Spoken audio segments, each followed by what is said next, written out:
Looks like meat's back on the menu, boys!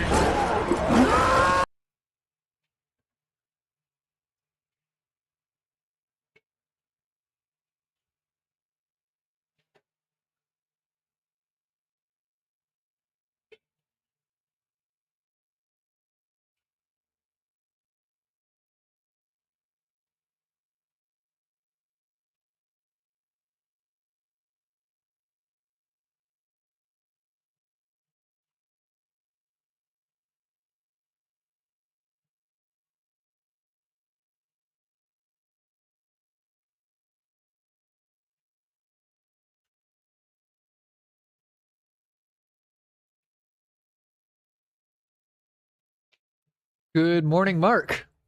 Thank you for the resub. Yeah. I am just refilling my paint water and grabbing my palette. We're going to do the Blood Bowl team up today. Hope you're having a good one.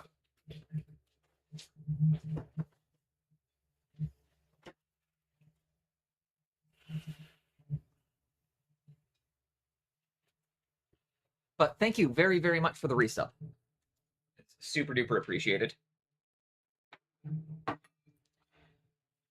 And I hope you enjoy your 30-day ad blocker. That's my palette stork.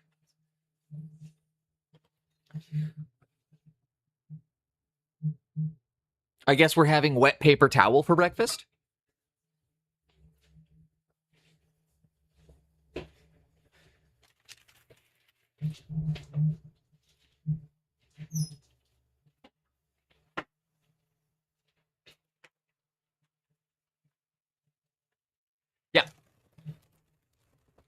Yeah, I use an old dinner plate as my palette because they work really well.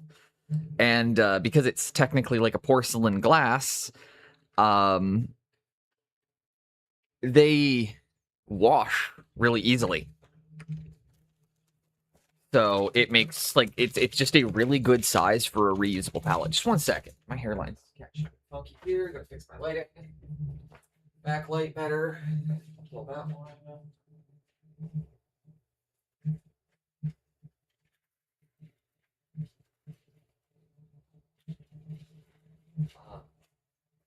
I discovered before stream today, very excitingly, that one of my favorite punk bands is from Eindhoven.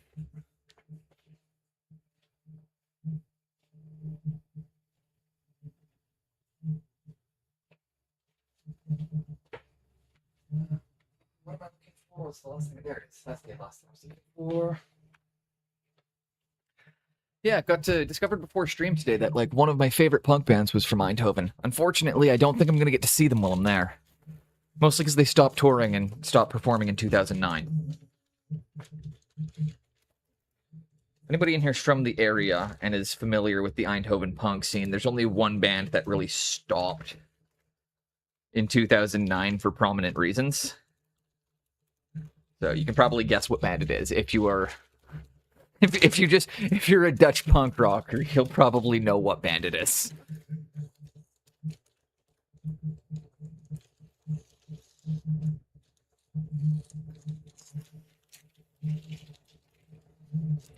And there's the pre-rolls. But how are you doing, Mark? Welcome in.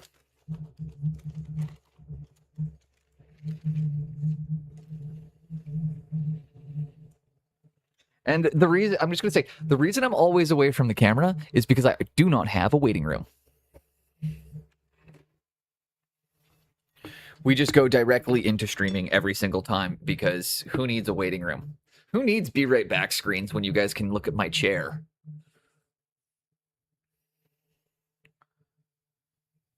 I mean, right? Like, but was gonna say, for those of you that don't know, I got new headphones. So I don't have to wear those big fucking clonkers that I hate anymore that are always in my way.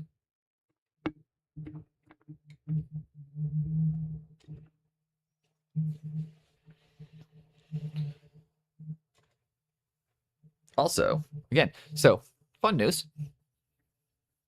Got a random package in the mail. It's for Studio Boneless. Didn't buy anything for Studio Boneless, so that's fucking awesome. Especially because it just showed up at my PO box. I know I share my PO box with another person because why would I pay for my own post office box when it's pretty normal for people to like be like, yeah, for you know.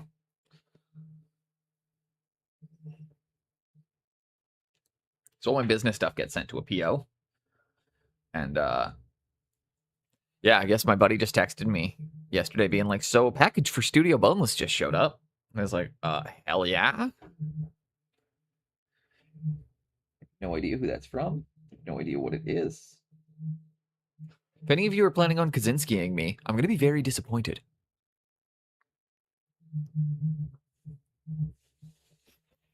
You know?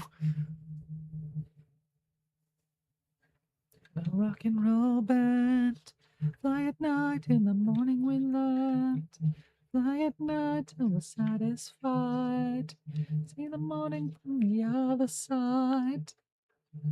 All right, we're going to do some freehand flames.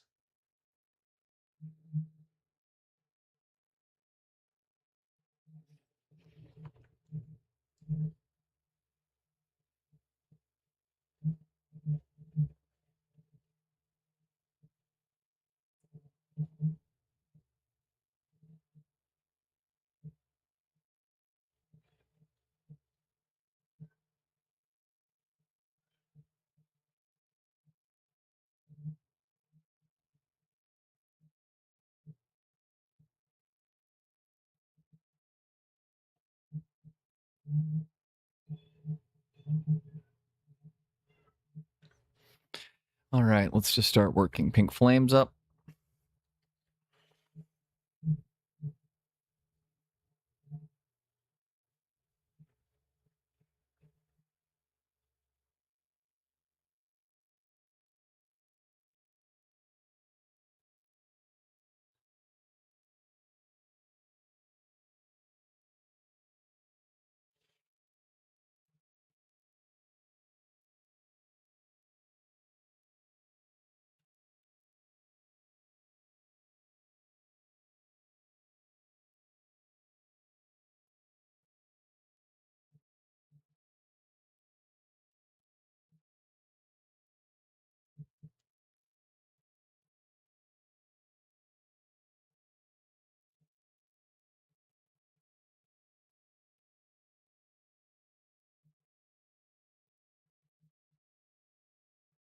There we go.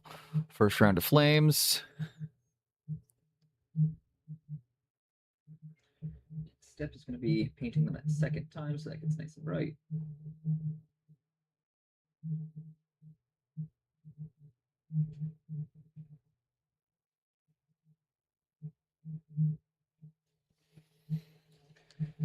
And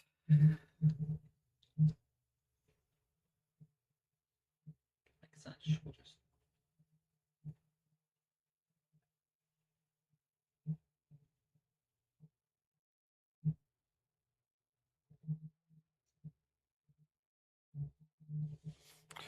hydrate, nerd. I will do such a thing. I actually brought water with me today.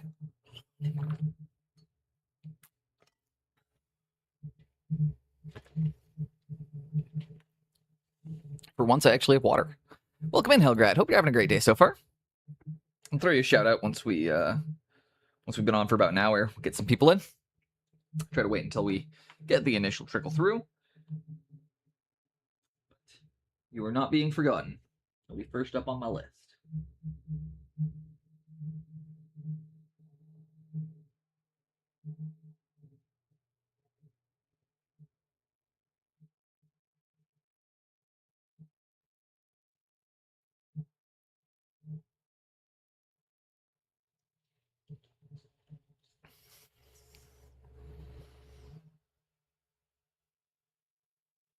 Well, this is looking awesome.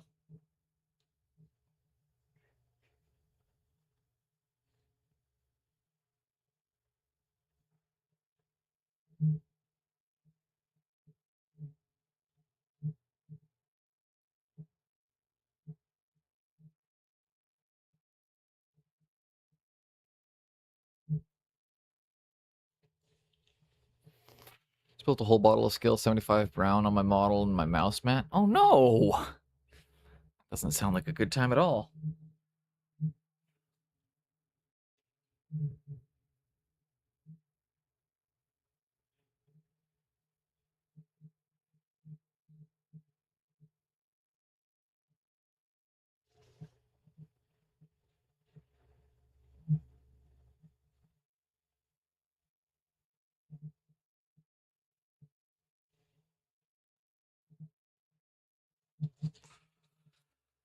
And there we go. Definitely put a dent in my project fund for the hour. I'd believe that.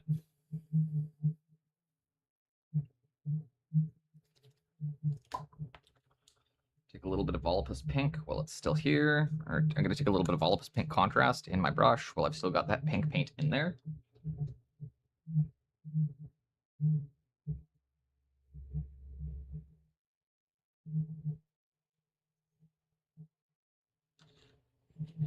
We're just going to make the pink a little bit darker towards the edges because we're doing hot rod fire instead of traditional fire. Traditional fire gets colder towards the tip. Hot rod fire gets hotter towards the tips. It's completely backwards, but it's important to distinguish when you're doing flames. If you know, like, both are correct, but you need to know the difference of whether or not it is a correct fire or hot rod fire. If you're going for hot rod flames, they are darkest at the center and brightest at the tips. If you're going for real fire, it is brightest at the core and darkest at the tips.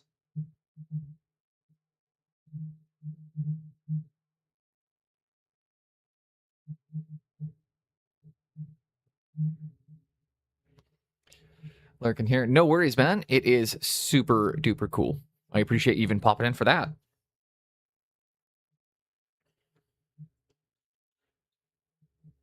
And I think we're just going to do the freehand flames across the backs of the shoulders because I don't know that I want to do them on the front.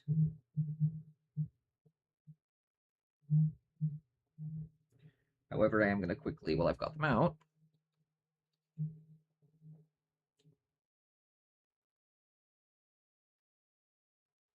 do a highlight on the shorts.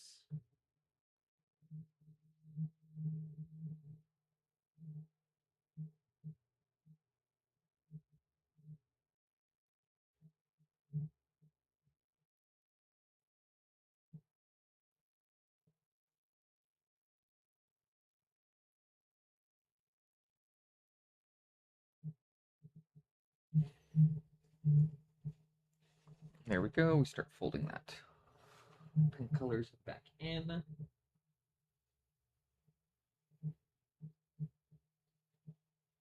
Remember, we're going to go much brighter, so it's okay if it's...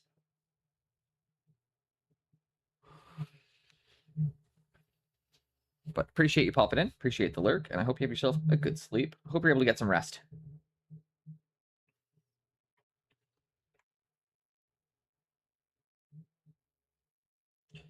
Take care of yourself first, though, always. So yeah, to everybody else in here, welcome in. Welcome in. I am live like just over 2 hours early. Just over 2 hours early. I don't normally go live at 8 a.m., but my cats woke me up at 5:30 this morning.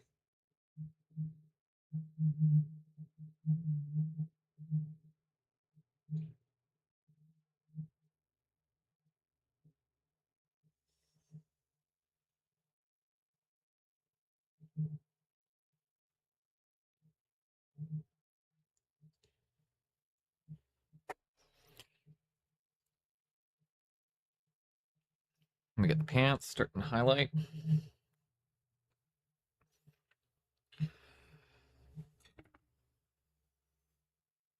Clean the brush out. Just want to keep this one flowing nicely. My baby, what are you staring at? What are you staring at, kitty kitty? What would you like? What would you like right now? My cat is staring at me in a very weird way, but it'll be what it'll be.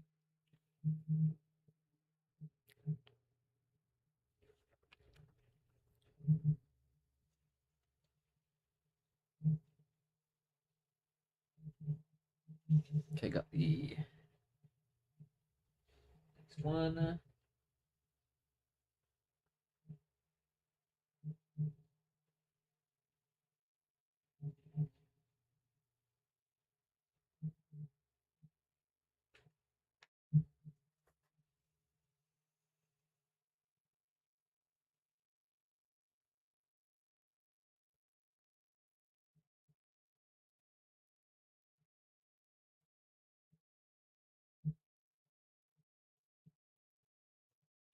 There we go.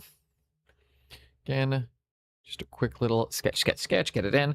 When we reapply the blacks with the highlights, we can also come back in and clean up some of the angles if we want to get tighter and smaller lines. We'll probably put on the Shutter Fury to do that.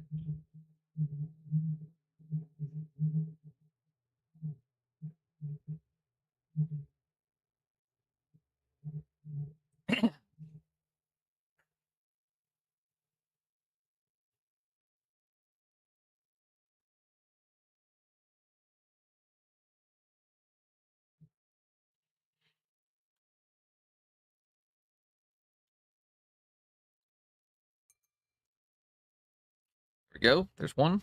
Next step, grab the Volupus pink.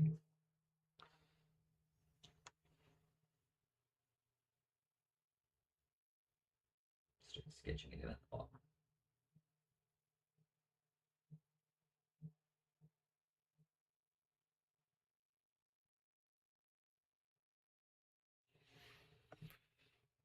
There we go.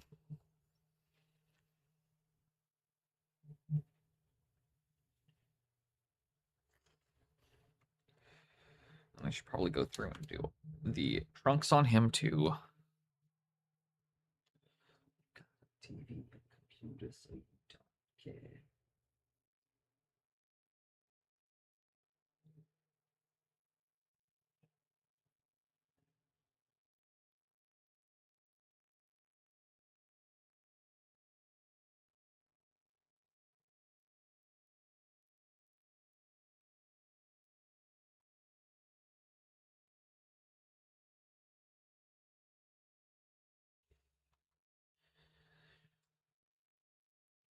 And we can be very kind of rough and loose at this point. Don't worry about,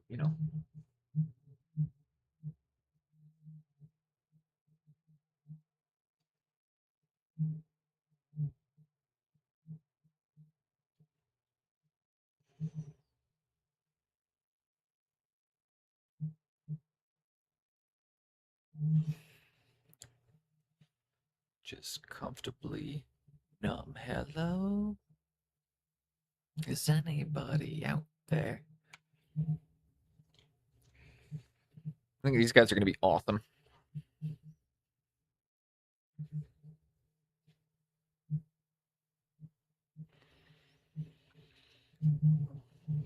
Although I think maybe just to save myself a little bit of headache of swapping colors so much.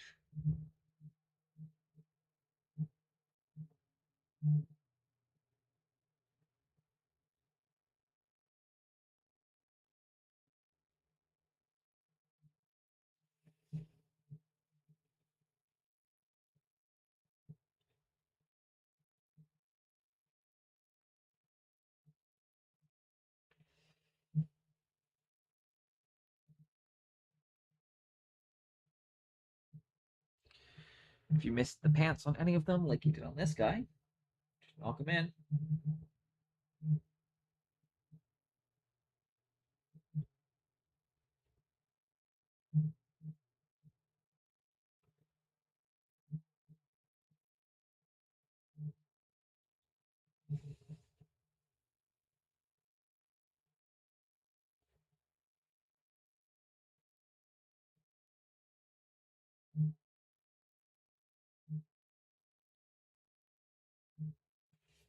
There we go. Get the pants. You know what? We'll just do the flame start. Everything that can be done with this one color will be done with this one color.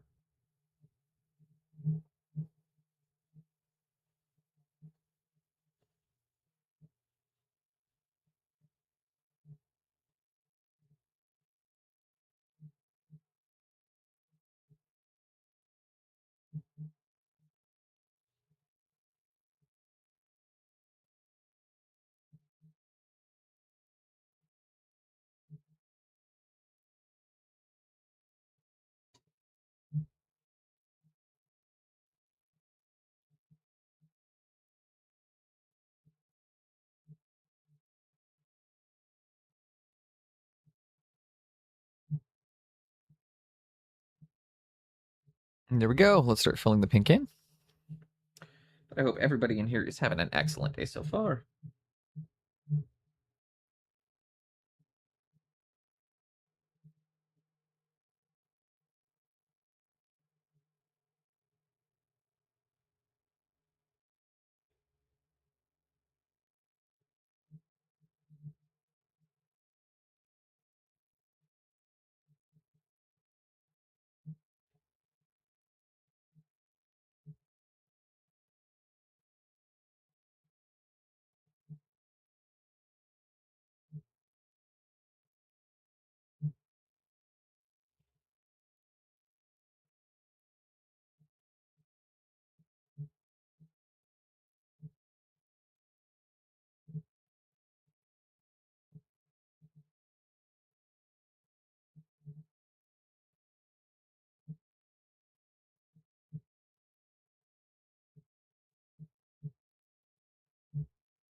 There we go.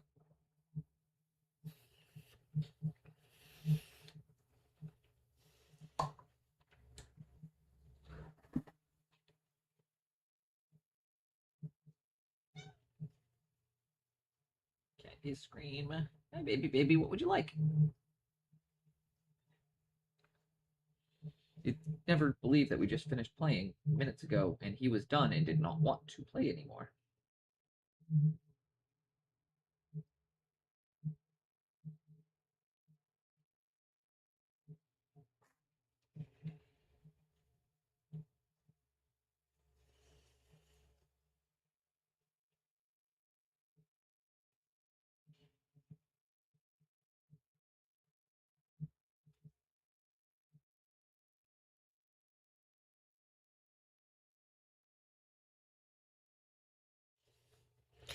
There we go.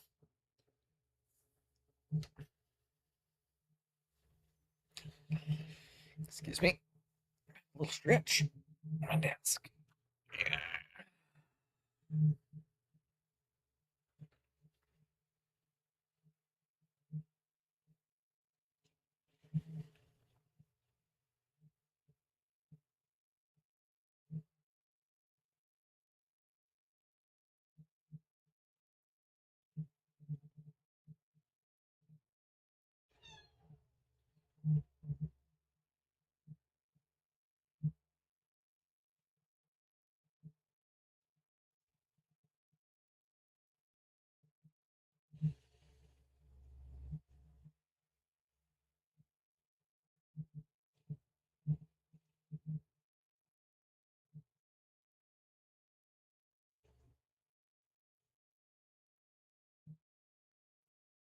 And there we go.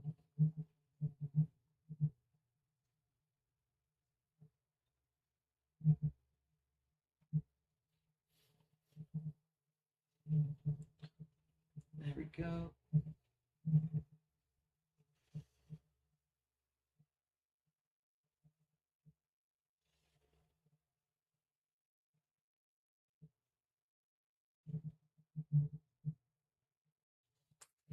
And just working on getting freehand flames.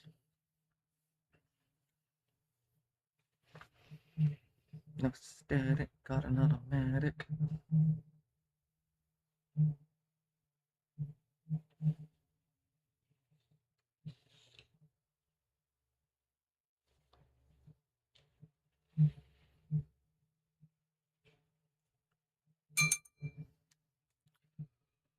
Oh, okay. I'm gonna wake up. Is music going? Swap up what we're listening to a little bit. Let's start here. Need something a bit more. Bit more.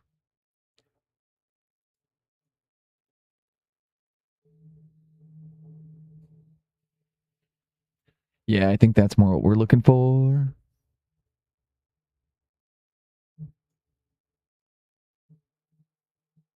His mom's always complaining that nothing could save his soul.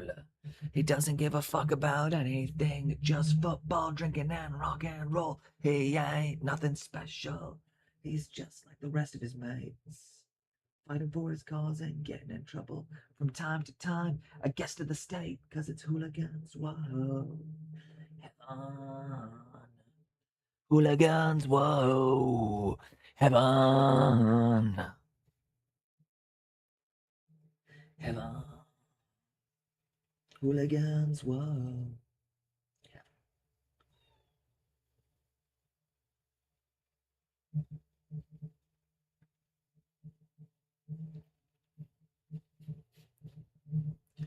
Saturday afternoon, he's gotta hurry to the square.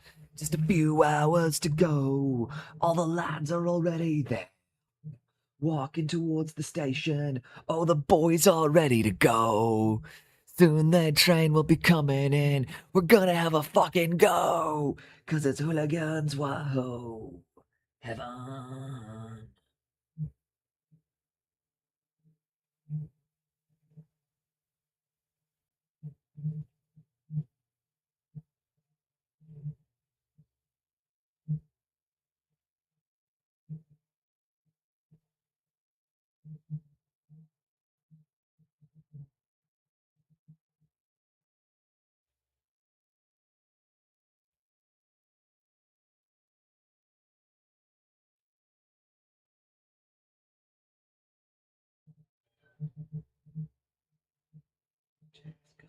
Is gonna go off. Stop crying on a life is lost. 20 years old and bright future ahead. But 5 minutes later, he's fucking dead. Heaven. For singer. I don't know what that. I don't know the translation on that one. How are you doing, Stulitz?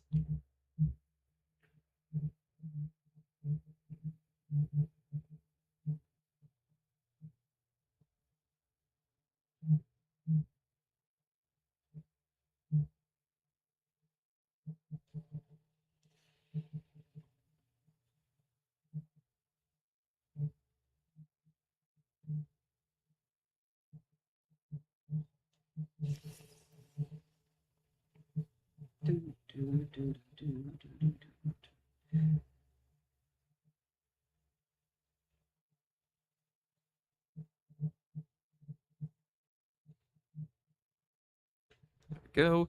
Second, that's 5 sets of flames popped in now. When I say that, I mean we're just doing the initial stenciling. Come in, we drop this little line in.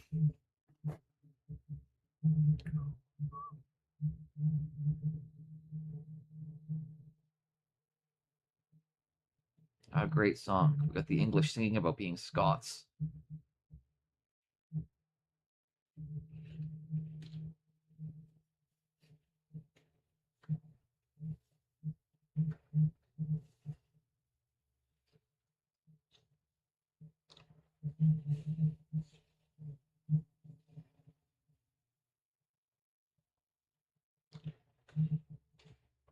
Oh, that's right. That a bunch of the neckerchiefs that I. This is why mom doesn't fucking love you.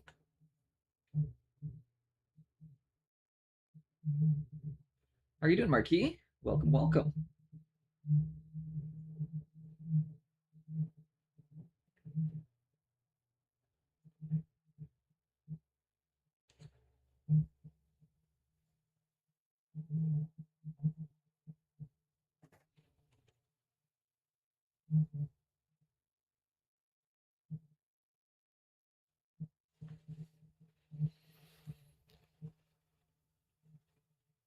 As you guys see, I'm just working on these, getting the flame started in.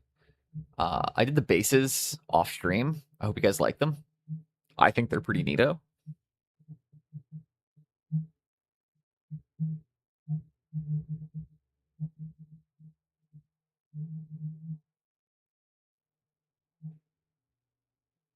I'm gonna paint these in pink because it's easier to hit the whole thing pink and then come back in and grab the spines black.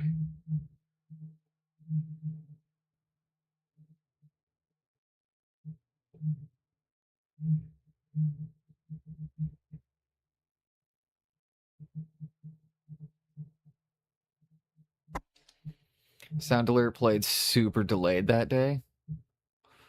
Sound Alerts always play super delayed.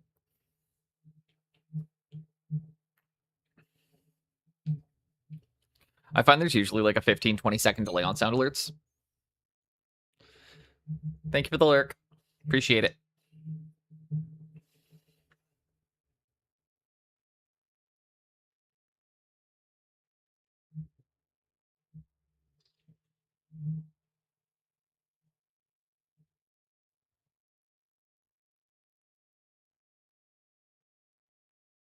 Yeah, how are you doing today, Marquis?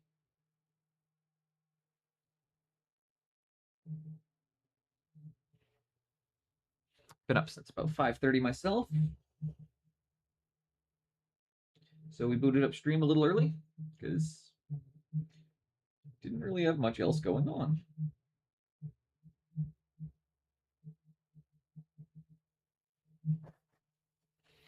But for anybody that's wondering and being like, this feels kind of early, it is. It's very early. It's not even 9 a.m. here yet. I went live at about 8 this morning. Why? Because I'm trying to get into the habit of giving myself more time to paint in the mornings. Also, because after I had an interview on my days off, or I had an interview on Tuesday for a serving bartending job, and it seemed pretty good. I don't know if I'll get it or not, but if I do get the position, I did tell them that I am not available on Thursday, Fridays. I'm not available until 4 o'clock on Thursday, Fridays, and I'm not available on Mondays. So we'll be able to it's a guaranteed I'll get to keep at least 3 of my streams if I start the job. Or if I get the job, I've got it scheduled and booked that we can keep 3 of the streams. I'm not sure if I can get Sundays as well. Ideally, I'd like to be able to get Sundays off, but that's also because Sunday is D&D day in the fall winter. Or like once the weather goes bad, we start doing D&D. My D&D group takes summers off though.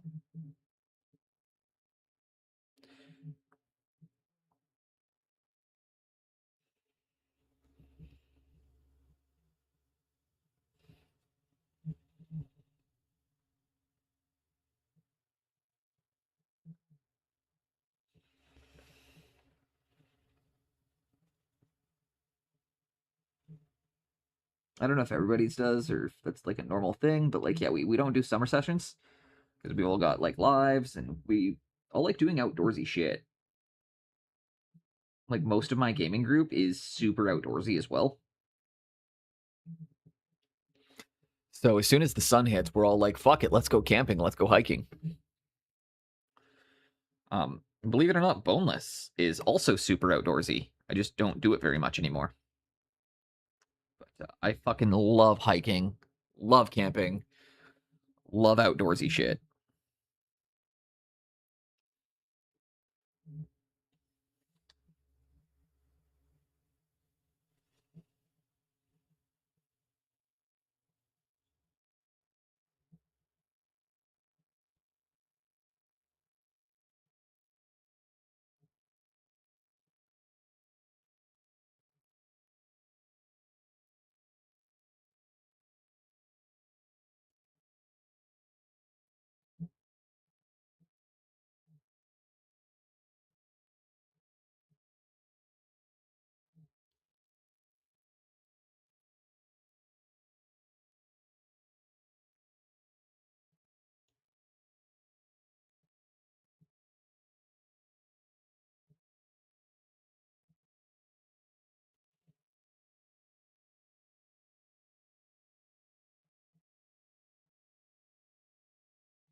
And there we go.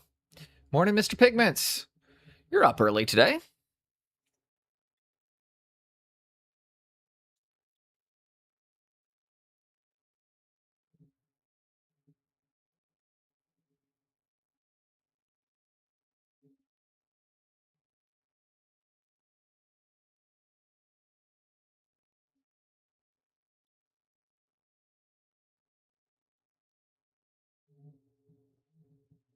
I applied for. I was mentioning. So that's not the only job I've applied for. Is the serving waiting tables one? There's one job that I really, really, really fucking hope I get the interview for. I don't think I'm going to, but they're looking for a tour guide locally for the Living Van Gogh exhibit. It's going to be running for 4 months, and they need a tour guide to essentially take people through. They're looking for just anybody, like they're not looking for anybody with an art degree. They're mostly looking for a performer who is a very good public speaker and is passionate about the topic. And yeah, I know it might make you a little bit jealous, Mr. Pigments, but I did apply to be the host of the Van Gogh exhibit.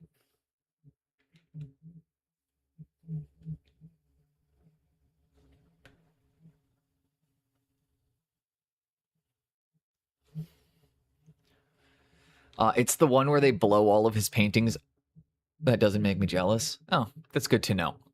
If I get it, you might. But yeah, no, it's the one where they blow his paintings up to being giant projections. So it's essentially they turn all of his canvases into 20 feet by 50 feet canvas. They're all like 20 feet by 50 feet. So it's literally blowing them up to take up like several story walls.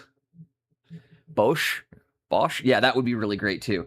Or fucking Hieronymus, or there's lots of really cool ones, or Dali, but like at the end of the day, I love Van Gogh, and I think he's a really fun one.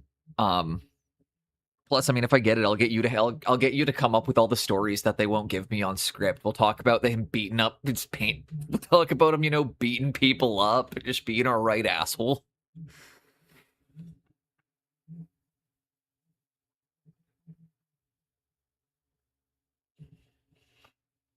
Beating up paint suppliers and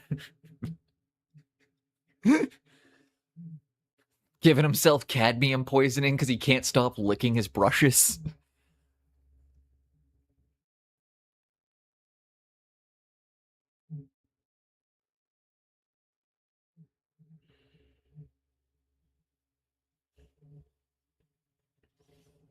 There isn't any proof of him beating anybody up. It's just a story from art school. Dude, there's also no story. There's also no proof that he had cadmium poisoning, yet we all agree that it happened.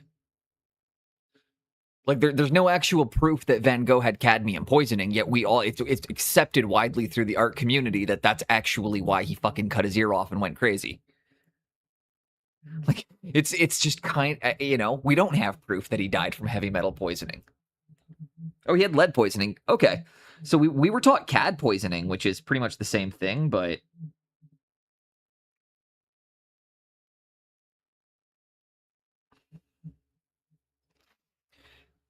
we did actually check. Okay, so it is true then that he did actually die of so it wasn't cadmium, but it was lead poisoning that fucking kind of fucked his brain. Because I know it wasn't the poisoning that killed him. He just went fucking crazy from it. Marquis, you're not even wrong. I wish I wasn't joking when I said this, but I've made the joke on stream hundreds of times. Nobody knows it's also not a joke when I say lead paint actually is the best tasting paint. Of all of the paints out there, lead tastes best.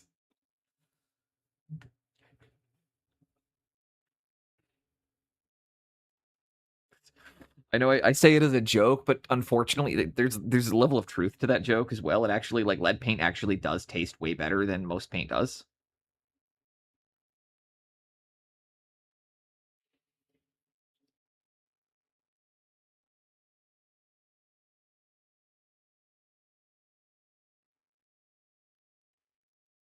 But yeah, I think it would be really fun to be a museum or to work in a museum as an art host. Cadmium pigments were weird. Cad yellow existed when he was yet alive, but Cad red didn't. That's interesting because I thought cadmium red dated back way further. Like my understanding was that cadmium red was used in painting armor, but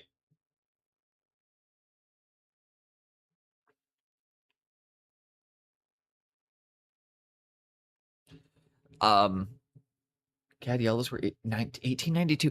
I thought it was 1400s for some reason on cadmium. No, that's me not knowing my shit.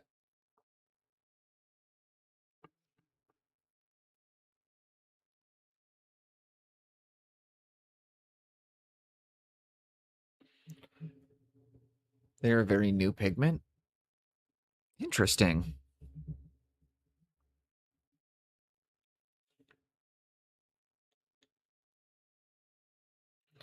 But you mentioned again, it's lost popularity due to the fact that Pyrrole not only has better light fasting, but it's a near identical pigment and it's less poisonous. Like less toxic. And I also want to be clear because cadmium is both poisonous and toxic. Technically poisonous and toxic. They have the same light fastness? Okay.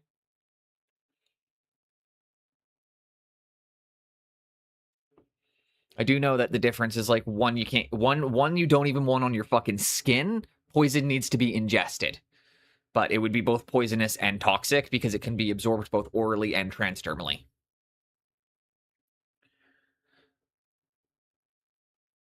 Lessons with boneless. The difference between poisonous, toxic, and venom. Cadmium pigments are technically edible.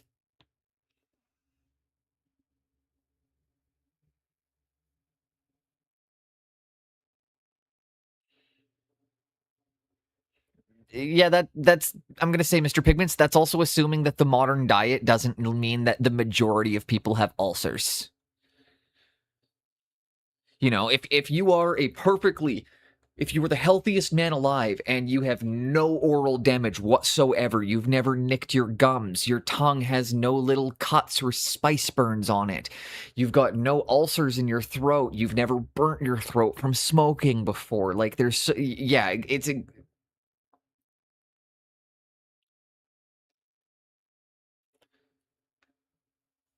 exactly.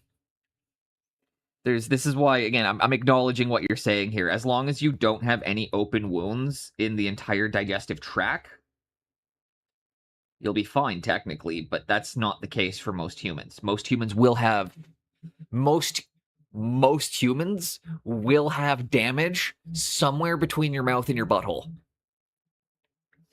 That's like 70 feet of 70 to 80 feet worth of digestive tract. It's something in there's gonna have a ding in it. You know? Most people like fucking 10% of people have hernias they don't know about.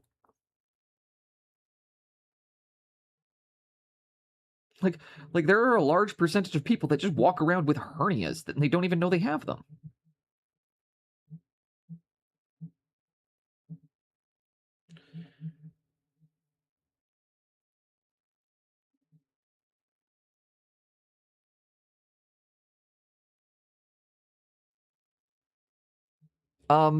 So Mr. Pigments, I was going to say I was doing my one of my art lessons recently, and Jinx and I got talking about Munsell color system. She was mentioning that it was one that like she was not the most familiar with, but when I was trying to explain it, essentially I keep referring back to like trying to think of art in 3D, but I'm also thinking of color in a three-dimensional sense, but I'm also realizing that I'm like, dude, this is not a beginner's, like it's you've explained it to me. This isn't something you learn in your bachelor's. This is your master's level stuff, but it's still like fucking I'm trying to explain the concepts and I'm realizing that I don't even feel like I have the baseline level knowledge to be able to introduce the concept, despite the fact I can superficially understand it.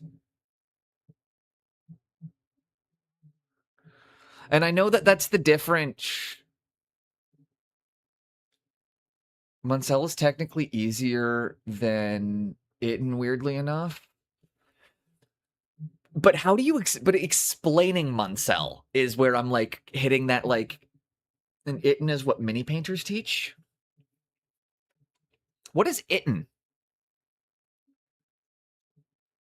Okay, 1 second.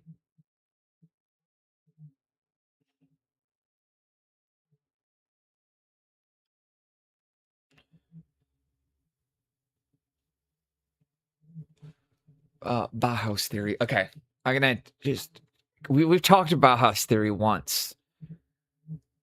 What is that one again? Now I need to look this up.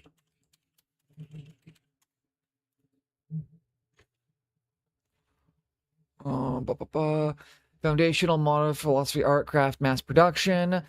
It is utility, purpose, unification, minimalism, truth, materials, as well. It's a comprehensive... The what? I think I might have found the wrong definition of Bauhaus theory. Because the Bauhaus theory I said is about like modern contemporary and simplification of form, which I mean, I guess is also it because we do break everything down into geometric shapes. So technically it would be an expansion of the Bauhaus theory. Huh. Yeah, that's actually... that's really cool, actually. It is just an expansion of modern contemporary art.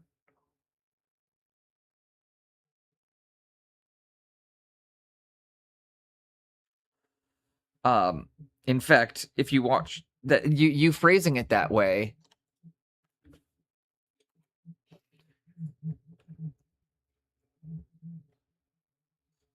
study preliminary course. Okay, spatial. Okay, that's...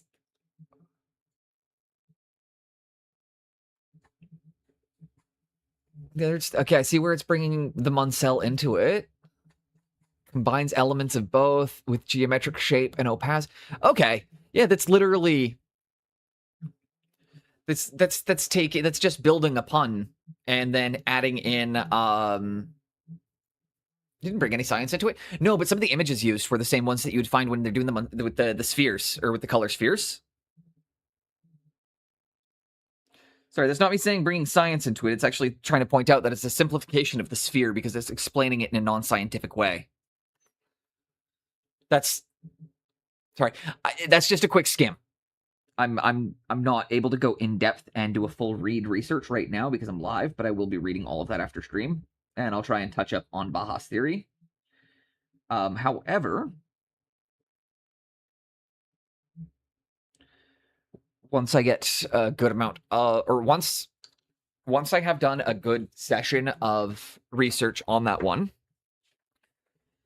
we'll do a we'll plan a good co-stream again, Pigments, and we'll do we'll essentially I'll do another interview about different color systems if you're down for that, because you've been really fun to do artist profiles with.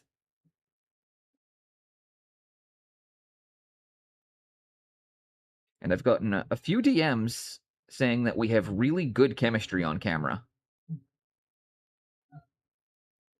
So, yeah, if you ever want to do that again, or if you ever want to do another one, just hit me up. I don't really want to get into the deep, dark secret of Itten theory on stream. It's really, really fucked up. Okay, no worries. We can skip that one. I'll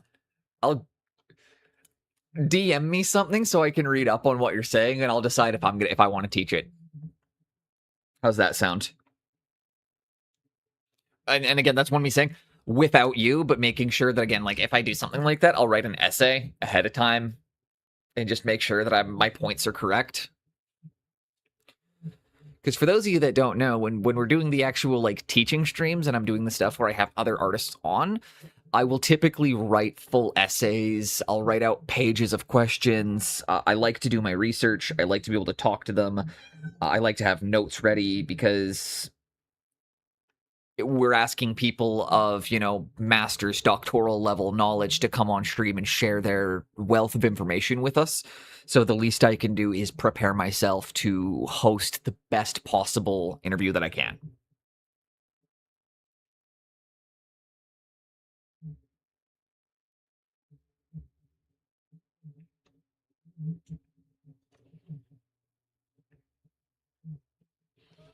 My cats are screaming for food, so I might feed them and also have a really quick pee and make some coffee.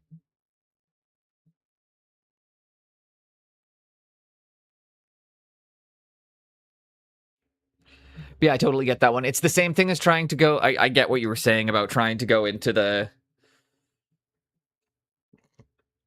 It was like trying to explain Sienna when I'm like, this will be a nice, easy question, and it's like, oh, well, that was dark. That was dark. I do really enjoy kind of that you and I have also been able to touch on that. Maybe it'd be a fun. I mean, maybe less for streams, but I feel like those could be really fun YouTube videos to work on and write. Is going into like the dark histories and the unpleasant underbellies of where a lot of that stuff comes from, the paints, all that kind of histories. And it's interesting, especially when we got there is a TLDR. Hell yeah! I gotta feed the cat, and I will be right back.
Anytime I get into it publicly, it becomes. I would also believe that.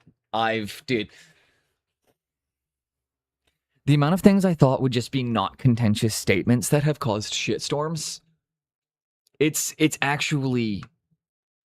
It actually blows my mind to find out that how much of the stuff that I thought was just regular old normal people stuff turned out to be really contentious opinions.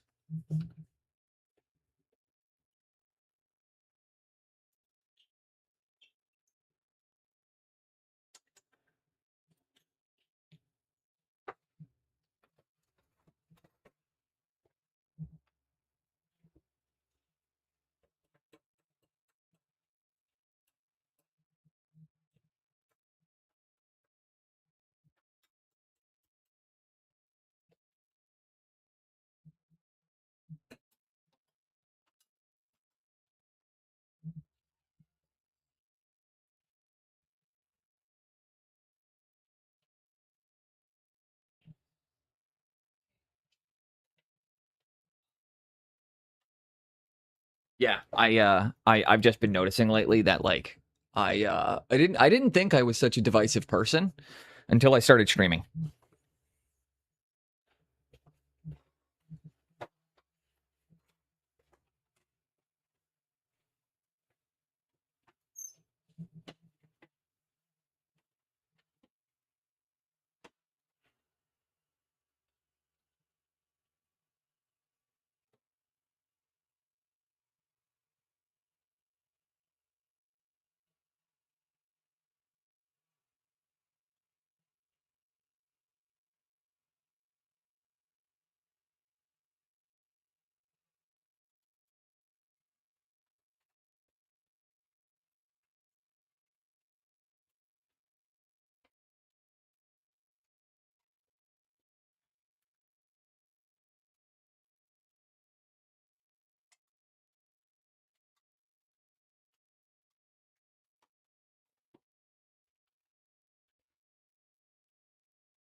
But yeah, sorry.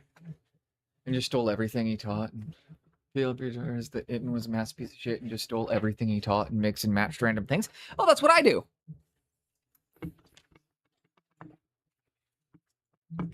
That's literally my method.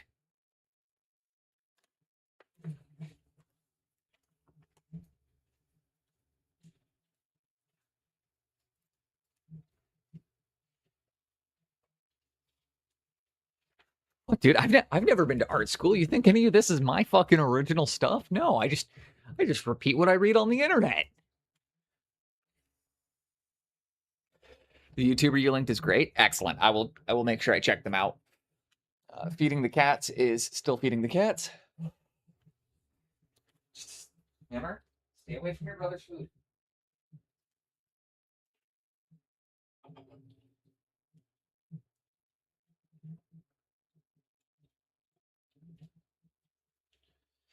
He's a color theory educator and a color wheel nerd.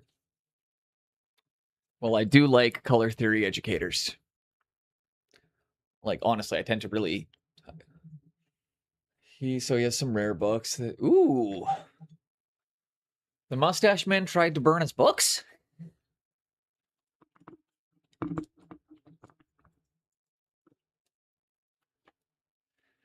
That's, oh, it's a word that could get me in trouble for saying live, but the mustache men are... yeah.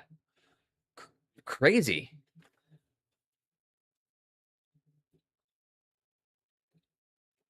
Yeah, that's really, really fucking awesome then. Yeah, I don't actually know most of what I teach. I just, like, I think the best thing to understand is that, like, and also you saying the mix and matched and stolen a bunch of things is literally why I was like, huh. The first thing I immediately noticed was like, I was like, that's a Munsell color sphere. And that's the why I think it's funny that you put it that way, because I was like, oh yeah, no, I can see how this is just like 5 different color systems mashed together into one.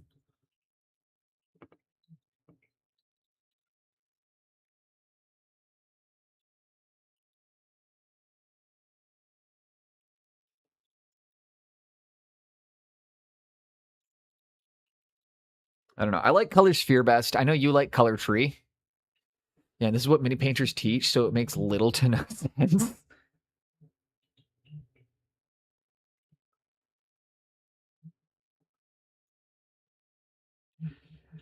The way I would consider it is like at least what I would say what I teach, and I don't know if you would agree with this, is I think that my methodology is probably a bit of a combo of the Bauhaus and the Munsell, because it's very much in understanding your color sphere and your chromatic and like your chromatic curves, but then also simultaneously it's about understanding shapes and needing to like and really getting into the like fundamental understanding of your geometric shapes. That's all Munsell? Oh hell yeah. Including the geometry though, because that's what I was seeing a lot of the Bauhaus stuff described as, is like very, very contemporary, very modern. Okay, sweet. No, I've just got a system. Apparently, I just picked a system that I liked and stuck with it because it works really well for me. And I have also heard that apparently the Munsell system requires you to kind of be able to think in color. That's how somebody described it to me once, is it's like it's harder to learn because it kind of requires you to be able to think in color, which is a weird way of phrasing it.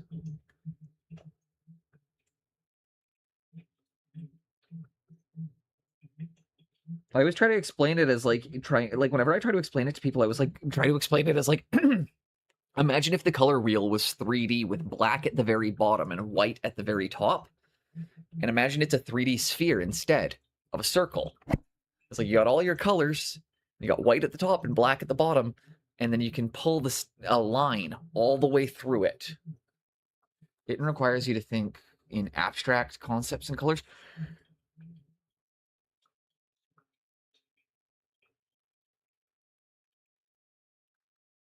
I can do some research on it and after stream, I think.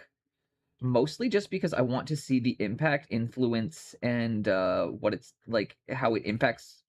I don't know.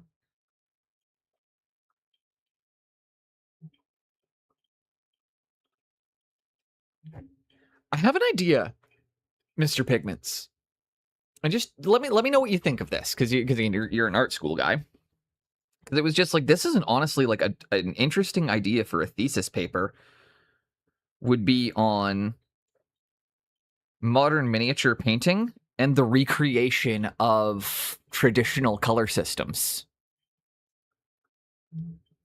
And how it's essentially a new art form that is progressively, bit by bit, acting like cavemen discovering fire as they progressively discover painting systems that have existed for hundreds of years.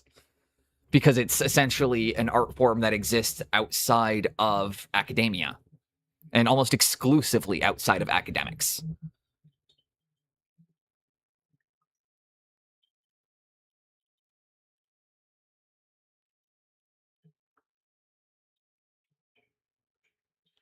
I was actually thinking about writing a paper like that.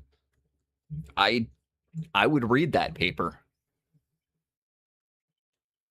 So if anything, if you were thinking about it, I'm seconding that I would read it. I would even offer myself as a primary source. If you did decide to write something like that, I would totally offer myself up to be used as a primary source in the study.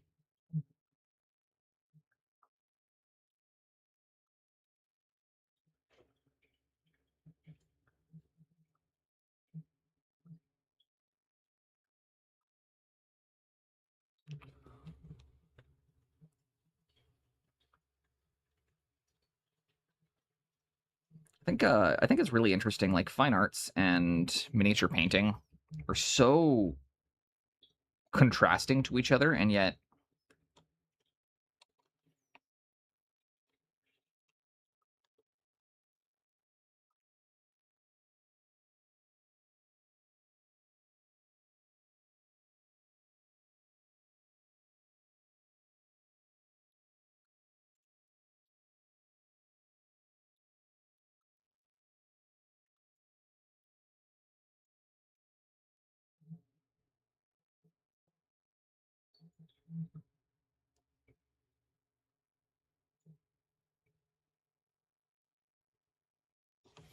there we go. It's an actual wheel. Oh, cool. Take a look at that. Do do do do do do do do do do do do do do do do.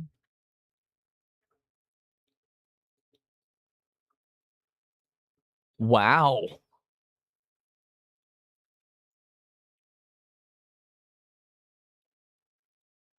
Huh. I never realized sepia was so close to one of the most neutral colors in the world.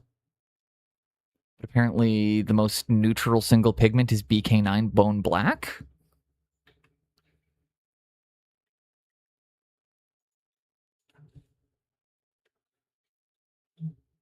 That is cool.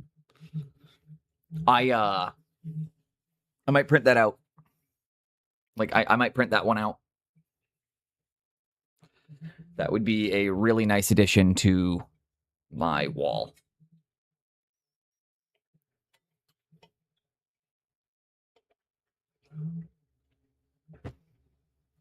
Especially because it's using actual fucking pigment names.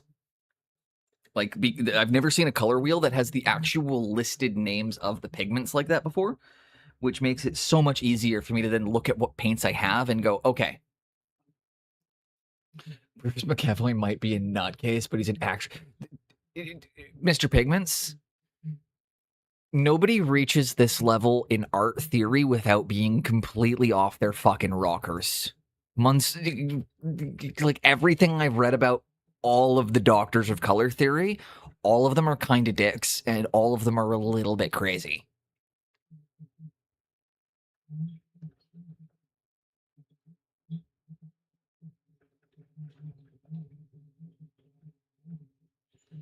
I think the Dr. David Briggs is the one I've heard the nicest things about, and even then, I'm not sure that they're that, like, You know, most of them are about the fact he's a fucking genius. You see? Yes, and that's why I just said David Briggs is the only one I've heard isn't crazy, and even then I've heard he's, a little bit. He's just Australian, we'll put it that way.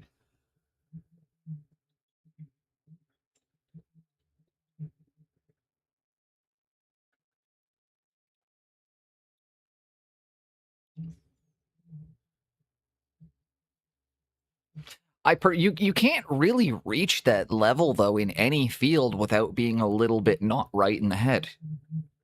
Why? Because most human beings aren't willing to forsake every aspect of their life to become an expert in one thing.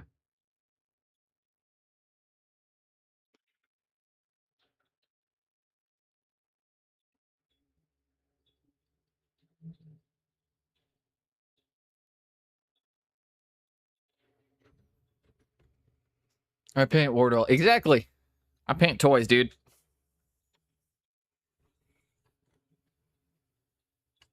Exactly. I paint toys. I do it quite well, and I love what I do, but exactly.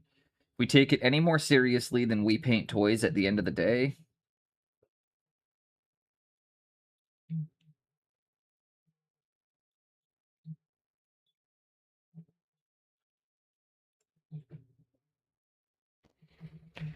What's up, freaks? What's up, Ginge? Just working on freehand pink flames on my undead Blood Bowl team. Did the basing off stream. Dildos. You little dildos. Dildos everywhere.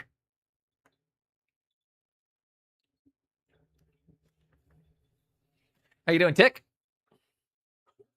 hope everyone here is having a good day. It's going to start my shoutouts here pretty quick when we get back from the ad break. But what's up, Ginge? We are working on Blood Bowl. We're talking color theory. I had an interview on my days off. It's really awkward going into interviews right now when it's like they're like, so what have you done for the last while? And it's like, I run an independent art studio and I have since 2023. It's like, oh, so like what kind of real work have you done? And I was like, I run an art studio. But apparently it's been, I don't know. We'll see what happens. The unemployment rate in the town I live in has just hit about 11%. So like,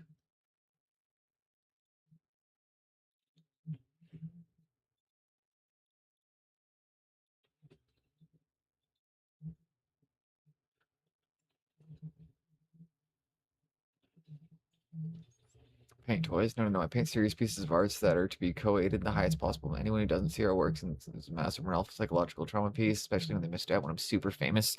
this is also the case.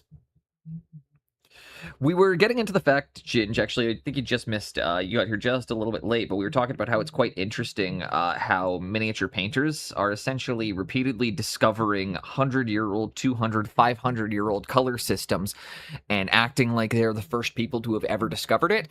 Everything from grayscaling to chromatic color, or to chromatic shading. And what we're talking about is how it's kind of funny is that because of the fact that we're outsiders to the industry, most miniature painters don't actually realize that these are already existing art styles and ways of painting because the art form itself exists outside of academia. So it's actually kind of funny you say that because that's actually not far off the conversation we were just having.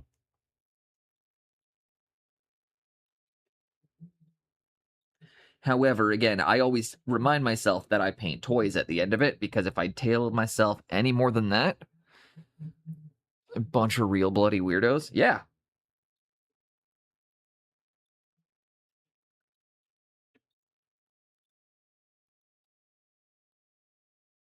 I'm just a dude who's obsessed with paint and Fucking toys. Good example is Cangiante or Velatura.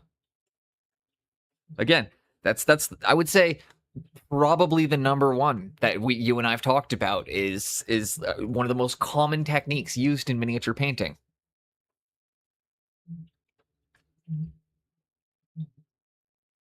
And yeah, Kanjiante was another one. Chroma Curve was one that you and I had mentioned, again, just off the top of my head. You mentioned Itten theory and Bauhaus theory and how, like, yeah.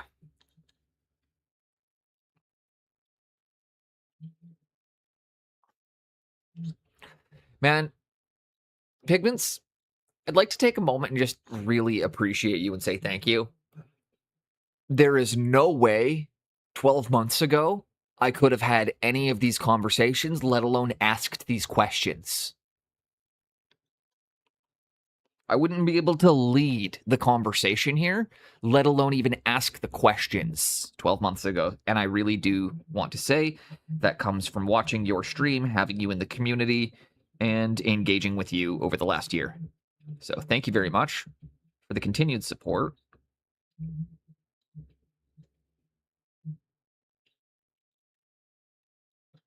And I'm really excited because, again, to think it all started with the raid. That's how it always starts, man. Started with me being able to identify you were using bismuth yellow. Because I was just on a tangent earlier that day about how I couldn't find bismuth. And you just happened to be using it when we raided in. Like, it was a very, very convenient thing. It's one of the few pigments I can identify by eye because it's such a distinct yellow. Almost a slight greenish tint. It's like super bright with almost that palest of greenish tinge to it. Love, love, love bismuth. It's a great color.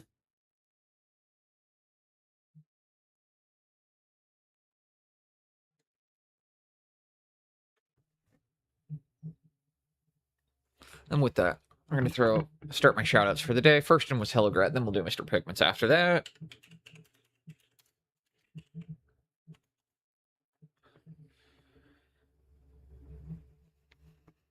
Next in Mr. Pigments after that. But yeah, and like I'm really excited too, because if I place or medal at SMC, which I'm gonna try really hard to do, you'll be able to confidently and comfortably come away from it knowing that your paints were used to produce award-winning pieces.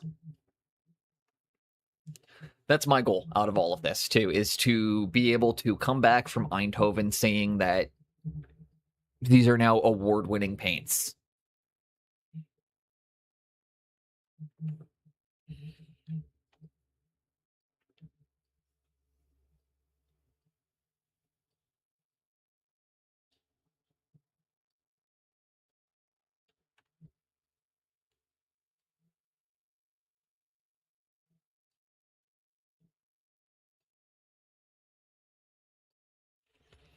Hope so too. I think that's going to be the case, man. Jinxie and I were working on Goblin. Same with Critical Paint and his Crimson Brush Trip. Jinx and I were working on Goblin on Monday. Look at how much, dude. Look at how he's coming together.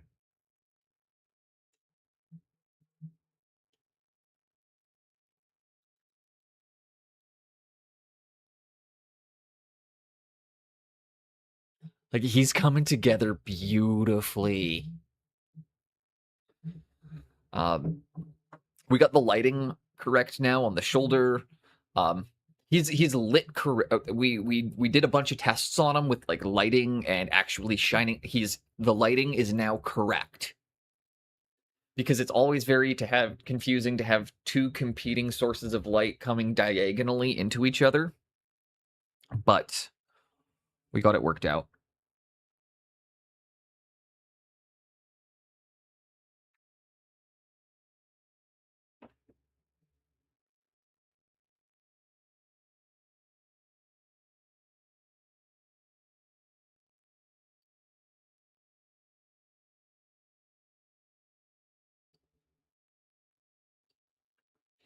Yeah, now I'm excited to see. Also, Mr. Pigment, did you mail me more paints per chance? I only ask because another studio boneless package just arrived that I was not expecting. Okay, so somebody might be sending me. It might be a bit of a Kaczynski situation here. That's okay. That's okay. That's okay. I'm just trying to figure out who mailed me something and if it's a bomb.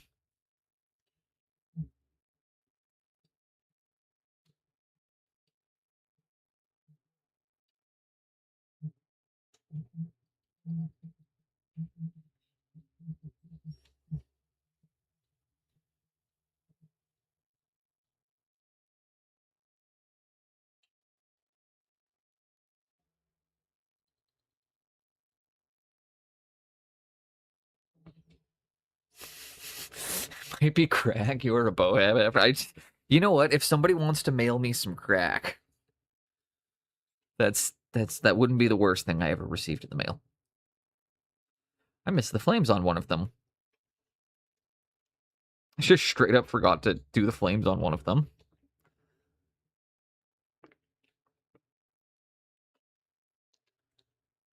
I think the coffee's done brewing, so I'm going to refill my cup here in just a quick shake.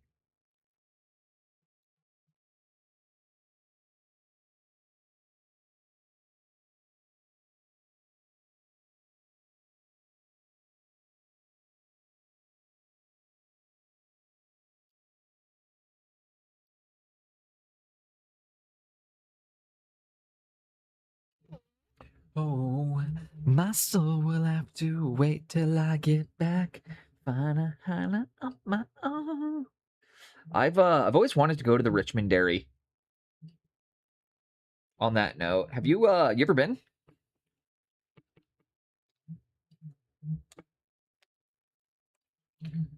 I think you would probably like die and go to heaven there, Mr. Pigments.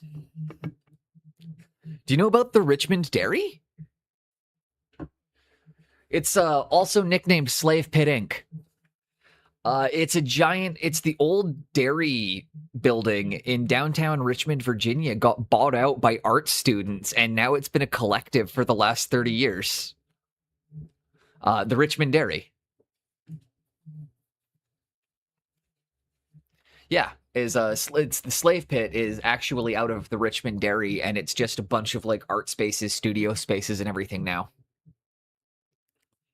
But it's just a weirdo art collective that kind of runs out of there now, including like prop designers, painters, musicians, filmographers.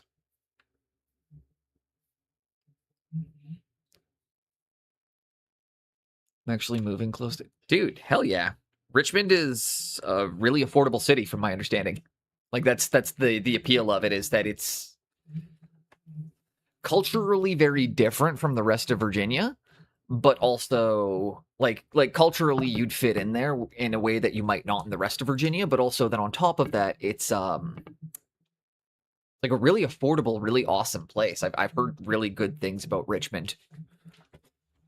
I mean, other than the poverty, but that's everywhere.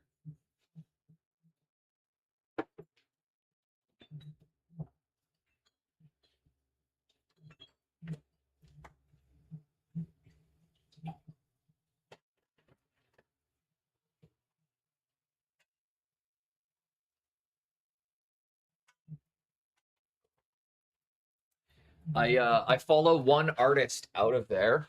Pascal Ruse just completed a streak of 1. Pascal, good for you. I don't... If you can even make it to a stream, you're a fucking legend. That's my opinion. I have there is only one person I maintain a streak for. It's Jinx, and that's because she has a super set schedule 2 days a week, and I don't work either of the days she's streaming. It's the only person I can keep maintain that for. Hope you're doing well today, Pascal. From DC, used to it. Oh, yeah, DC's rough. I mean, you got although DC has a great hardcore scene.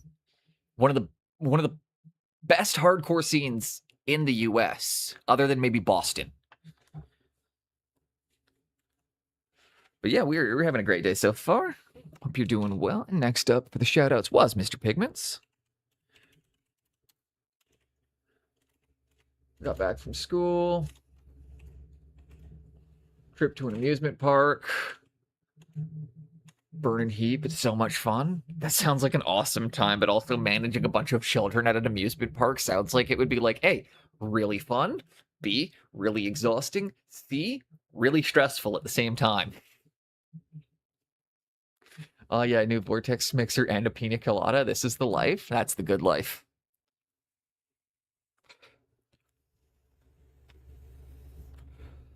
I was enjoying today. I've been up since about 5 a.m. this morning. Been live since about 8. We listening to one of my favorite bands and discovered that they're from a completely different place than I thought they were.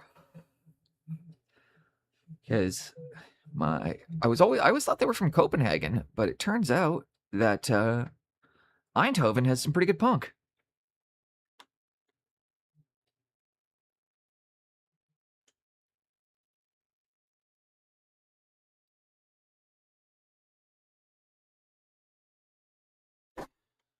Nah, it's like, this is our meeting spot. Be here 1 o'clock for lunch, and 4:30 to go home. Don't be late. It's your ass on the line. Now go get out of my face and have fun. That does sound rad. That sounds like a really good time.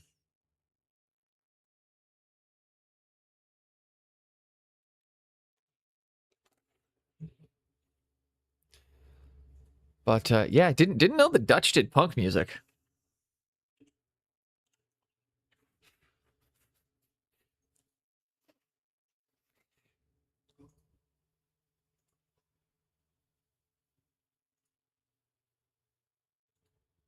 Didn't know that they did good punk music.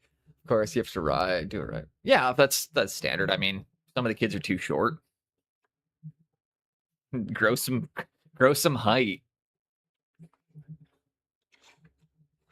Okay.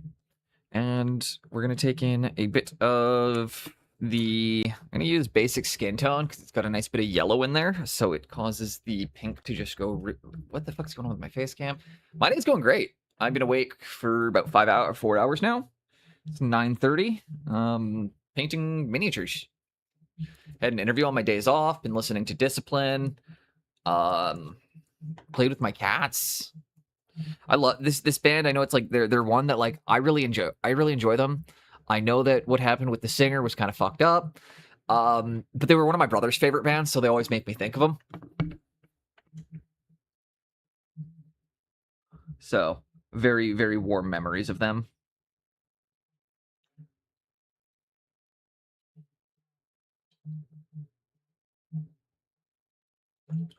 Can I send you pics of my cats? Yes, of course you can.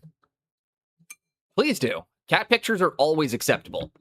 Dude, we have an entire area in the Discord. Can I send you my cats? Oh yes, if you just want to mail me cats. I will take cats. Yes.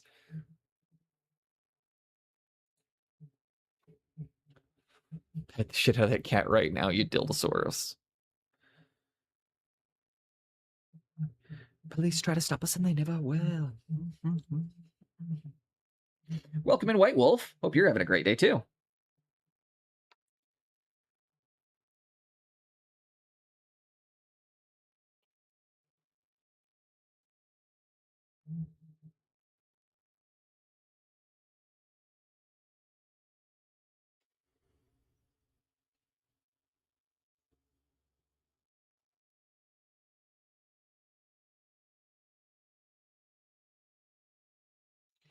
We're just gonna come through. Bad day. Oh. If you want to talk about it, we're good.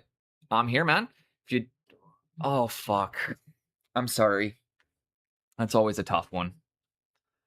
If you want to chat, like if you genuinely like want to talk about it or anything, don't be afraid to DM me.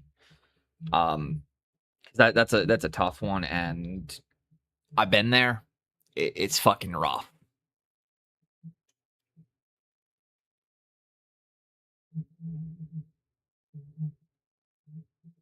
Love and support to you, man. You're amongst people who care about you.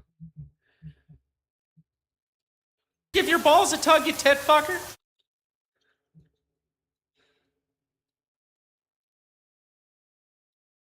I'm sorry. I'm sorry. That's really unfortunate. Also, welcome in, Chase. Hope you're having an okay day.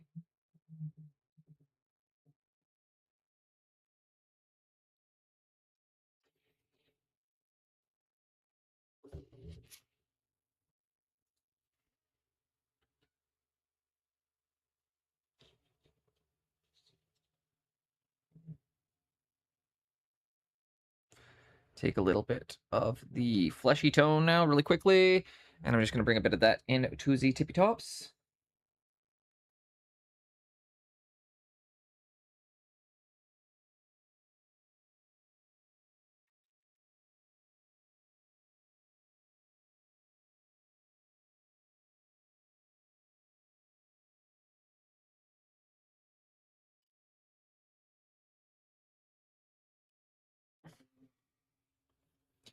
And there we go. Some pink freehand flames. Why not? Those are fucking awesome. Dude's got some hot rod flames on his armor. I'm happy with that.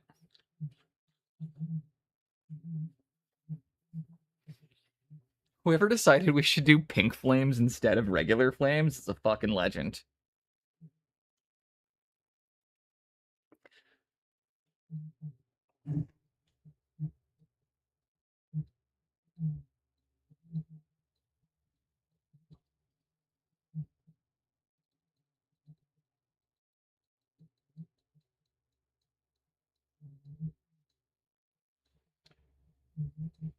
And then we got next on the shout out list, the man who teaches my teacher.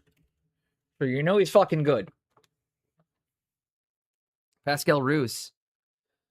He does private lessons, he teaches art, and he also streams. And if you're not following him, you're missing out on some of the highest quality painting content this platform has to offer.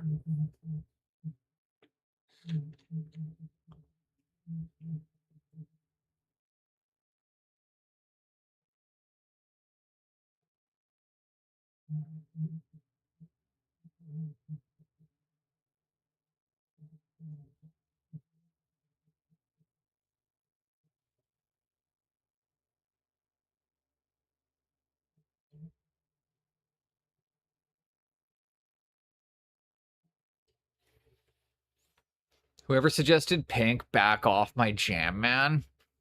I suggested it.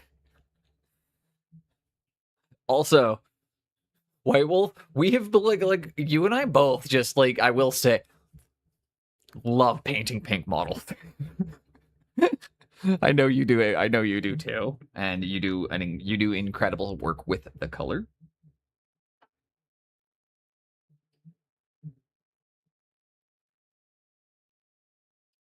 I think I put it up to chat to vote for the color, and I said if we don't get an answer in exactly 8 seconds, we're going with bubblegum pink. So then I think it was Manaman said bubblegum pink. But I do remember saying chat has 8 seconds to decide before I pick bubblegum pink.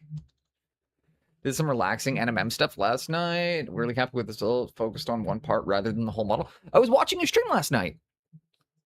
It was really nice watching, like, and it was really good.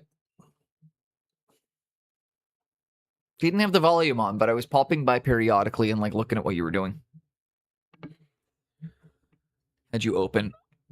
I love doing purples and pinks. They're so much fun. And I think the reason like why I paint so much pink when I'm doing my own models is because it's a color my clients typically don't want.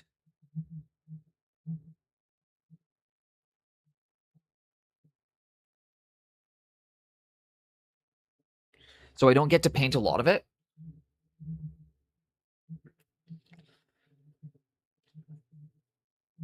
And I think there's some novelty to that, you know?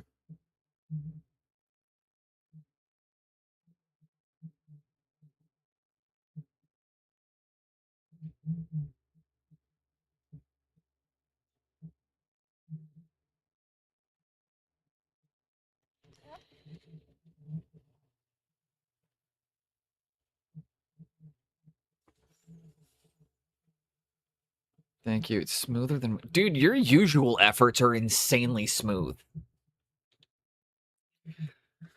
But I also remember, like, you were using a lot of your... What was yesterday, I think? Well, briefly there, you were talking about how you'd been converting more people to the Chimera paint.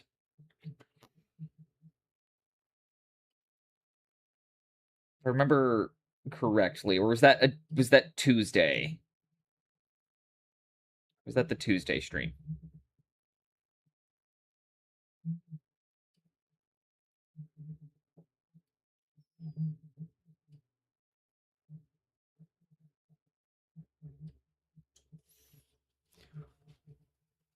because I was there when you were talking about like how you'd converted some more people onto chimeras and that you were really like noticing just the results with them were really nice. If that was Tuesday, I was there Tuesday. If that was Wednesday, I was there Wednesday. Everyone needs to shut up about chimera. I don't need peer pressure. They're nice paints from what everyone has told me. I can't afford them though.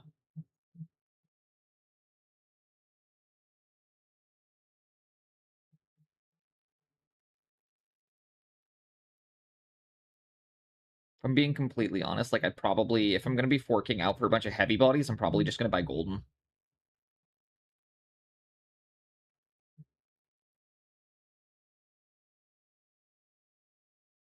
Somebody in here just really appreciated hearing me say that.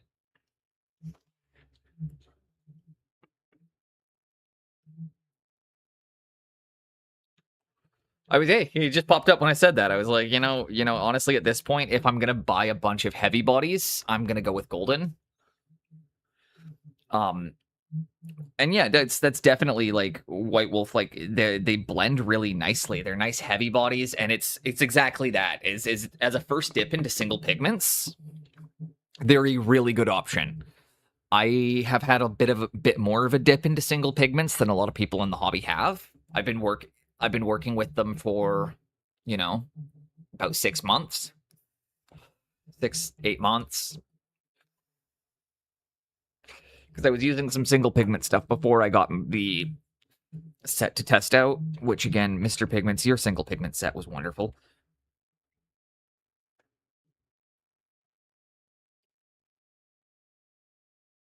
I think I told you, or I'm not sure if I told you, I was able to get the heavy body consistency I wanted working with them by leaving them on the palette, or by leaving them on a wet palette for 12 hours uncovered. And just like slowly dehydrating them until they were the thickness I wanted. And then I was like, yes, now these are heavy. Also a testament to the fact that they survive on the palette for about 30 hours uncovered.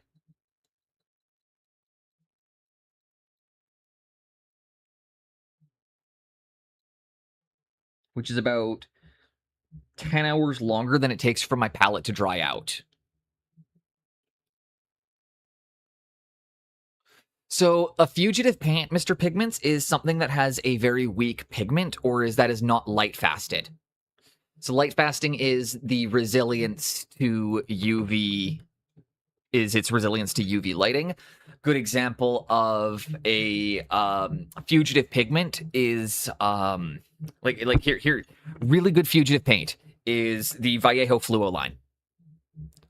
Everything out of the Vallejo Fluo line is very, very fugitive in the fact that this will not actually, you won't see this in a year.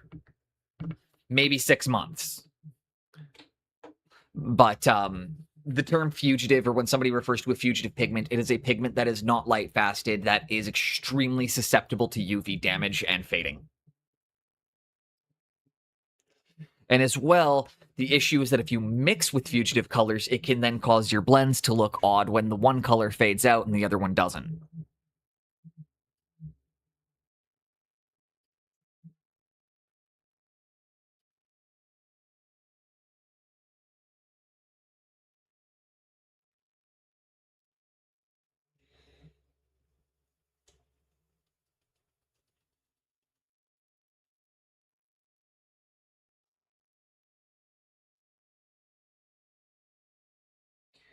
I am so excited.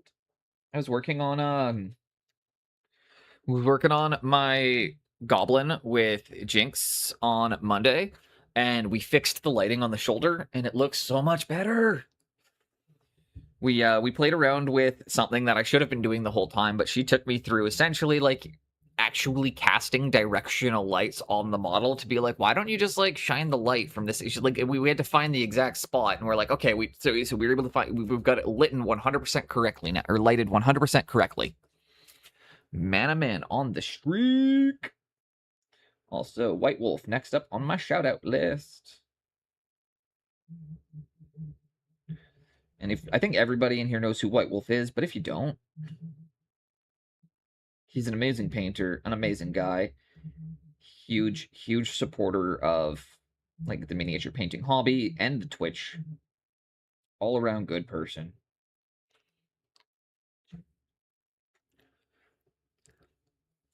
He'll shit talk you to your face and compliment you behind your back.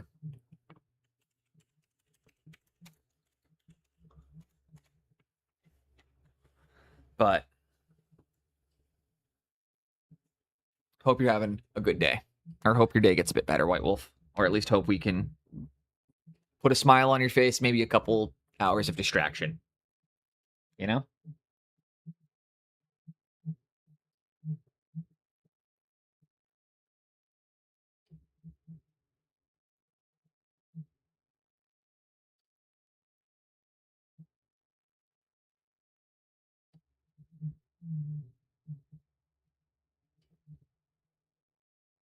Go.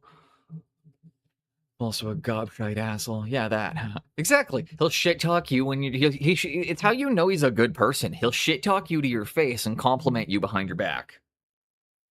You can't trust people who shit talk you behind your back but compliment you to your face. However, a person who shit talks you to your face and compliments you behind your back, that's somebody you can always rely on. Somebody who is vouching for you when you were not present is the most important kind of person. Can't confirm, not necessarily negating what Boneless said either, but still.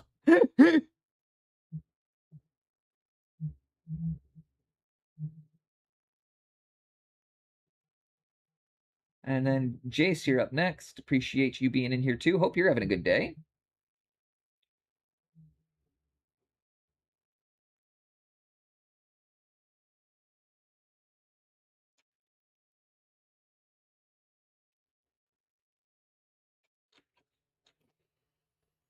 Need to cook some dinner so I can paint for the evenings. You're home alone.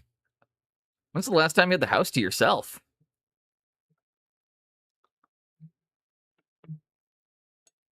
Here's a good question. When's the last time you had the whole house to yourself? You're gonna stream or are you gonna paint without pants on?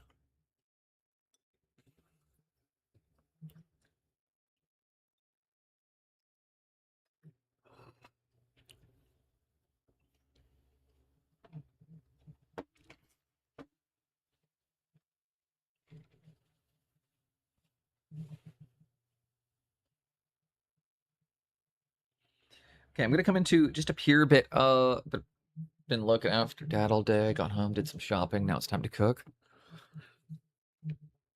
How is? I mean, I know. If you want to mention anything, hope he's doing well. I hope you're seeing some improvement. And beyond that, I hope you're at least able to enjoy some time spending with him. I hope you were at least able to enjoy spending some time with him while you were there.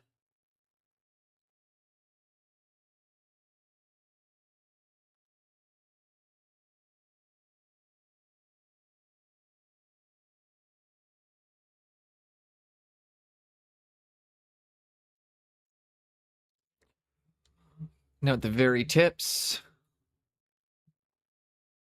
And start bringing in the highlights on the rest of the flames here. Then we're going to come back in with some black paints after this and kind of clean up the flames against this.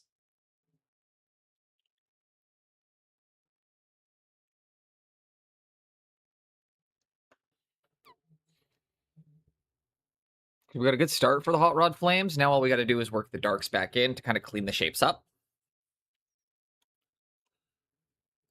Let's talk shit to Bortheim's face together. Oh, Bortheim's on? Fucking love Bortheim. He's not here. I'm just going to throw him a shout out anyways, though. Fuck yeah. Bortheim rules. Good as can be.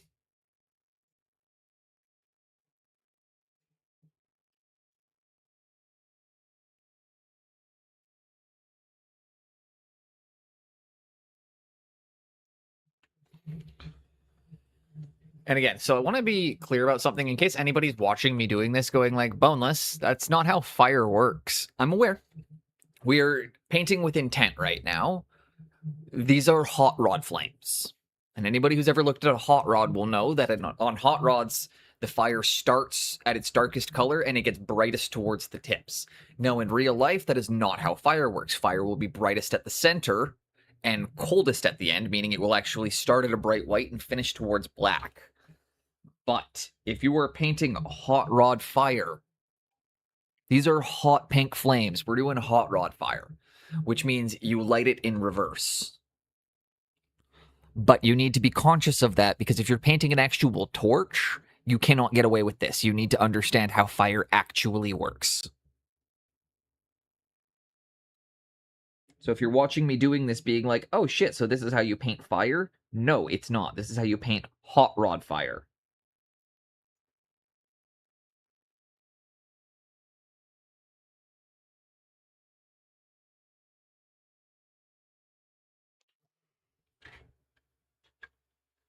I know how fireworks don't stick you paw on it. I mean, I could probably get away with it a couple of times. So we used to do that with kids all the time at the keg. Somebody challenges you to your station. Oh, you want to work you want to work the grill? We also did it for first cut a few times. It was my favorite way of picking first cut is because we could run the charbroiler we ran was at 650 degrees Celsius.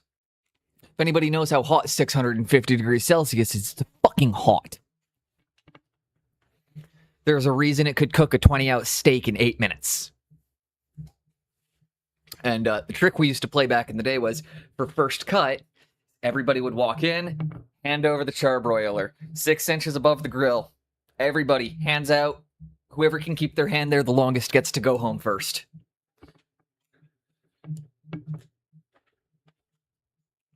I miss doing... Oh, man, dude. Also, welcome in, Plate Smasher. Hello. Get you a shout out in just a second here. I'm just working through the list. Got a few wonderful people in here.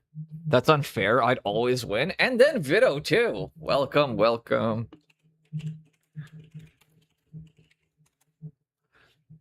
I'd always win. Dude, I was grill cook, man. I had asbestos fingers. I could keep my hand there for about 2 minutes.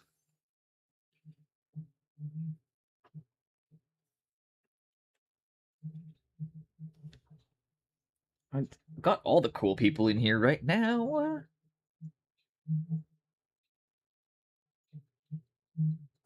So yeah, the interview went really well on my days off. It's been awkward, again, trying to go back into the workforce. Because every time I do, they ask me the same questions, like, so what have you been doing? And it's like, I've been an independent artist for the last 3 years and a Twitch streamer. It's like, okay, well, what else have you done? I was like, no, I've been an independent artist and a Twitch streamer exclusively full-time for 3 years. It's only recently that the economy has gotten to the point that I need to subsidize that.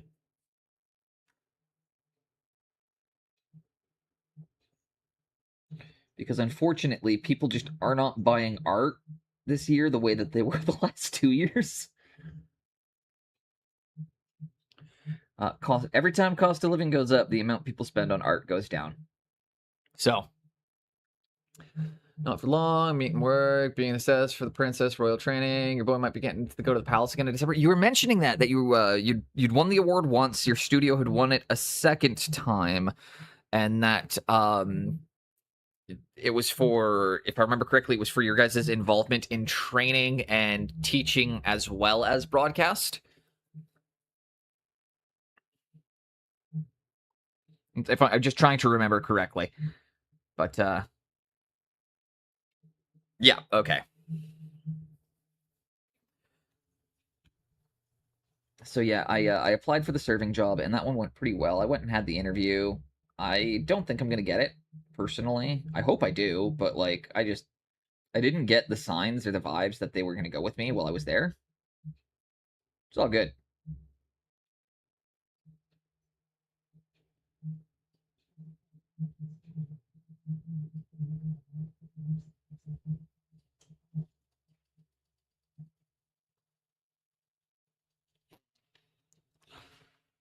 Hobnobbing with the royals is what you do. Hell yeah.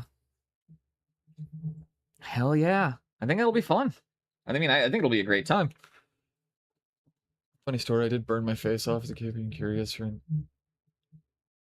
I've been lit aflame before. Gotta go do adult things. Have an alert. No worries, Vito. I'll throw you a shout out as well as soon as I can.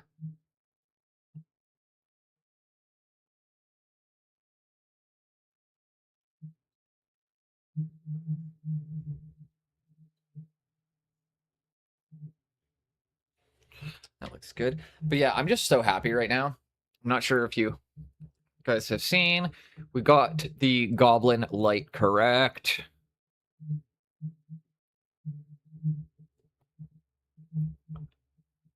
We got the lighting on the gobbo correct finally.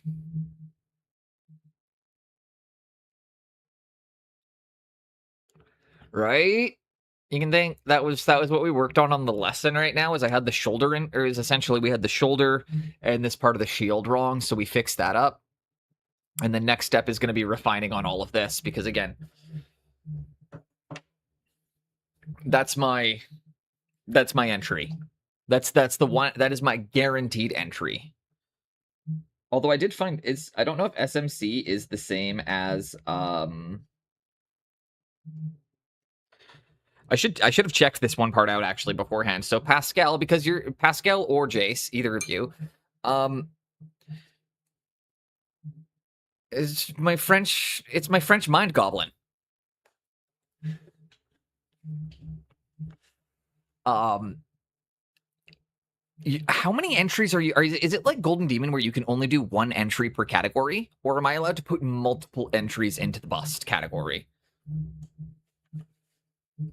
I'm just trying to figure out if I need to abandon some of these projects and tunnel in on one of them, and then maybe because if I want to do 2 entries, if I have to do, say, 72 mil and a bust, then I'm going to abandon on trying to have Astaroth done in time and the Troll, and I'm just focusing on getting the Goblin done. I'll bring the Troll I'll bring the Troll out next year, you know?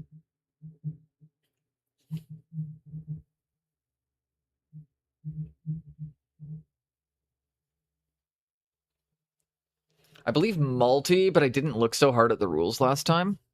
Okay, because when I was looking at a few of them, like Golden Demon and I think Monty San Savino, you're only allowed 1 entry per category. And I didn't know if SMC was going to be the same, so I was having that panic moment being like, should I bring 3 busts, or should I bring in 1 bust and 172 mil?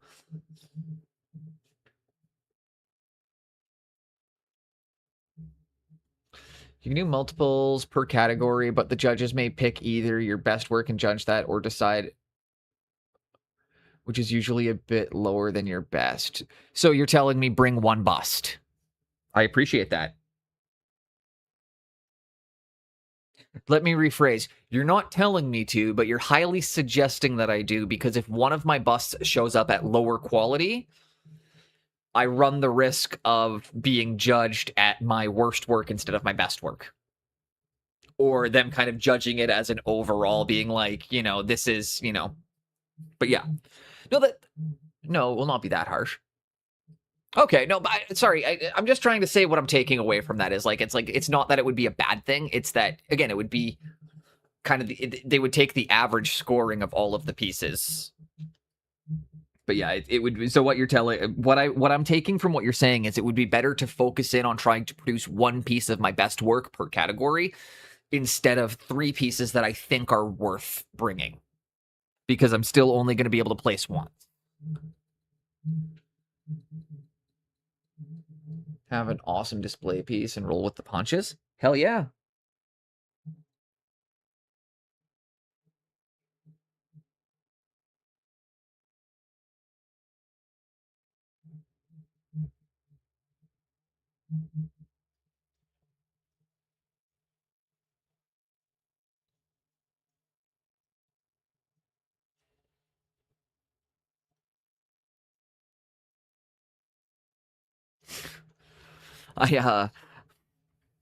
Been trying to ask local hobby shops if any of them want to sponsor my SMC trip.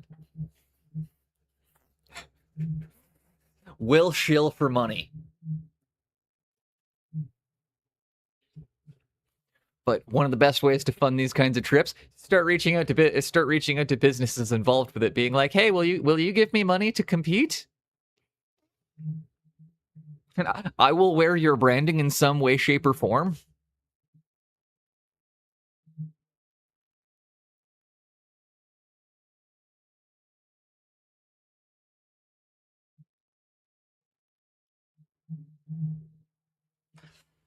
The downside with Fenris not being big enough for them to sponsor me is I would gladly shill Fenris. I already shill Fenris, and they don't even pay me to do it. They sent me a couple of brushes. That's all. But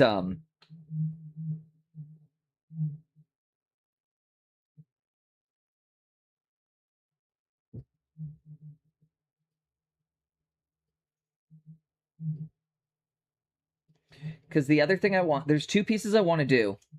And I'm not sure. Everybody in here has seen The Hedge Knight by now, right? We read it on stream. I assume everyone in here, it's been long enough. We all know The Hedge Knight. We all watched Knight of the Seven Kingdoms. I'm not spoiling anything for anybody if I talk about it. Or that on the black market, you can sell your soul for a hefty sum.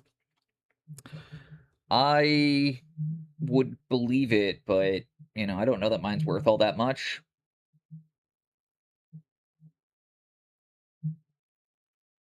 If anything, you'd be better off finding a crossroads demon.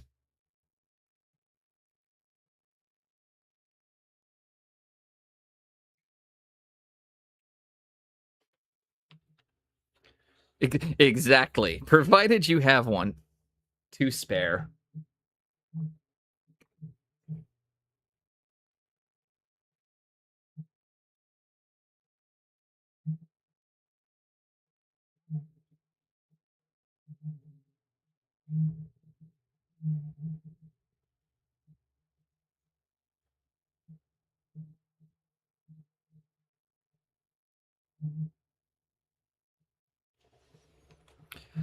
There we go. Tired, half dozing away, waiting for the missus to come home so we can eat.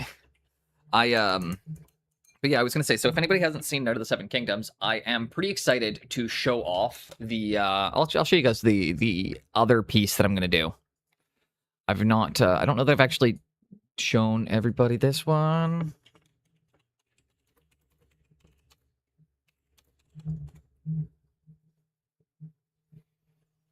What was it? Is it My Mini Factory? Second, sorry, I just need to check really quickly. I sent it to a friend of mine, my buddy who's going to be printing it for me.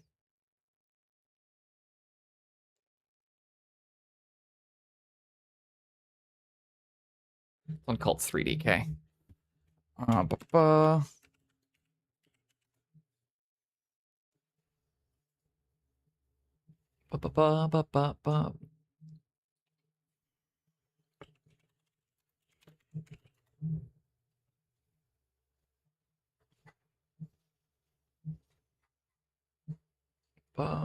Where is it? That was a good one, but that wasn't the one I wanted. There it is.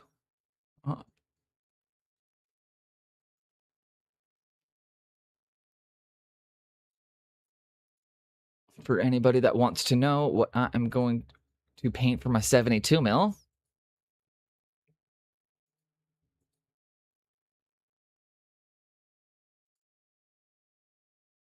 I'm gonna show everyone in here really quickly. This is gonna be my other entry. And we are going to do a couple of mods on this one to get it so it is after he's been hit by the lance. So for those of you that are familiar, Duncan gets fucking lanced, and I would like to do the mod so it's after he's been hit and gushing blood before he's about to go and fight. So yeah, I'm going to try and model that with the piece of wood sticking out of his side. And go in and break the chainmail a bit.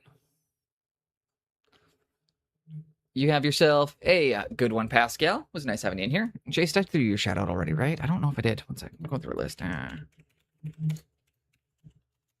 No, I didn't. Jace to face. He's rad. He's the man. Somebody whom I watch quite a bit. Make sure you're following him. I'm looking forward to seeing you in Eindhoven, assuming all things work out.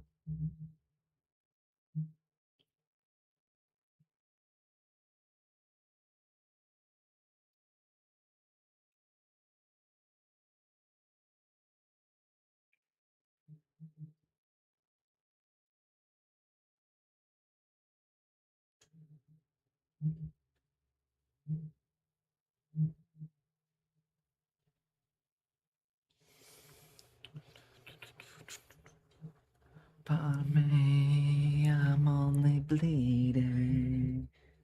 Cut me to the bone.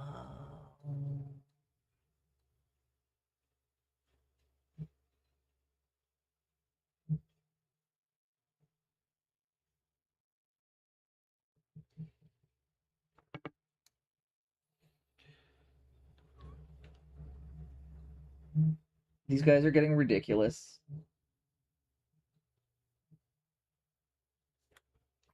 And I'm loving every step of it.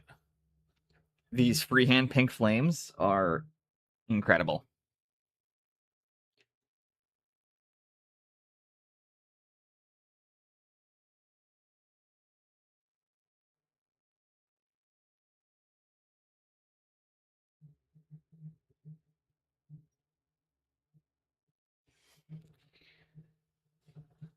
And I liked doing this one where we modeled him with his head ripped off and carrying his own severed head. Oh, yuck. Tomorrow's definitely gotta go shop. Ah! Shopping? I had to go shopping yesterday. To go buy some clothes for my brother-in-law's wedding. Because it's in the desert. And I don't have desert wedding clothes.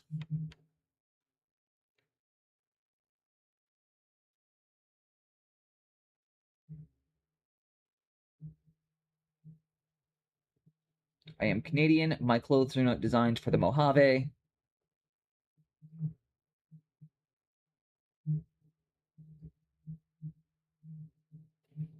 So, not walking up to the shopping at 25 Celsius. Oh, yeah, no, dude, 25 Celsius, rough. We, about 23 here right now. Although it typically in the summertime gets to about 33, 35 here Celsius, which is pretty kind of like 33, 35 is a normal Canadian summer. I gotta pee. I will be right back.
Cooled off slightly today. 30, 35, don't remind me. Oof. The hottest it's ever gotten here was 48 Celsius. That was a couple of years ago, although it's projected we might get another heat dome this year. So they're warning us we could see potentially 40 to 50 degrees Celsius weather again. If that happens, the dangerous part about that is Canada doesn't have right to cooling. We don't actually believe in safe temperature. So it's very dangerous here when it gets that hot. Yeah, we do not have the right to cooling.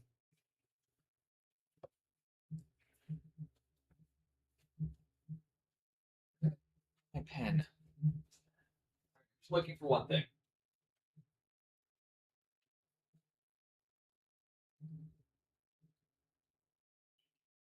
here. You're following me. I'm just trying to find my vape. Where did Dad leave his vape, remember? There, it's on my desk. Sure. It's probably going to be a pretty rough summer here. Last time we had the heat dome, my fucking wife painted at work. Got a pretty bad conky. So, that's the whole thing with, like, the right to cooling and things. Like, literally, people working until they're fainting from heat exhaustion.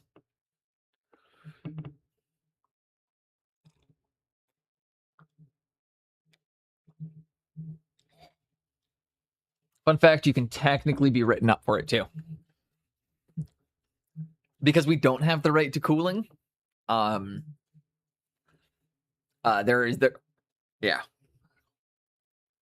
there have been huge pushes, too, due to climate change, to get the right to cooling, but we've not yet.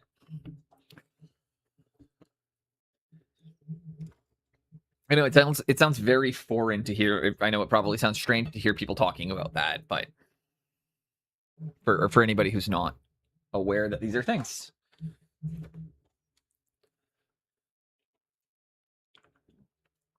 So farewell to Nova Scotia's charm. Now it's early in the morning and I'm far away.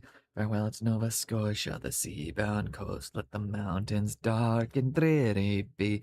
When I'm far away on that briny ocean tossed, would you ever heave a sigh or a wish for May? I was 37. Yeah, so the hottest it ever got here was 48. Hottest it ever got here was 48 degrees Celsius. And then we were running into issues because indoor temperatures were roughly 8 to 10 degrees hotter than outside temperatures at that point. So the insides of people's homes were exceeding 50 degrees Celsius. My apartment hit 55. If anybody is American in here and needs a conversion on what 55 degrees Celsius is, I'll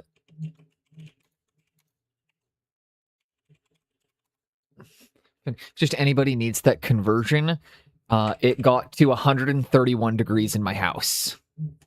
Just so you know, the hottest I've ever had to deal with is 131.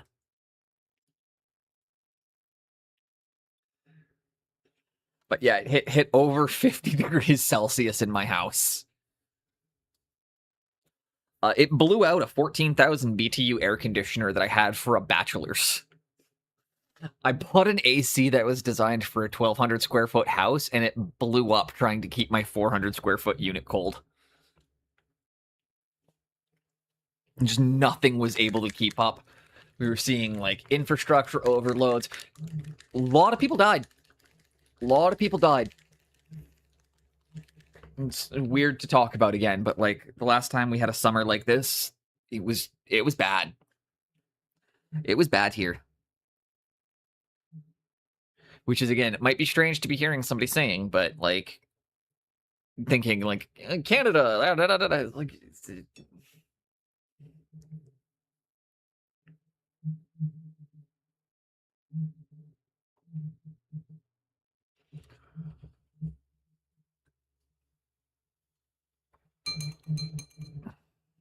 that's too bright. Not black enough. I normally wouldn't bust out Mr. Pigment's paints for this type of stuff, but I'm going to be completely honest, dude.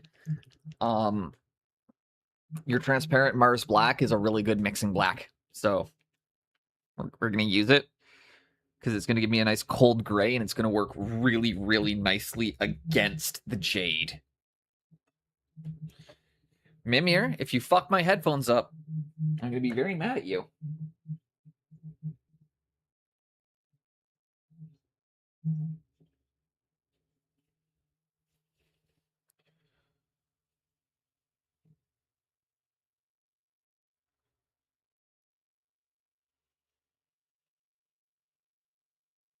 Still need to go just a wee bit darker than that, maybe 2 more drops of black.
Now we're just coming back in. We're going to clean up the flames a bit. Kind of refine at the shapes. And then you can come in with the pinks at the bottom.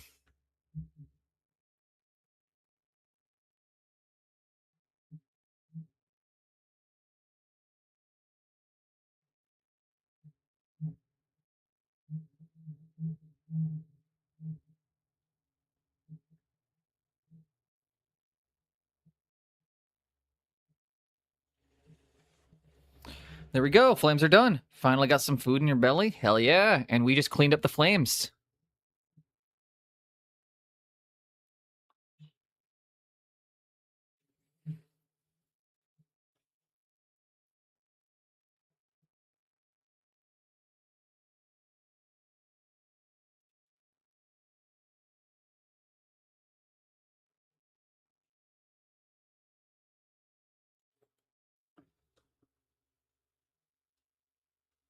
Clean the brush out.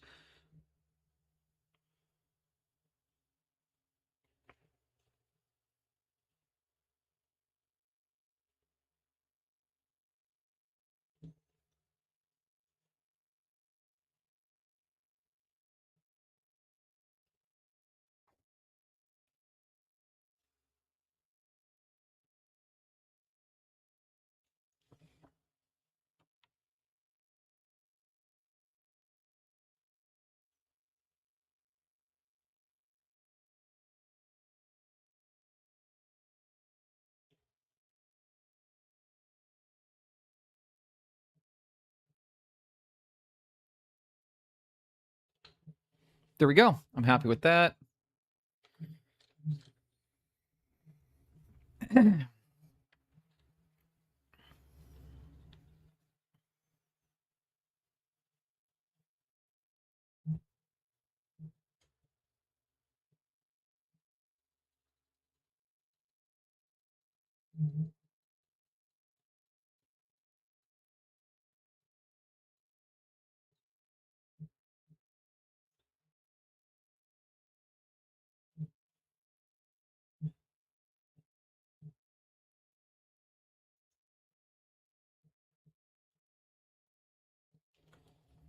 There we go. Again, just cleaning up the flames. Coffee's gone. It's time for wine.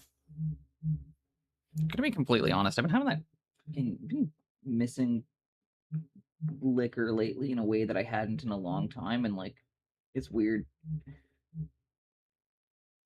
I know I shouldn't drink, and I know nothing good is going to come from it if I start, but it's also that thing where, like, I don't know, I sometimes feel like it's difficult being in a position where I have been told the only way that I'm ever going to get through this is abstinence. And, it seems weird to me because, like, I believe that abstinence-based recovery has never worked in any, like, major capacity. Like, abstinence it failed in teaching sex ed. It fails in most aspects. It fails in safe drug education. So I don't really seem to. I'm struggling lately with the understanding that of like, why is this working for me in this capacity, and often feeling like it's not because I never learned how to moderate my behavior. I've just learned to avoid behaviors that I can't moderate. And in turn, I just became a more avoidant person.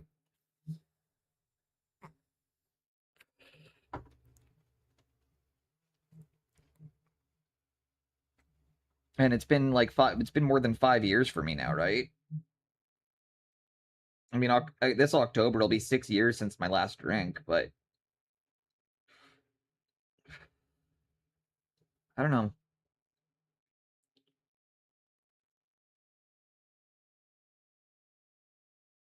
Mimir, leave my headphones alone. I don't know. Again, it's one of those things where it's just a thought I've been having lately, where I'm finding that it's interesting that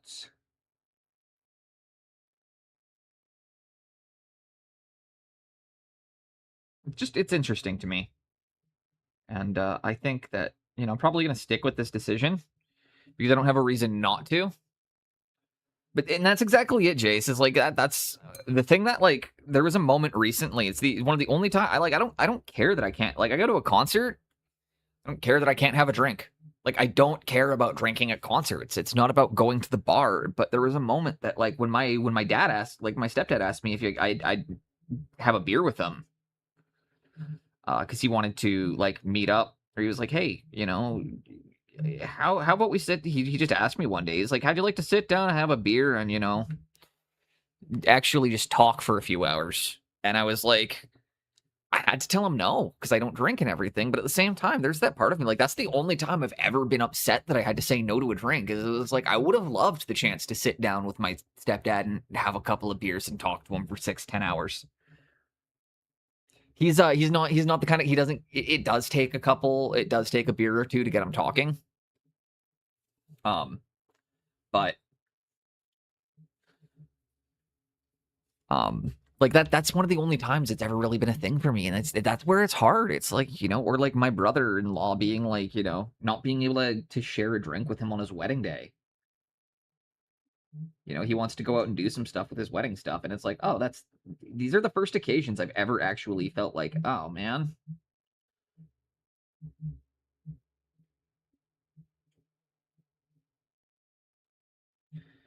But my problem always was that it was just never one drink with me before.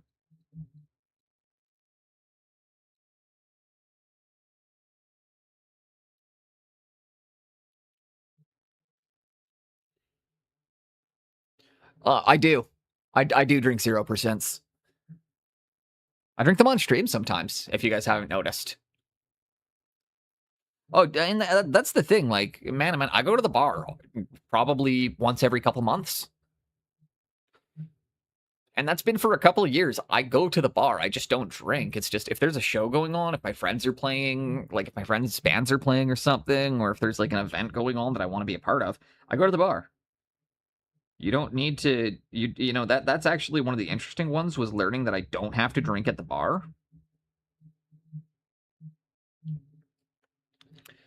Drink a little more often in the summer. And that's the other one, Jace, is like I like Old Country cider.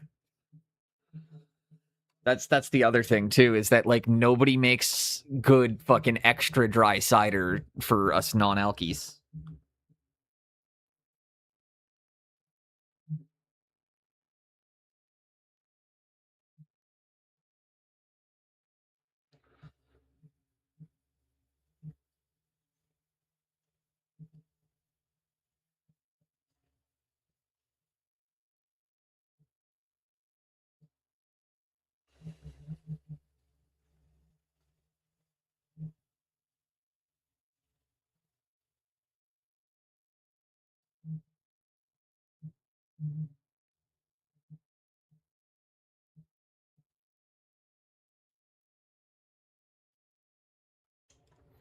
Clean up the flames.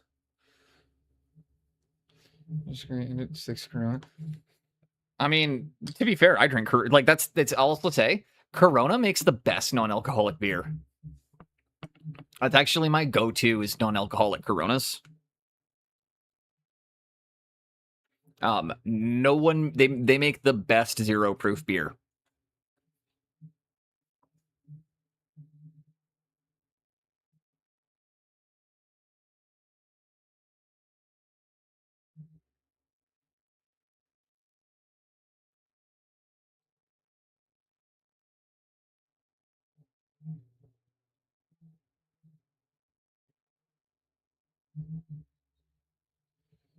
But it's weird. It's after I've been sober for so long now that I don't have a good reason to stop. And that the flip side though is like back in the day, if I bought a 24 case, I usually bought another 24 case that same day. Like if I bought that's not how I drank. See, if I bought a 24 case, it was usually at around noon, and at about 7 p.m. I was usually walking back to the liquor store.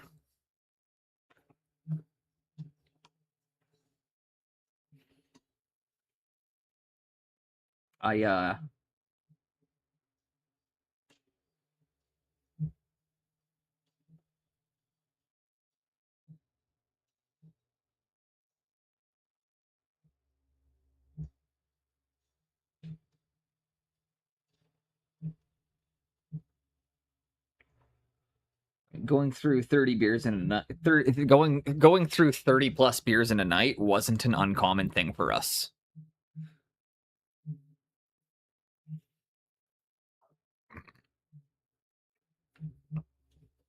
Before I was a dad, I was son, and decided it was just happened. And honestly, like that's kind of it for me too. Like I didn't go to treatment. Like I did 12-step programs, but like honestly, the 12-step did not resonate with me, and I'm not a part of a 12-step anymore. I still volunteer at like detox, helping people out, but like I didn't go through detox. I didn't go about it the way a lot of people do.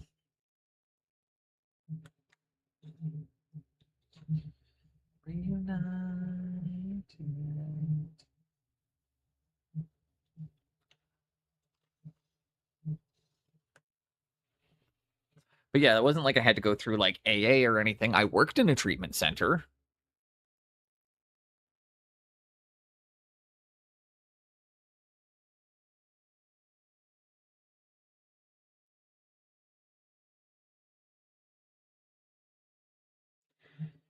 I don't know. It's weird if I'm saying it, but it's like I don't know. I guess the reason I'm doing it's becoming a lot less clear to me.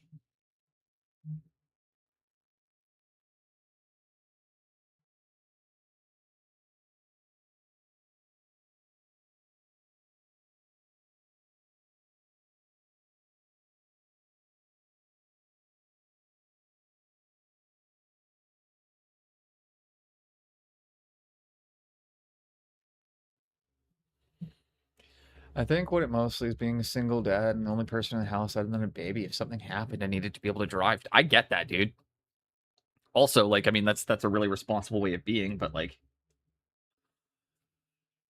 you know, for me, I can't. I quit because I had too much to drink, and I woke up in my car, and I'd never done that before. And that was a moment where I decided that's never happening again. I don't know what happened.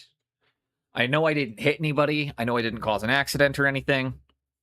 It was several years ago, but yeah, no, it just literally one night I had too much, and in the morning I woke up in my car, and it was just like, this is not okay. I don't know if I drove. I don't know if I was behind the wheel of the car or not. I don't want to find out. But that was enough for me to go, you know what? I don't ever want to do that again. For me, it was just like I never thought it would get to that point, and then it happened once, and it was just like, okay, you know what? That's it for me. A mistake was made, a line was crossed. I don't get to make that mistake a second time. There are some mistakes you only get to make once. For me, that was it.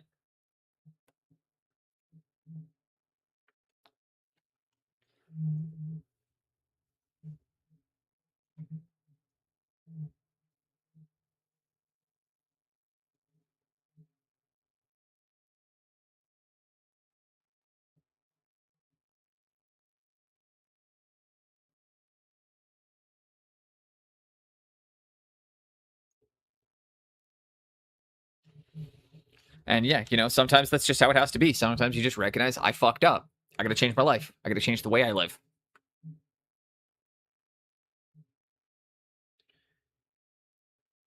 But it's also, you know, I don't know.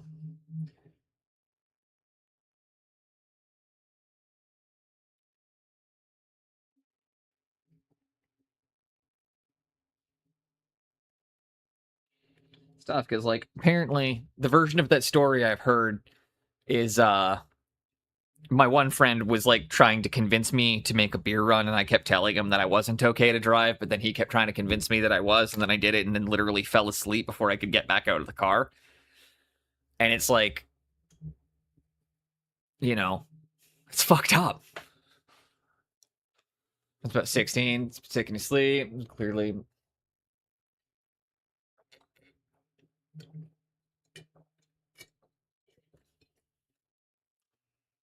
I've never gotten that bad. Never gotten sick in my sleep. I never gotten sick in my sleep. That's always a good one to be able to say. So we just did freehand pink flames on these guys like it was nothing. Took us 2.5 hours to do the whole team. Now they've all got the freehand pink flames. Yeah. See, and that was just it, is you notice how you guys are talking about how you had those moments, and what happened for you is you learned and you grew up from your mistakes. Whereas what I'm noticing is the difference in what I'm saying is that I just decided I would never give myself the opportunity to make the mistake again, rather than actually learning and growing from it. And that's where the doubt comes in, right? I mean,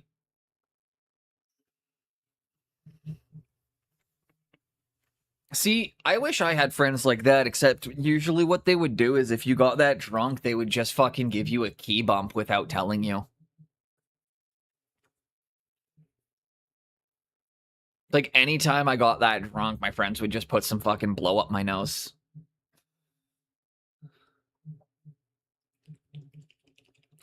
Statements you're probably not expecting to hear in a miniature painting stream. I just said that out loud, and I was like, and statements you're not expecting to hear in miniature painting for 2,000, Alex. I guess it's for Ken now, is what they say, but still.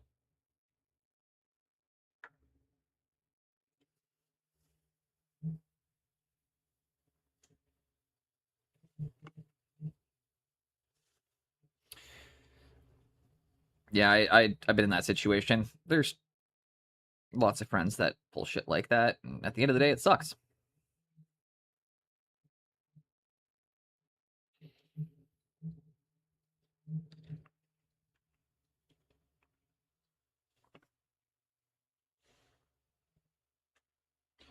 And now I'm going through, gathering any of the details that I've missed.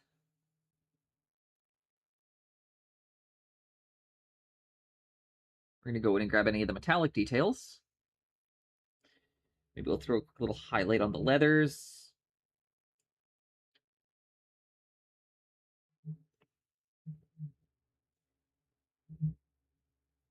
To make a change.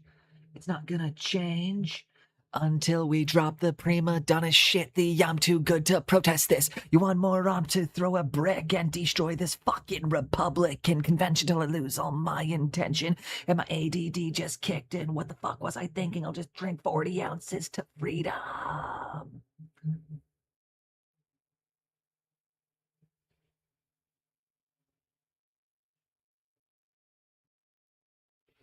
Yeah, I've had to end some long friendships. I've had to end some short-term friendships too. But it's even, you know, telling somebody that it's like, you know what, I feel like you've been taking advantage of me. It's never an easy thing to do. And the most recent time I had to do it was when like one of my buddies said he would help me move, and then started trying to fucking gouge me for every penny he could. Gambling. And Jace, I will say one thing. I'm really proud of you, of all of them, because like when you talked about like gambling specifically in the past, like we've chatted a little bit about it, and that's the hardest one to kick. That is considered to be the hardest one to kick, and it's considered to be the most dangerous one and the most life-ruining one. So the fact that you've come back from that it's really amazing. Because it's so hard to just stop chasing the loss. And especially, like, I guess that's a topic that's regularly in my head too, because, like, while I don't gamble, that's probably the only addiction I never picked up. And you know, I think about like sports betting and the way prediction markets and gambling is being pushed on the youth in a way that, like, it wasn't when I was a kid. I worry about gambling now, not even for myself, but for others. You know, I never used to think about these things, but, like, I worry about, like, myself having kids and being like, Jesus Christ, like, what kind of fucked up gambling shit are they going to be exposed to? And, like, you know, at least being able to sit them down and have a conversation with them and being like, hey, like, don't make the same fucking mistakes I did. You know, that's one of the other things too, is like, one of the joke, like, my partner and I have talked about this because both of us are non-drinkers, right? And we've talked about the fact that it's like, one of the things we're both nervous about with having a kid is, like, how do we have the conversation about responsible drinking when neither of us have ever been able to drink responsibly, and it's the reason why neither of us drink? It's just like, and, like, shit like that. Like, how do I talk to a kid about sick? Like, and I don't know, man. I guess people have told me, like, the fact that I'm already thinking about this stuff means that, like, I'm probably gonna do better than I think I am. But, like, I don't know, man. Shit's crazy.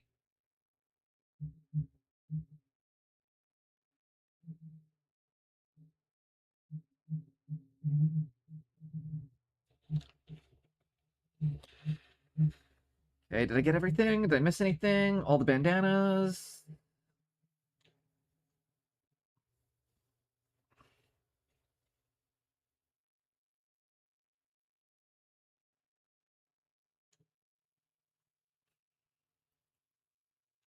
It's the penguin attack. It's a penguin attack. It's a penguin attack. I feel like I missed somebody for the shout out list. Was it White Wolf? Did I get White Wolf?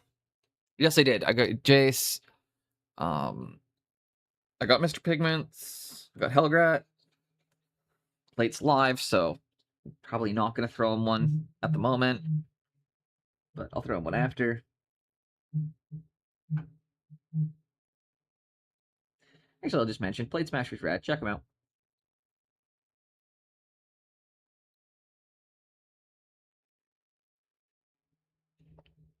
And Jinxie, welcome in.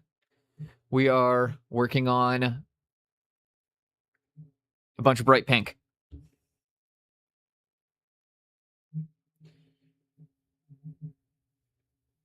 And was showing off the goblin now that we... Okay. I worked on him for, like, I sent you the pictures of, like, the before after, Jinx. I worked on him for, like, another hour and a half that night with, like, just the information you'd given me, trying to get those details correct. And check out the shoulder now. Check out the lighting on that. We got it. We got it. And look at that. Look at that little look at that line. Look at that crisp little line. Just like we said, it would catch just the tiniest bit on that one muscle. So I worked very hard, kept refining on them, but and kept silhouetting some more. So I kept pushing the silhouette further.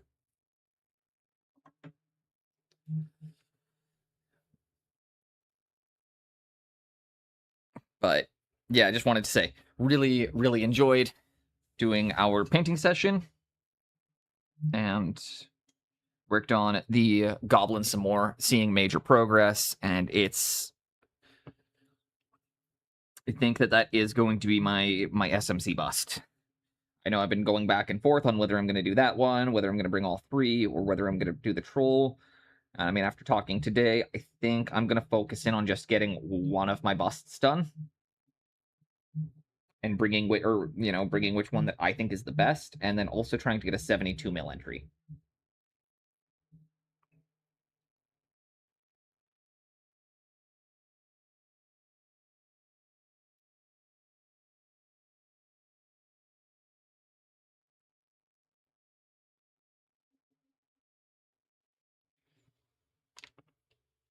Yeah, I'm really excited.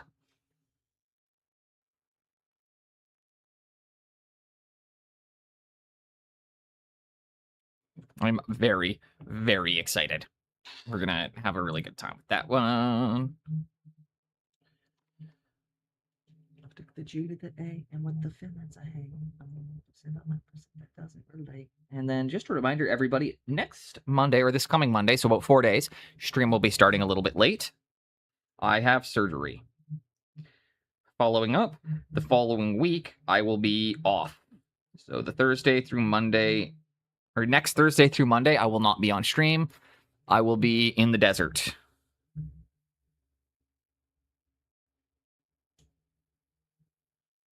Have to go to a wedding.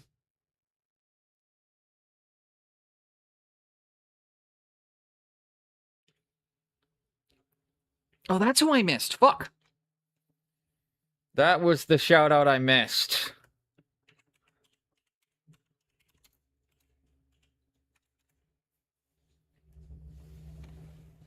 The man, the myth, the mouthpiece. Just stream the wedding. I'll go live at Hoover Dam.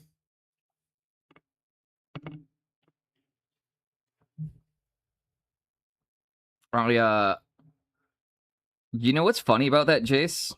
When I mentioned that to my fiance that we might elope in Eindhoven, the first thing she said was literally, she's like, well, she's like, some of your streamer friends can come if they want, if we're doing it while we're there. She's like, but no one's live streaming it. Like, literally, it was actually funny that was something that my fiance straight up said, is no one is allowed to live stream our wedding. And then I'm not allowed to live stream it. And I was like, don't worry, I don't want to go live for the wedding, but because neither of us are that close with our families, other than like her brother and my stepdad. So we don't really feel the need to host a big wedding or to like do any of that kind of stuff. So we've been talking about potentially just doing like eloping. And we're not going to be able to afford to elope for a long time. Reaper caused a big conversation by swearing in the stream, was about to burst into flame. Really? Reaper got mad about you cursing?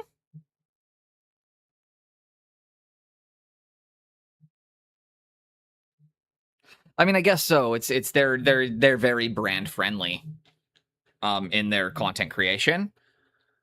But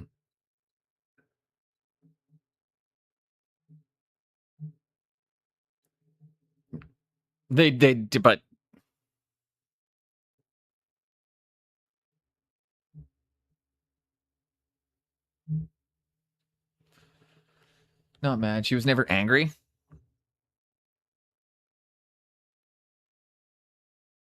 Reaper raided in actually a couple weeks ago. It was fucking awesome.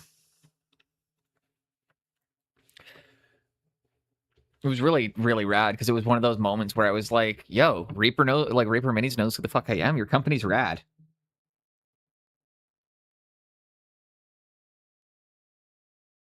You know, like that's honestly like, it was one of those moments where, like, you know, I'm not sure if you guys have had those ones on stream where you're just like, when someone raids in and you're like, you know who I am?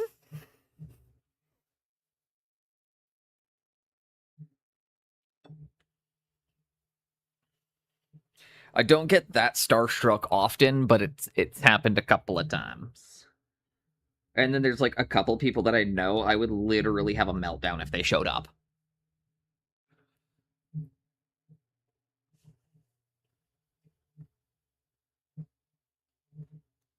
Sam Land, this is probably one of those ones where I would like kind of freak out if he showed up in the stream. He's like one of my favorite mini painters.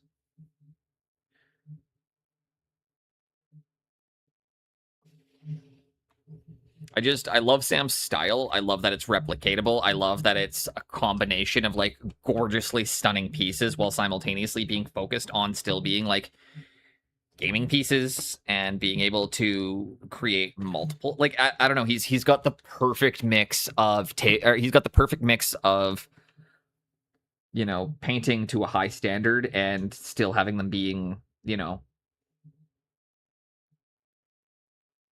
gaming pieces, but he's also got like museum displayed work.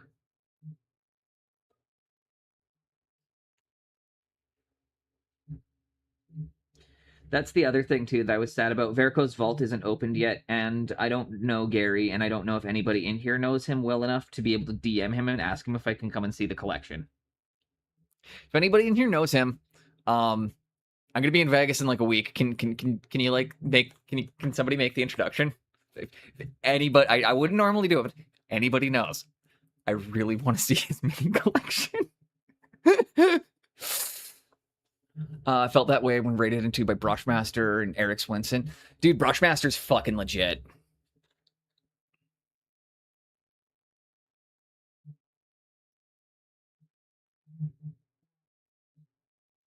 It's actually funny. Somebody once tried to aggressively be like telling me this is a story, and I don't know if Brushmaster even knows about this. Another streamer was shit talking me, saying that I have blah blah blah, and like that Brushmaster is a better fucking art teacher than I am by a long shot. And I'm just sitting there listening to it, and I'm thinking to myself, yeah, no fuck, he's a way better artist than me.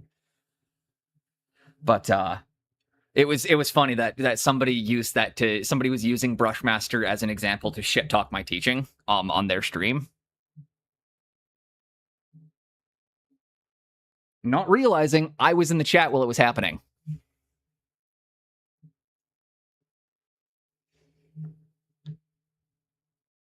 Although, again, I'm not going to leak DMs or anything.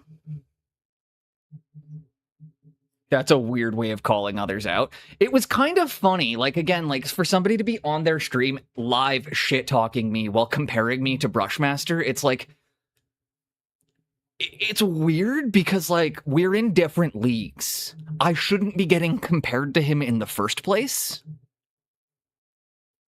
Like, that's actually why it's funny to me, is that it's like, dude's like a league above me. So, like, no shit, but also then to be making that comparison, it's like, you're putting me in the wrong category there. I'm not that good.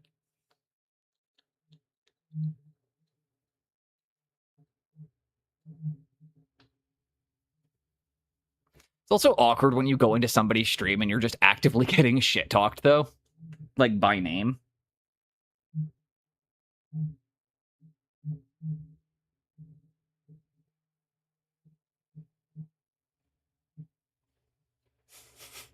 Happens. I am a contentious person. I accept that. Like, it doesn't bug me. Again, the funny part of the story is going back to a second and being like, that's not a good comparison because, like, you're putting me in a category that I don't belong in. Like, that the part of the story to take away from that is being like, I don't think I'm in that league. I teach beginner. Exactly, Ginger Beef. Exactly. It was that was what it was for me. Is it was like, that's why it was funny, is it's like, you and I know there's levels to this shit. I don't compare myself to Pascal.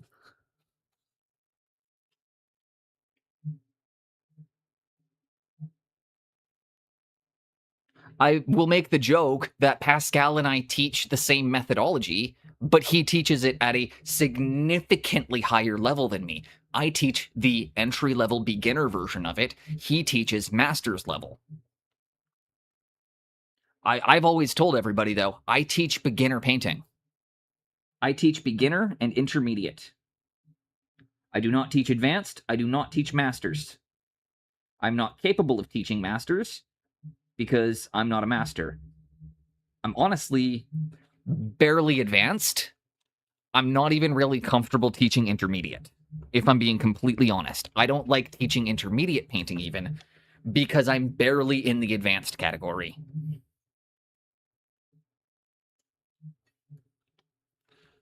He was here earlier. He popped in. He said hello. He went to the amusement park today with children, so he is very exhausted. But I have a feeling he'll probably be back after supper with the missus. Because he said he was going to have supper and then go to bed, but we also know that every time Pascal says he's having supper and going to bed, he shows back up 20 minutes later.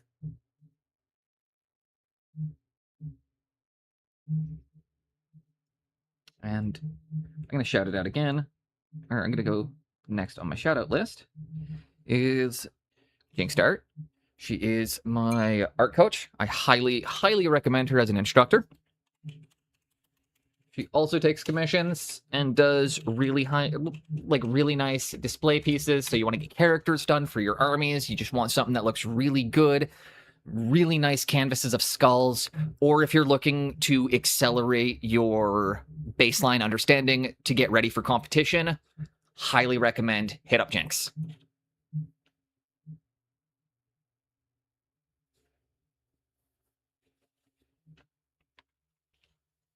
I'm so excited to see him in October, honestly.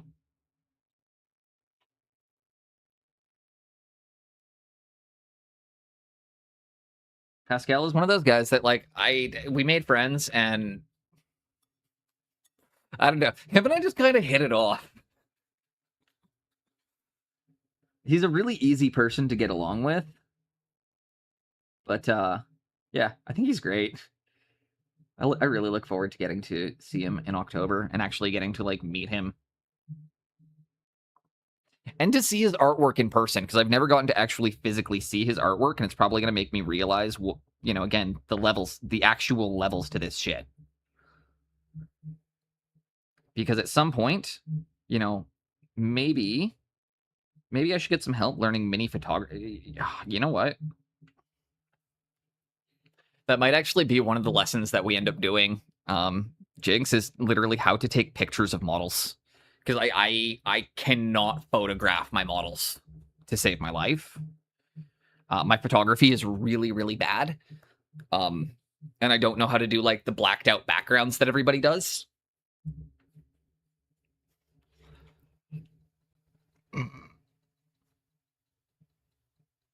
Everybody's minis are always on black, like, these nice black backdrops, and, like, mine is always just, you know, my cutting mat. Jace, I'd say we're on par. I would honestly say we're about on par for our photography, and that's not giving you the benefit of the doubt. Yeah, no, him being a dirty bird, that one was actually funny enough because I had one of my mods DM me and ask me why I let something through the auto mod, and I was like, it's Pascal, it's fine. They were like, okay, because, like, I was about to time them out, and I was like, please don't time out Pascal.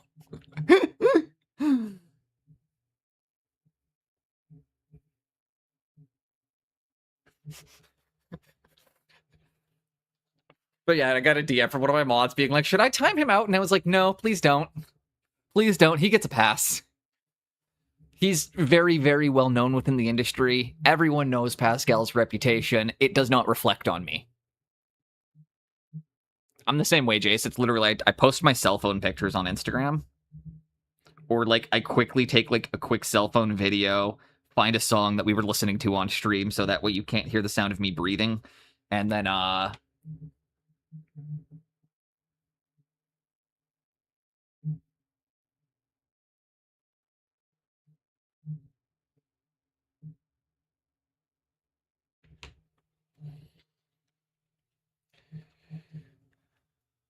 the Don Quixote pics were done with your phone? Don Quixote looked incredible. Did you, like, how do you get the backdrop? Do you use, like, a light box, or do you just edit the photo briefly to, like, cut out the backdrop? Like, I genuinely don't know.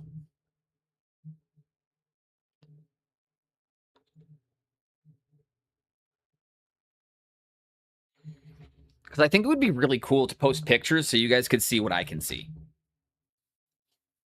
My camera, and I have a black velvet backdrop for the backdrop. Okay.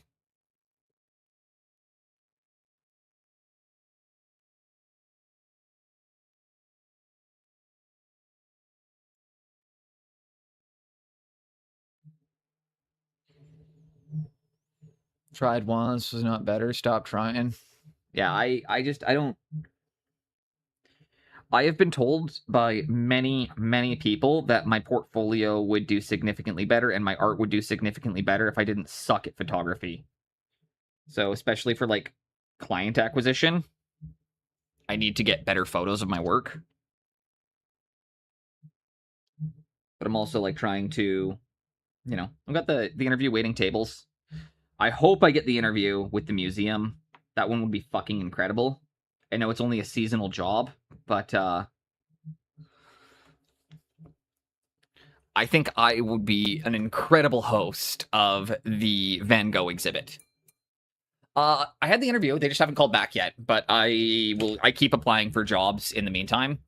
I might hear something next week, but I found out that the Van Gogh exhibit is coming to town, and they're looking for a host to do the tours of it. And being a big Van Gogh fan, I would kind of love to be able to be the museum tour host for the Van Gogh exhibit. So I sent in an application for that because they're not even asking for an art degree. They're asking for somebody with like good public speaking. And believe it or not, I'm a pretty good public speaker. My public speaking comes across very similar to my stream speaking.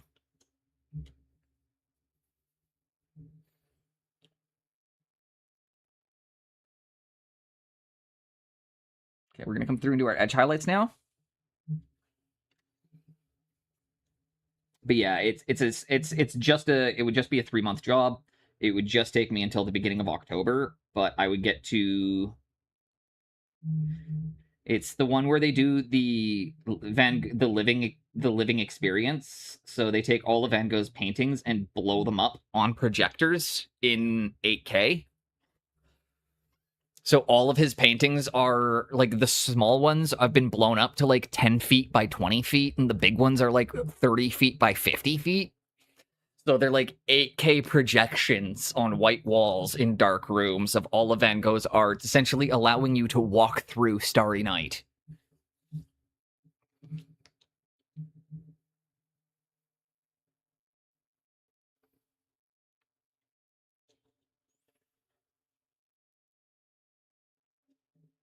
And yeah, I think I'd be a really good tour guide. So I applied for that.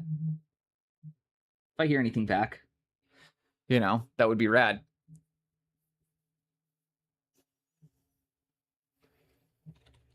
I'll check that out. Thank you, Man.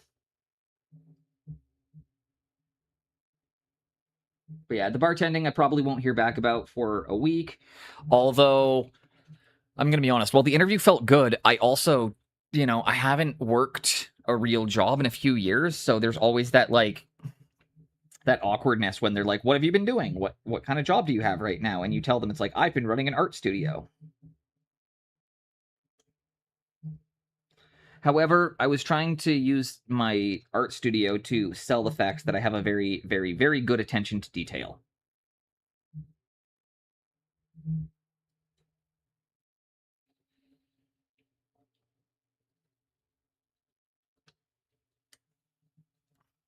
There we go.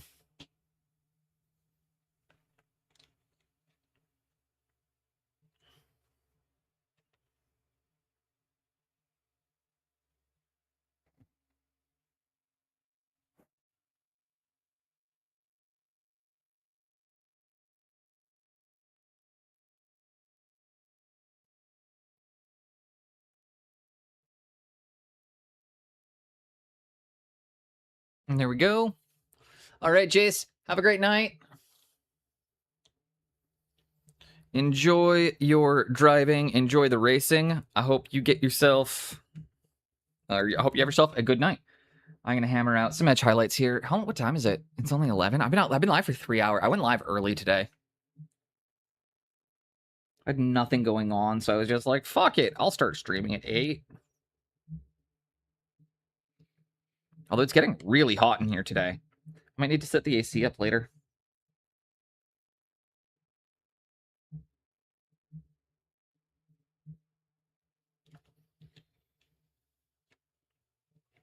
Take it easy, Jace.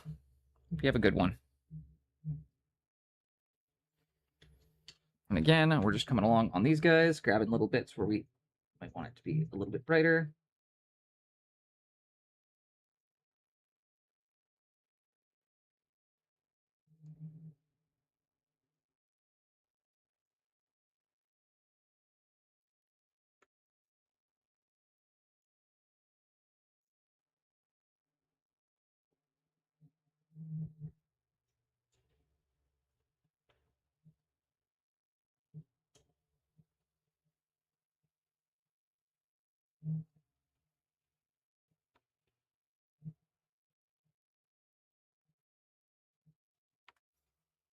There we go.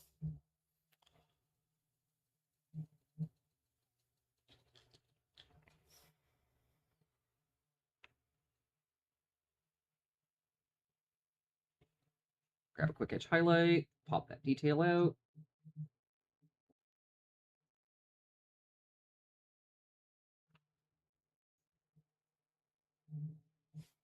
There we go. One thing, photos of source. Well, fair enough. Finally, I have to turn the AC on. Yeah, it's almost there right now. It's only 24 degrees right now, so like I think we can probably make it a few more days. But if it gets any hotter than this, we're gonna need it soon because it's starting to get uncomfortable. And like, I know that actually doesn't sound all that bad, but you got to remember that like I just sit inside during this. Need some round glasses and you'd look like Leon the Professional. I would probably accept that if that movie wasn't as fucking creepy as it was. Great movie. But also, you know, it's a great movie, little questionable at points. It's a fucking great movie, but it's also got some,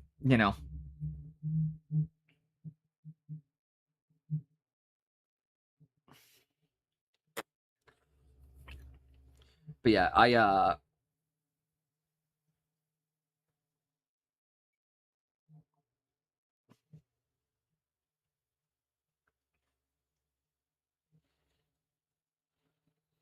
it's funny. I had to go and pick up a shirt for Vegas, and like, oh yeah, no, dude, Gary Oldman's wicked in everything he's in. Although, no role will ever be better than Gary Oldman as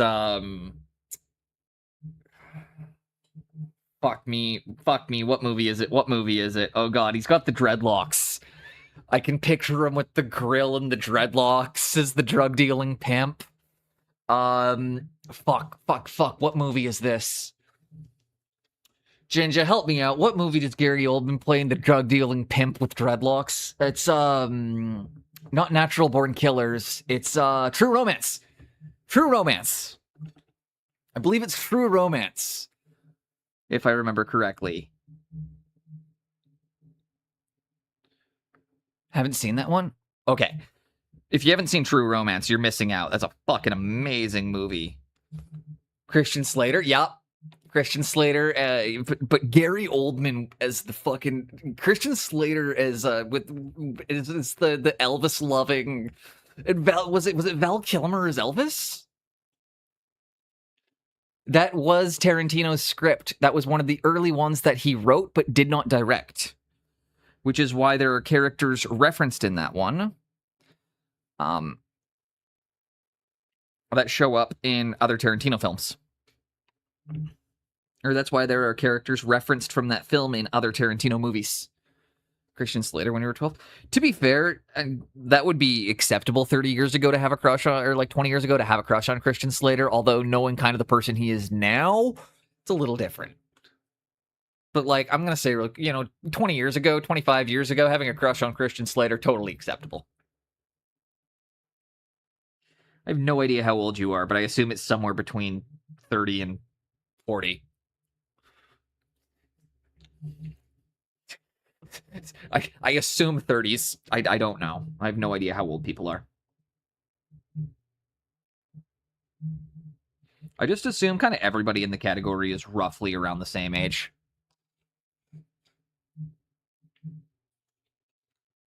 Cuffs. Christian Slater was pretty cool back in the day. His acting, what he does real life, I can pump up the volume.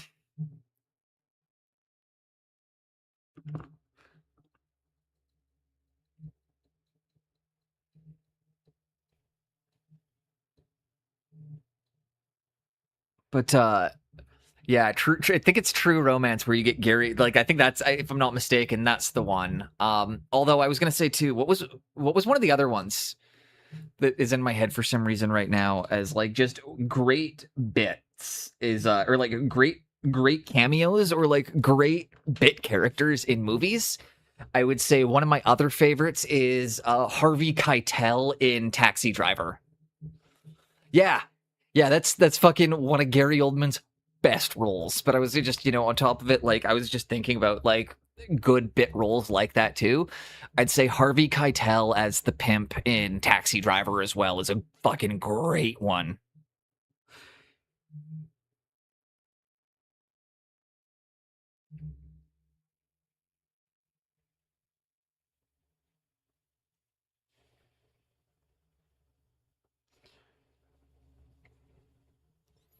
But yeah, that's if you want to know, Man, that in my opinion is Gary Oldman's best role.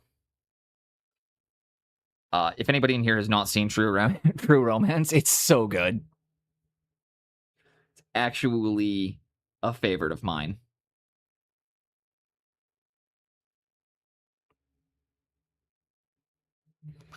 To the point that I wanted to do it as a couple's costume for Halloween one year. I think I could pull off the Christian Slater costume from that, the red Hawaiian shirt and the shorts and all that. Like, I think I could pull it off. I'm just saying.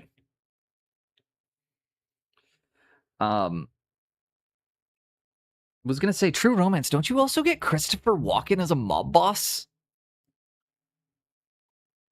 Like, don't you get a young Christopher Walken as a mob boss in that one? Like, it's a really fucking good movie.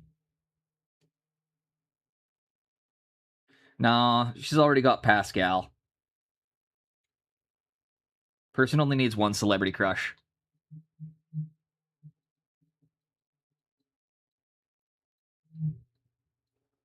But yeah, that was like what I wanted to. I always wanted to do that one as a couple's costume for Halloween because I like. As fucked up as it is, True Romance is actually probably my favorite romance movie. Brad Pitt's in it too, and yeah, Christopher Walken. Yeah, no, dude, it's a great movie. If anybody in here hasn't seen it, it is a must see. It's one of my favorite films, or like it's a top film for me. It's got great cast, got great actor. Yeah, Val Kilmer plays Elvis Presley. Like they cast Val Kilmer as Elvis. It's but yeah, again, I highly recommend the movie if anybody hasn't seen it. If you have seen it, you'll understand why I'm talking about it as well. But it is my favorite romance film.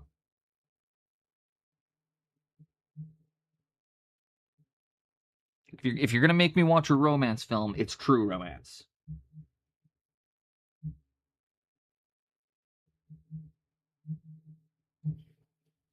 Get me pause on the movie. Yeah, and it's man, oh man, it's written by Quentin Tarantino.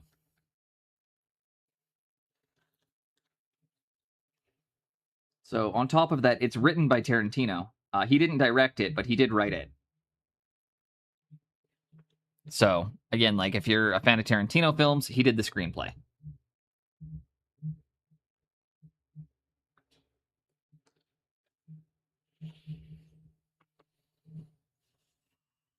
We can apply some just like touches of highlight color to the black just to bring a bit more of that visual interest into it and get it to read more as a bit of an oil slick black. And that's going to give me the baseline transition that I need to get my edge highlights on this without it looking funky. Also, after we're done these guys, should mention you're not a huge Tarantino fan. That's fair. I am. I really like his films. I know that he steals constantly from other artists. Hell, I even quote Tarantino regularly when I say it. Good artists borrow, great artists steal.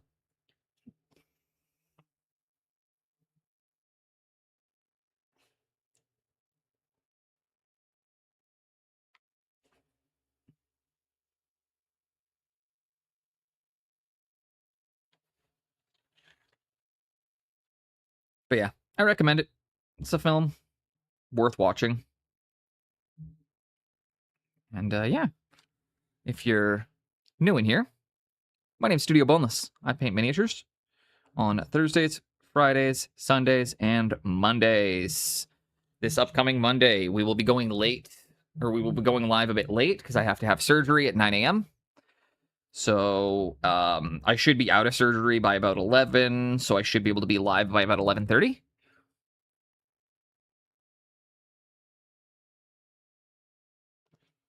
But I should be out of surgery within about an hour or two.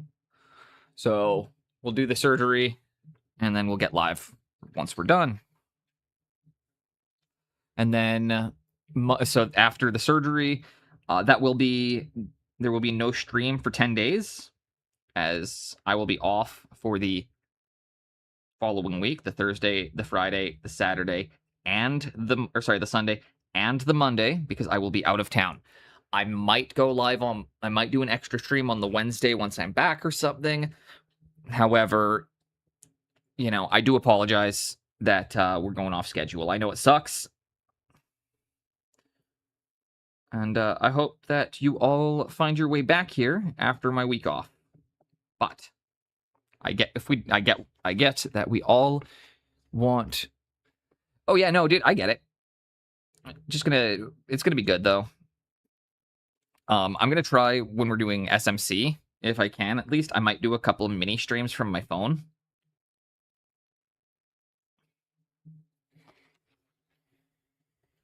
Maybe if I don't know what the rules around it will be, but if I can, I might try and see if I can do a live and take a walk through the vendor hall and like the mini, or like in the,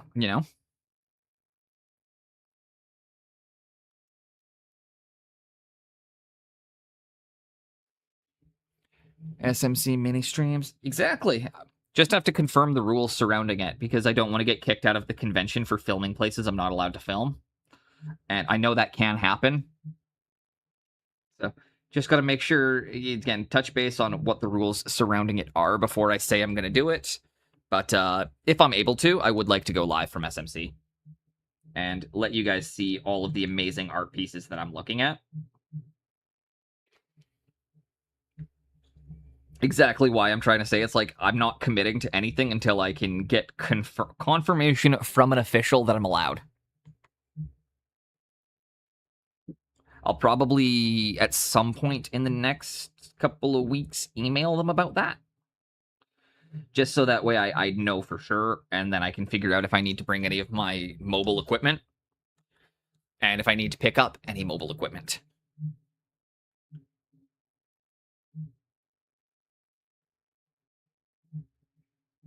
Because, yeah, it would really suck to get kicked out for just not listening to the rules, and shit like that happens. The event, I'm the same as always, make sure I'm allowed, really. Exactly, man. That's the way you do it. You double check, make sure it's good with them. If they say yes, it's good. If they say no, it's not good. And if they say yes, but then change their mind, you let the person know, I was given permission. However, I will shut this all off for you right now. No issues. Make sure you let them know. It's like, I was given permission. However, I will turn it all off, as that's perfectly acceptable. Thank you for letting me know.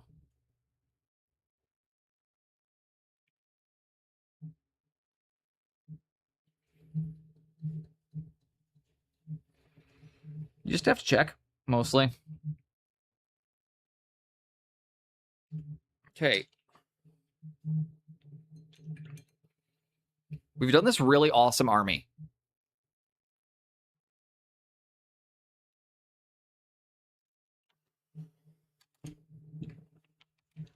Like, you get a bunch of them now with the freehand flames and things. They look awesome.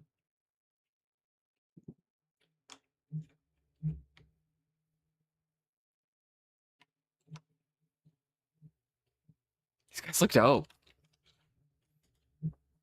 Exactly.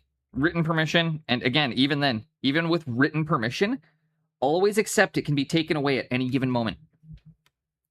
Like that's the key, especially when it comes to filming. That's the one thing I've learned, is permission to film can be revoked at any moment. Doesn't matter if they gave you written permission then, they can change their mind. Exactly. Exactly, man. The written permission is just to prevent getting yourself kicked out or getting in trouble. But that's exactly it. It's why I'm saying is it's like the best thing you can do in those instances is get your permission, talk to the people you need to, and then be prepared that if somebody asks you to turn your stuff off, you will. Have your written permission again, so that way you could explain afterwards that it's like, hey, I actually, I talked to so-and-so about this ahead of time. So I just like to get some clarification of where I am allowed to. And that's also a great way of going about that, is just slightly shifting your phrasing, being like, I'm super sorry. I did not know. I had gotten permission from XYZ to do the filming. However, I did not know that I was not allowed to film in this area. Would you be able to let me know where I am allowed? And if they say, you know what, we're just not allowing filming, then you go, okay, no worries, then I'll turn all my stuff off.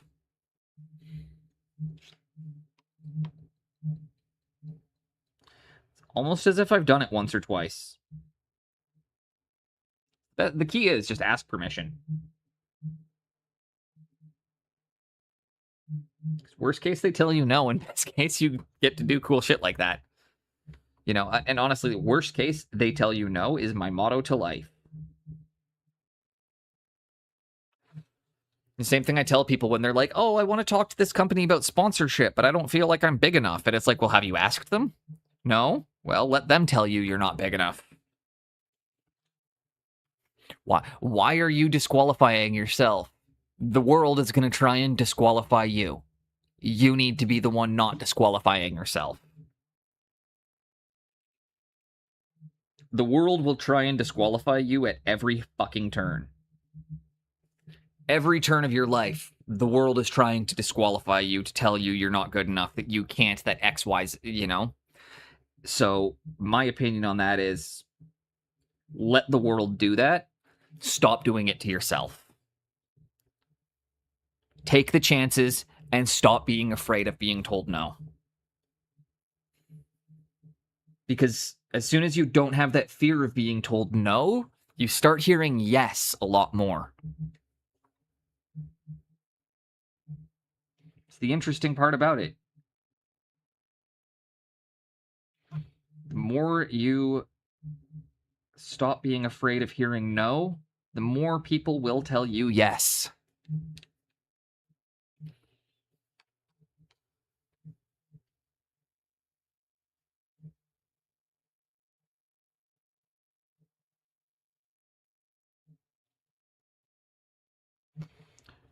My goodness, why is bubblegum pink armor so much fun and so surprisingly easy to paint?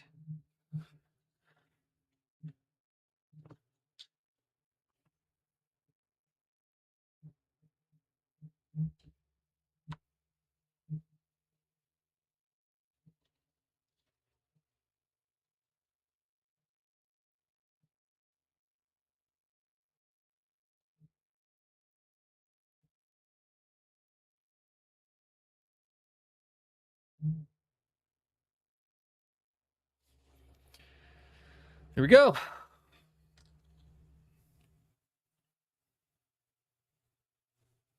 Okay, get that. Take a quick pee break, and then we'll get back to this. I'm gonna try and figure out, what do you think's next? Should we do an edge highlight on the black armor? What do you guys think we should do next?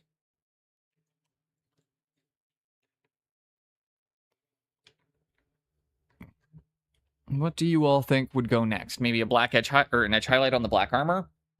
Or we come in and we do the true metallic elements and we put the steel stripes on the helmets. Well, you guys look at that, let me know. And if you guys have any ideas of what I could do on them, just let me know. I will be right back, though. I do have to pee.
Okay, we're back.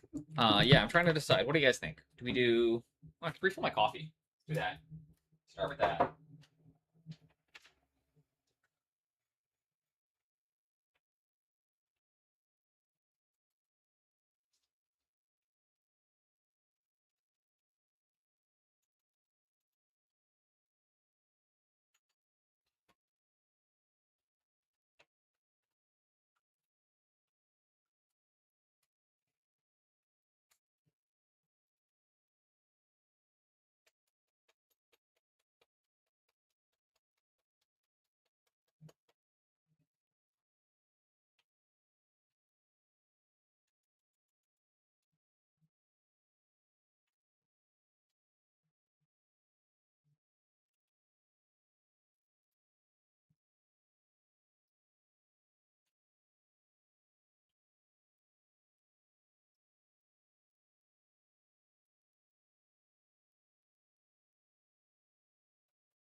Coffee. It's done. Water is bubbled.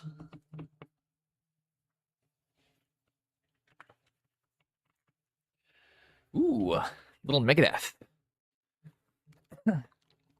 Nope, Rush. I thought that was almost honest for a second. Stage approaches the unreal for those who think and feel.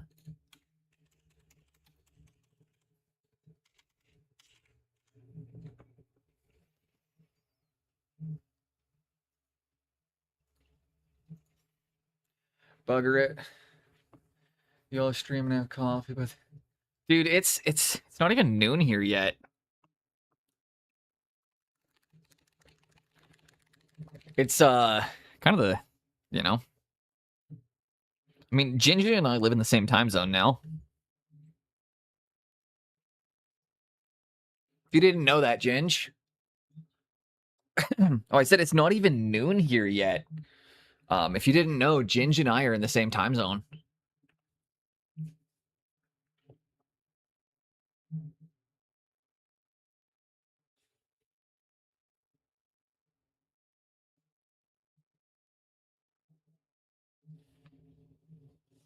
We're still in the AM.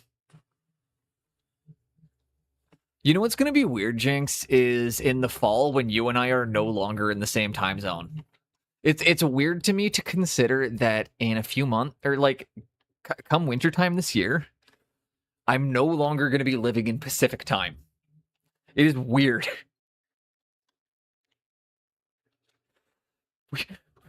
I've never experienced changing a time zone before.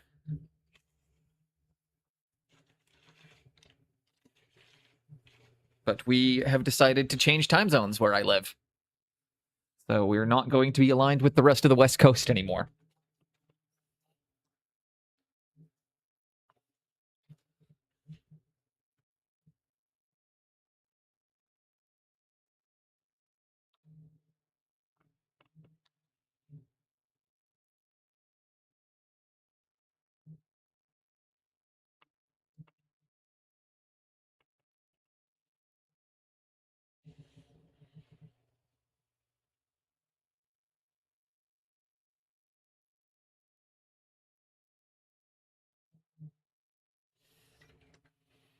It's close to 10:30 there. Yeah, I know. You guys you're +9.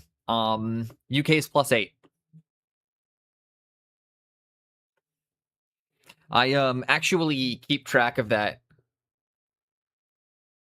Wait, JT's also BC? I didn't know that. I'm gonna reach out to him sometime and see if we're anywhere near each other.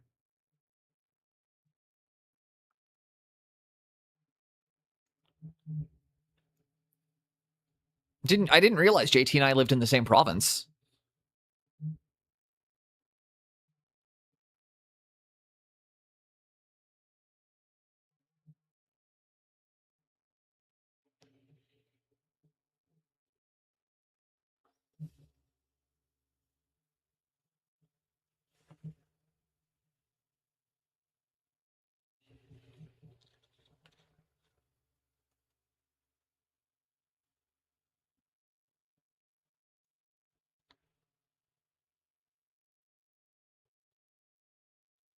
Which then means if they are, then they would probably have seen my Facebook ads. Sorry. That's really funny. Facebook's the only place I advertise under my real name.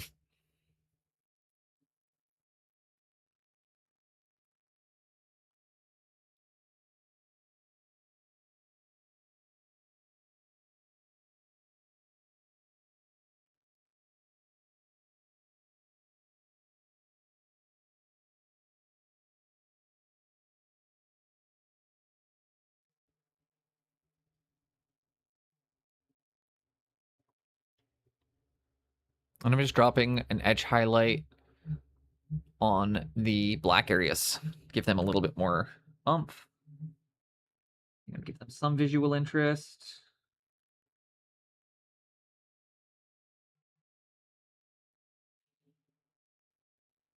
My cat is sitting patiently beside my feet, which means I have to take a moment and give him some pets.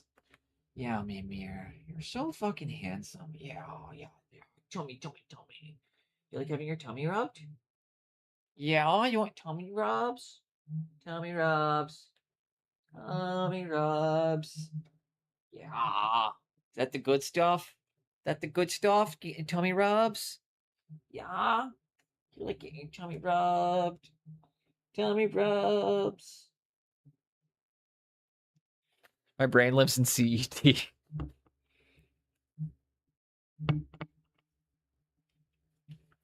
Yeah, I'm in North America, so I try to know time zones though, because I built my stream around that. Again, something you guys might not know, I picked my timings based on the fact that I go live during prime time in Europe. So I picked it so that way because miniatures are more popular in the UK and in Europe in general, my stream is timed around going live for your guys' prime time. And then weekends, I typically do okay in NA, but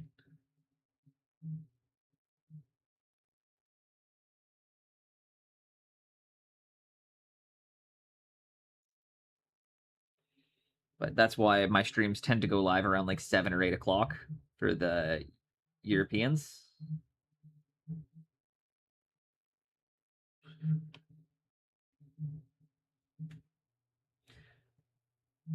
Also realized I should change my schedule. It's completely wrong. Like my actual Twitch schedule is listed completely incorrectly.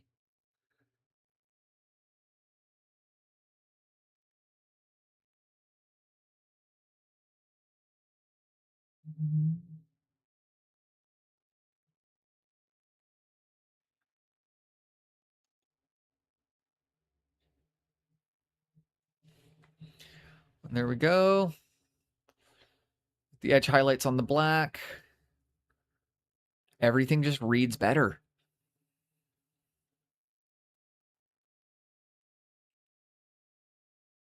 Let's go through an edge highlight, boys. But it's just empty space. I can't face tomorrow. But you're not coming back.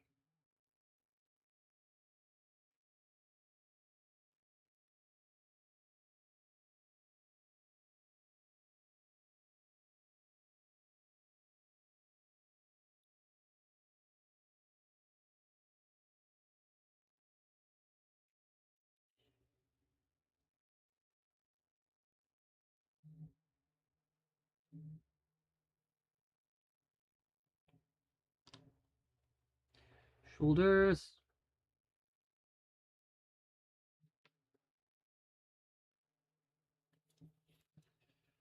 I can't get over the price on sledgehammers. It's like $40 usually. Oh, what does a sledgehammer cost? What's a sledgehammer cost in where you live?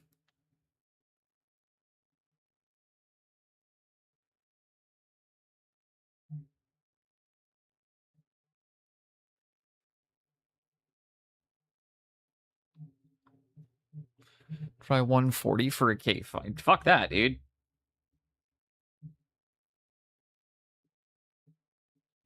That is not what a sledgehammer costs here. Yeah, no, I can get a good fucking, like, 20-pounder for $80. Like, I can get a 20-pounder with a concrete breaker on it for $80, dude.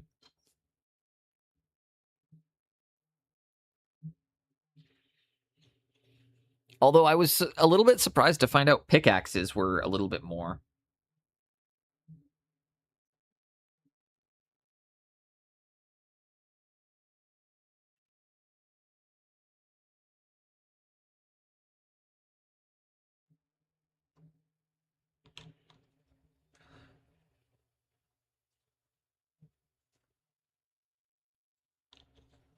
And okay, got that done.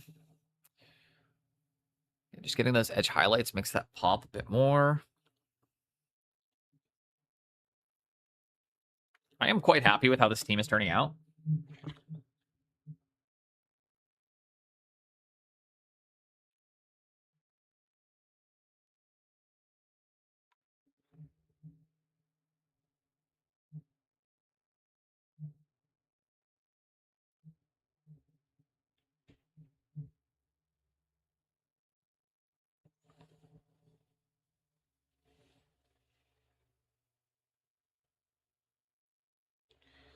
And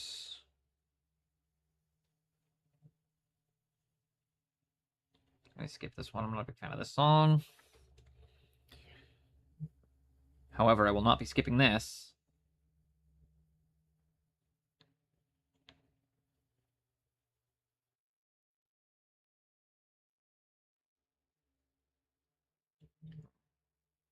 Wagner?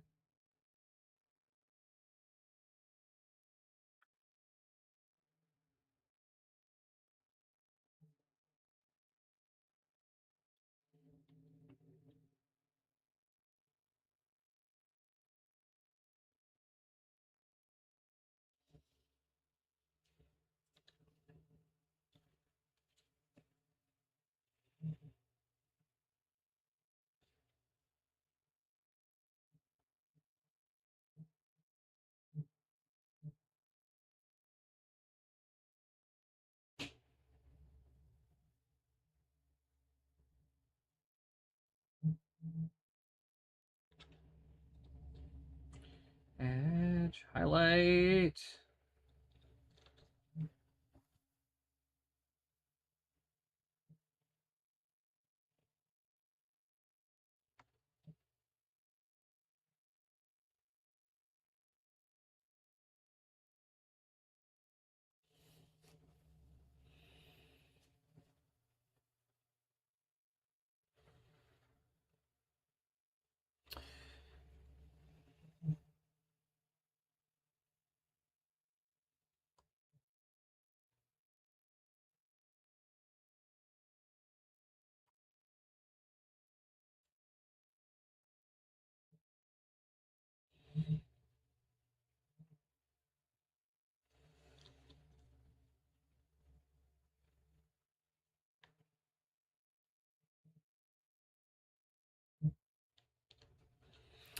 There we go. Need the fellow on Saturday. Better new safety classes. Ooh.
And there we go.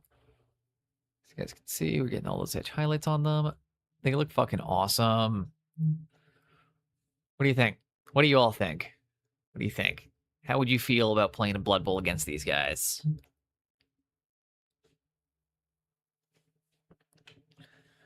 This is team number 6 that I finished. Or this will be team number 6 we finished. On stream. This is the 5th Blood Bowl team we've painted this year. Would you guys believe that? That we have started and finished 5 Blood Bowl teams this year.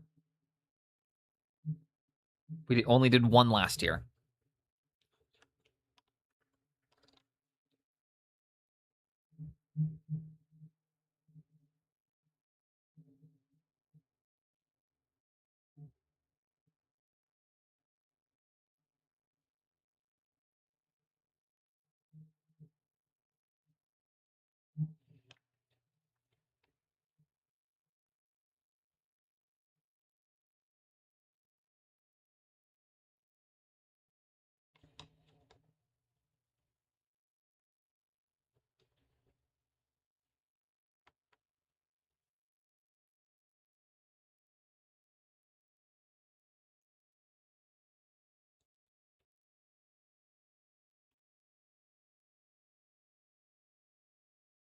Hey, there we go.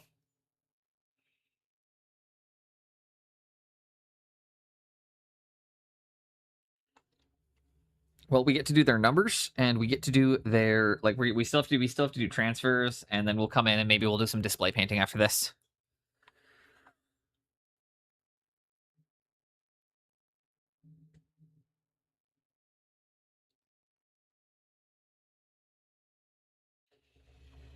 What do you guys say about that? We'll finish these guys up. We'll put the transfers on them. Maybe we'll finish up by doing some work on the Gobbo.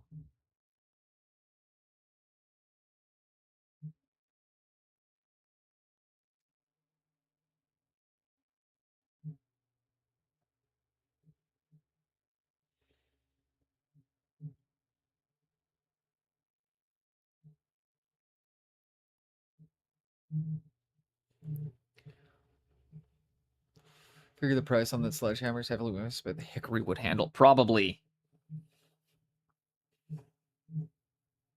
Probably. The handles are the expensive parts. Because the handles are the parts you can replace. I mean, once you have the sledgehammer head, you find one that has a good head that you like, and then focus on that. Like, that was always my strategy.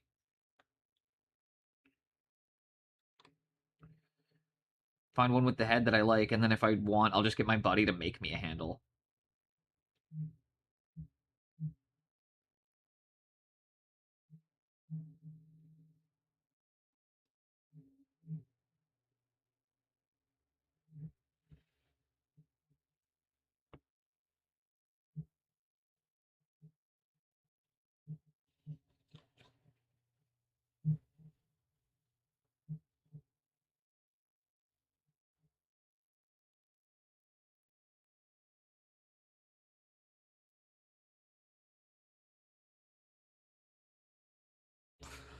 And there we go. But also what saves your hands. That's why I won't buy any with plastic handles or fiberglass handles. I don't care that they're cheaper. I don't care that people like them. I don't care that, you know, I want a solid wood handle.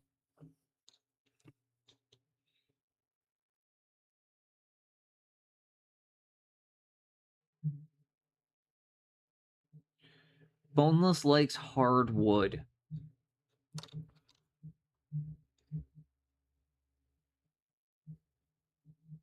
Like that feeling of wood in my hands. And if it's not wood, I don't want it.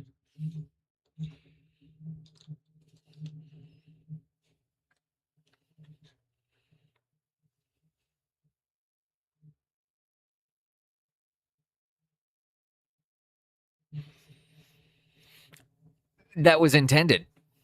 That was very much intended, man. That was planned.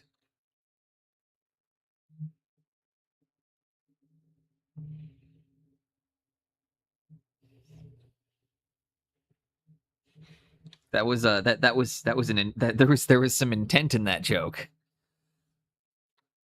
I knew what I was saying. It's called a double entendre.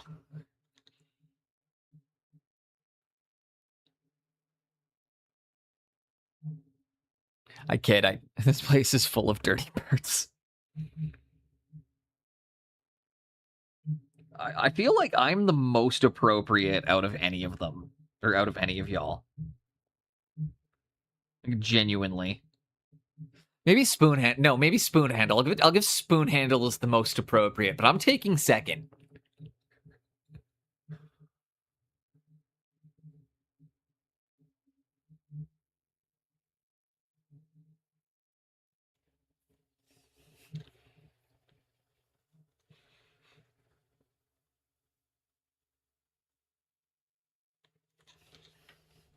Spoon's such a good fella. He's a great fucking guy. He has seen so much success in his time on Twitch, and he deserves all of it. Like, genuinely, just such an awesome person. He helped me get my PC set up when I had a virus and helped me fucking restore everything. Spent hours helping me get through that.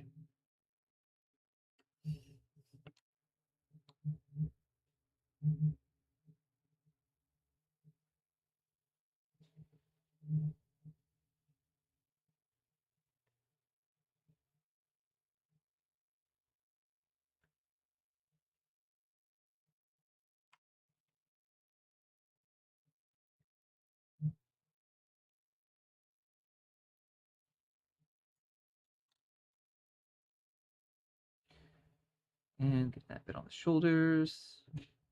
Hell yeah.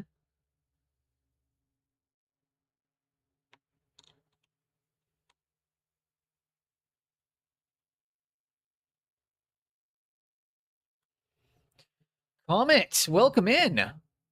Hope you're having a great day.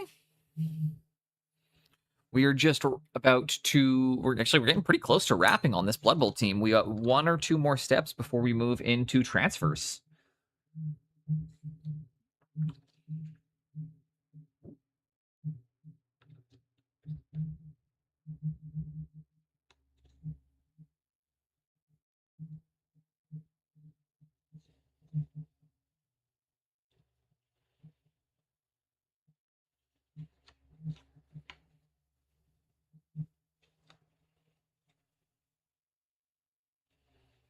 In just a second, just gonna slap this line down real fast, and then yeah, we're done the Black Edge highlights.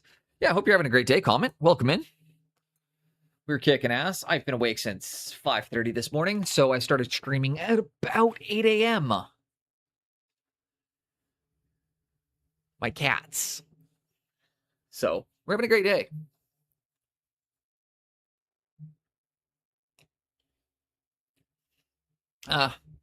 My wife had already been at work for an hour at that point, so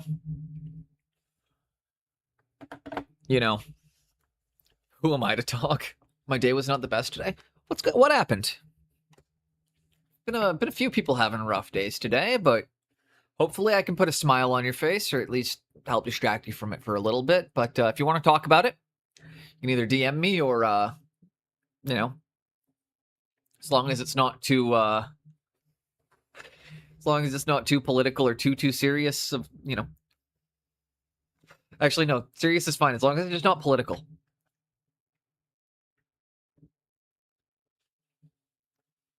That's pretty much all I'm trying to keep out of it. Or like that's really the only thing for me. But yeah, comment if you want to chat. Feel free to put it in there. If you're not up to that though, I'll try and distract you, put a smile on your face for a few hours. My body collapsing, bit of a fast sugar, and sleep helped it.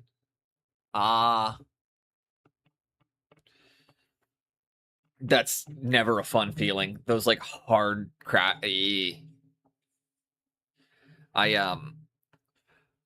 Yeah, that's a tough one. Do you? I would say my grandpa, when he was dealing with similar issues, because he was He was a construction laborer and also diabetic. And he would always keep either a can of Pepsi in his bag or a lollipop, like just like a sucker or like some candy at all times. Just as an emergency, like as soon as he would feel that like that dip, he would start trying to get quick sugar to spike it, knowing that it meant he had to get an actual meal done or had to consume an actual meal fairly soon. But it was kind of his warning sign. Or he would have that to kind of delay it so he could get the food in. But that's rough, dude. I've got a lot of diabetics in the family and a couple of friends. One of my sparring, I actually lost he didn't pass away. He had to stop fighting. Starts with the headache and the intense cold sweat, and then and then the tremors, and then the back pain, and then the constant feeling of being thirsty that you cannot quench.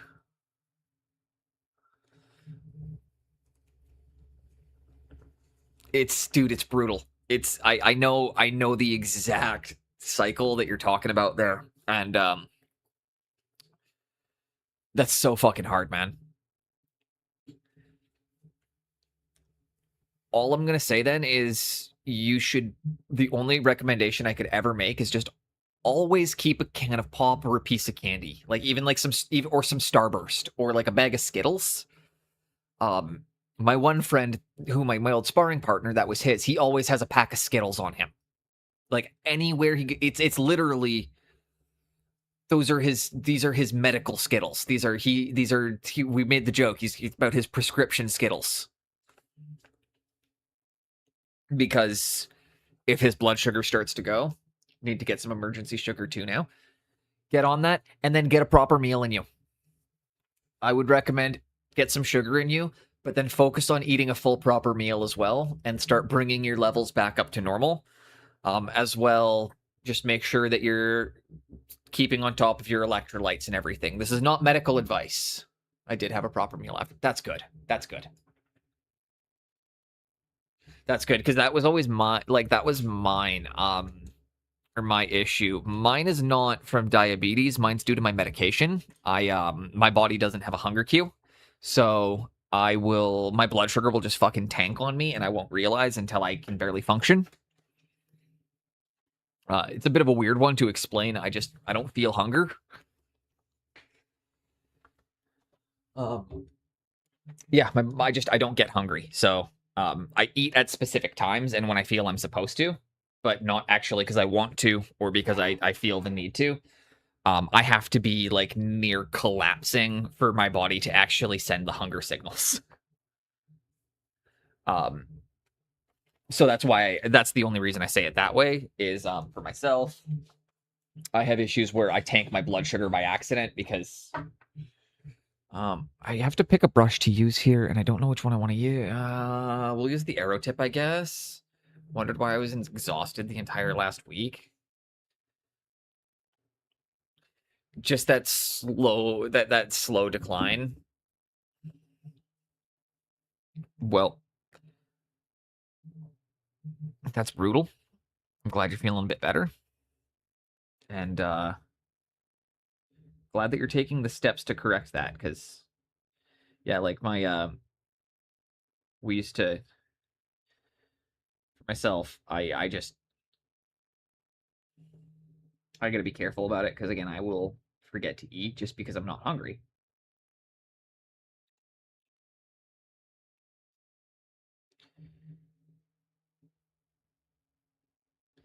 Also, I got mystery mail sent to me.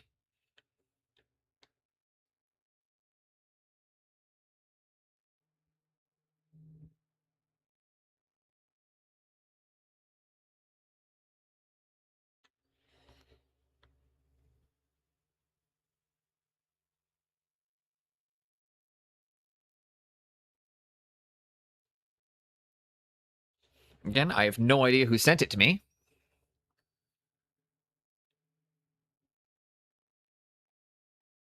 But I'm quite excited. As long as I don't get Kaczynski'd, I think it's going to be awesome. So we're going to open it live on stream just for that exact reason. If I get blown up, you all have to see it happen. If I'm getting exploded, I'm traumatizing all of you in the process. Actually fast on sugar, but this experience forces my hand to have some for emergency. I honestly would say that, like, I know some people find that fasting works really well for them. I'm a dirty faster. Which means I still consume calories throughout the day, but it's only in liquid format.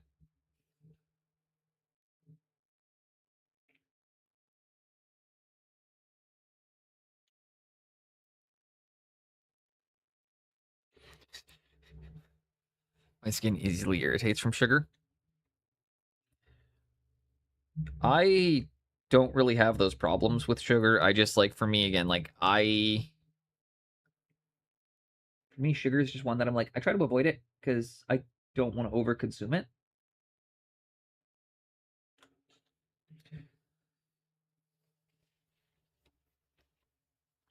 And we're going to make some decisions here really quickly. The helmet's here. We're painting them silver just to get that one extra color break on the models.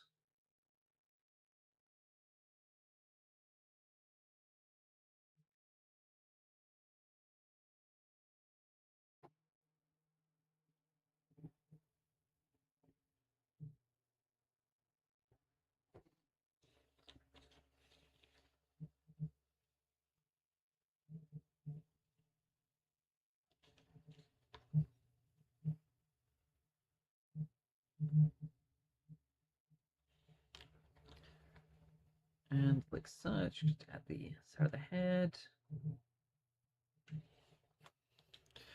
I am sugar, right? Like, again, I just consumed a bag of snack pretzels. Again, like, for me, when I say, like, it's dirty fasting, it means I don't eat, but I consume sugar, or, like, I will consume sugar. So, like, you guys are seeing, I'm drinking coffee, but there's cream and sugar in my coffee. You know, you'll see that, like, I'll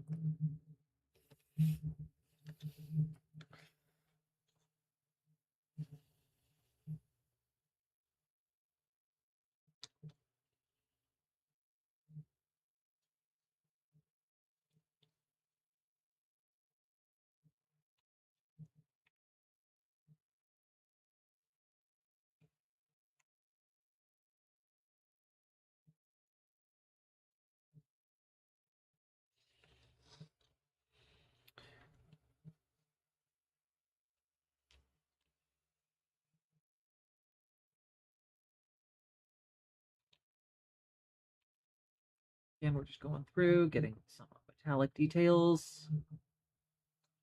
We're gonna do a quick highlight on the silvers once we're done blocking them all in.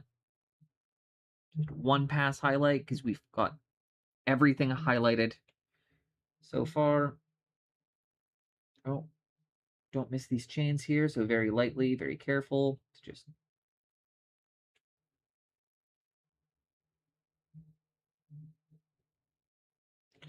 so very light brush pressure, lots of control if you're getting in on something like that you missed, where you have to get the chains across the chest. Let's do it under the name of the love that became lost. Dress it up. Hey, you want what cut from the same cloth, scars of hate.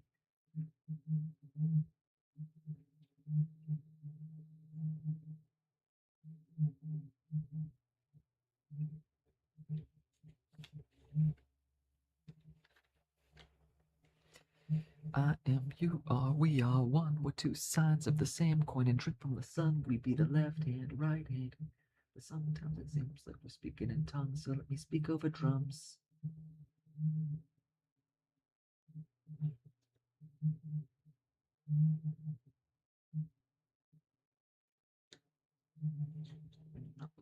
One will make an 8-year-old soldier fall asleep with a gun. One tax man's hands ripping the bomb. Tight when we talking in drums. It's like we speaking in tongues. But no book burnings or church sermons. I surf currents. My words burn like a dirt furnace. But this music succeeds what even language fails to convey. Read knowledge expression, it's a problem trying to get people to acknowledge progression. My goal is to leave a lasting iconic impression, controlling crowds like demonic possession, and no time to invest.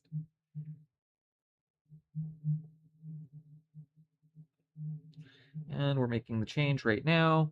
The wings are going to be silver. Why? Because it's quick and easy. And we have it out. And again, we need color breaks. So just trying to get a few color breaks across the model.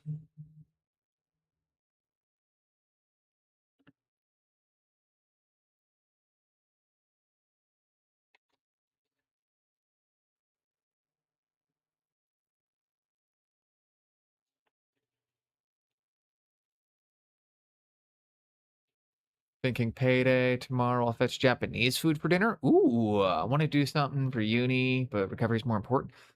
I would say, yeah, focus on feeling healthy. I mean, there's things you can't, and as well, if there's stuff you want to do for uni, right? Like something I like to do. It's kind of the when I have those thoughts comment is breaking it down into okay, what could I do right now? Like what could I actually do? What's the goal? What's the thing? What's the thing I'm worrying about? What's the thing I'm thinking about? In my exact condition, from where I am, from where I'm sitting in this exact spot, what could I actually be doing? And if the answer is like not much, then the truth is you're doing everything you can. And other than that, if there's something small you could do that would help out with it and make you feel better and make that feeling go away, there's nothing wrong with that. But it's also, again, about being conscious and considerate and taking your health into consideration.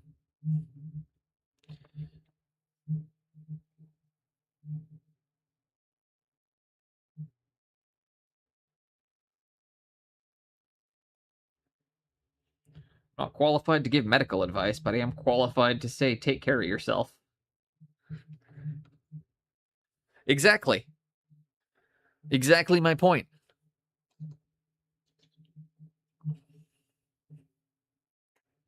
And again, this is one of those things where it comes back to as well, you know you better than anybody else.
A bit more.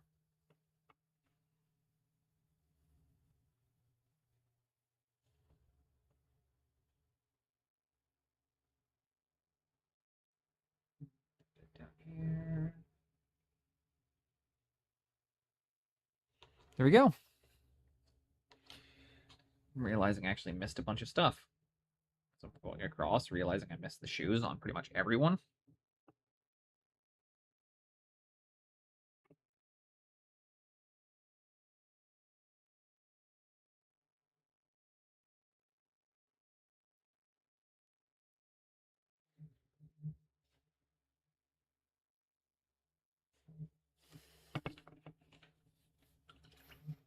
It was really bad when I was a kid.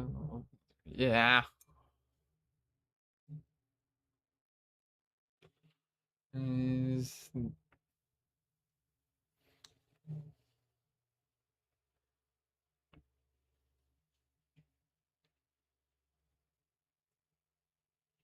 yeah, that's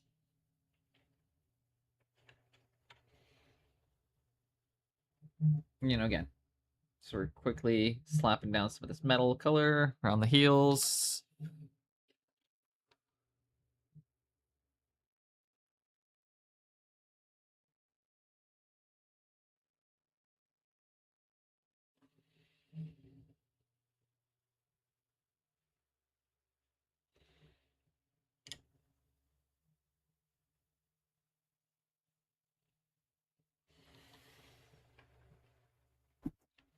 One more. Areas you missed really quickly. Slap, slap, slap.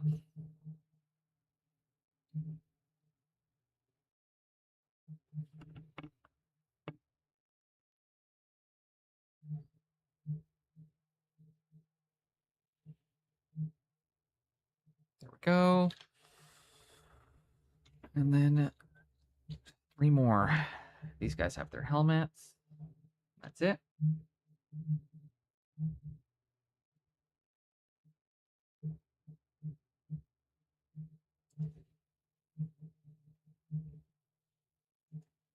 These ones don't even have the other bits on the helmet.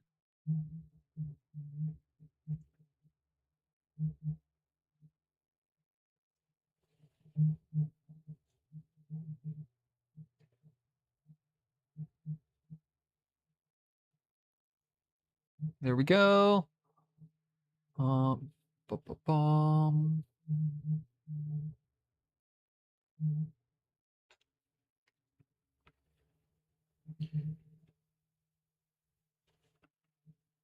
Ich will.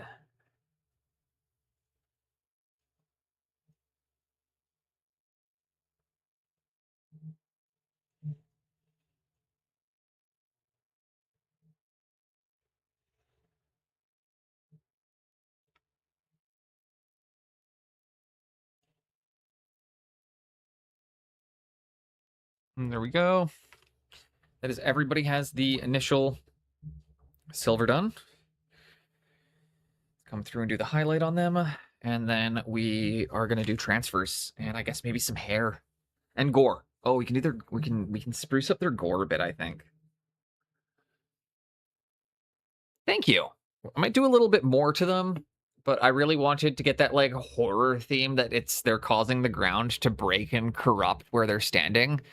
So I did a lot to get that like green to be spreading out under the ground from them.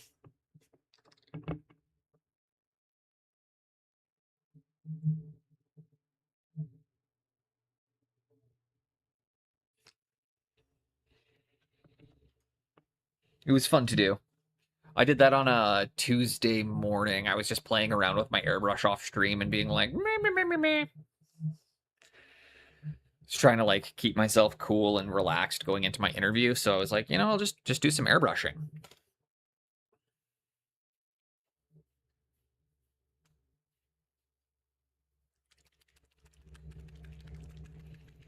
Shaky, shaky, shake. And we're going to pop back in with some pure silver now. I might do a little bit more with them just to try and get them a bit more intense just around where the feet touch exactly.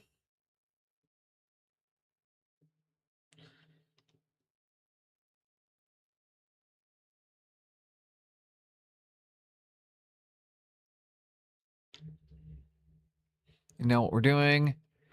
Just going to touch this on the metal C. Started working soon at a student position in a company. Oh, hell yeah, dude. I had an interview on my days off for waiting tables, bartending. Good old-fashioned, something I've done lots of.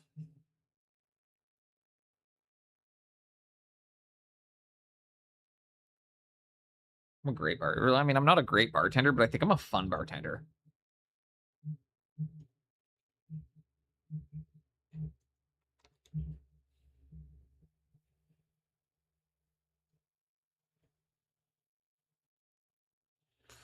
There we go.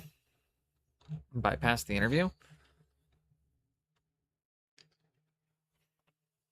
I say fun because I'm very energetic behind the bar. I dance a lot. Not because I need to, but because it keeps me entertained and helps me get through the shift. So I will like dance and try to spin bottles because I'm bored.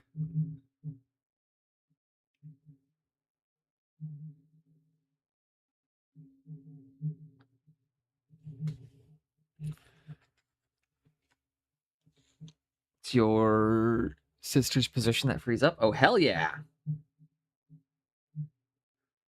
I yeah, I had to. So I had the one interview, and then I applied for a couple other positions, waiting tables, and then I also applied for a job as a museum tour guide, specifically for the Van Gogh exhibit.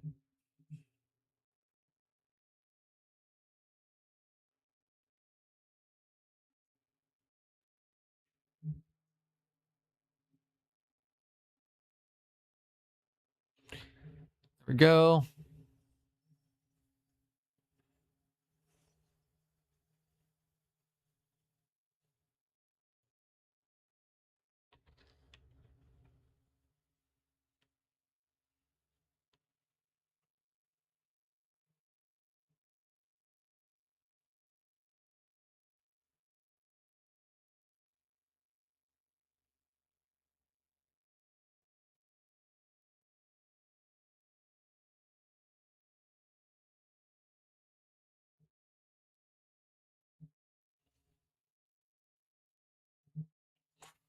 There we go.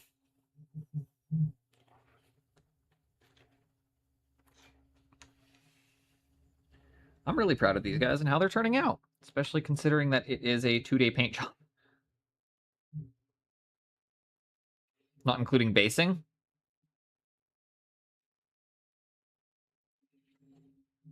I think it's taken 12 hours to include, well, including basing, it's been about 13, 14 hours on this whole project. And I think, again, considering 14 hours for an entire squad of models,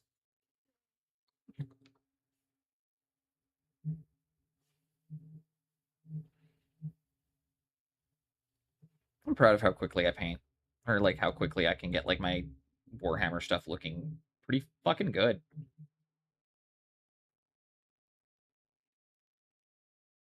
Like I'd be happy to play. I would be honestly I would be more than happy to play against this.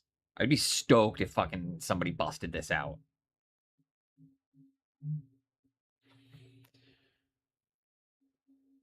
You know, at the end of this, honestly, I would be excited to play against something that looked this good.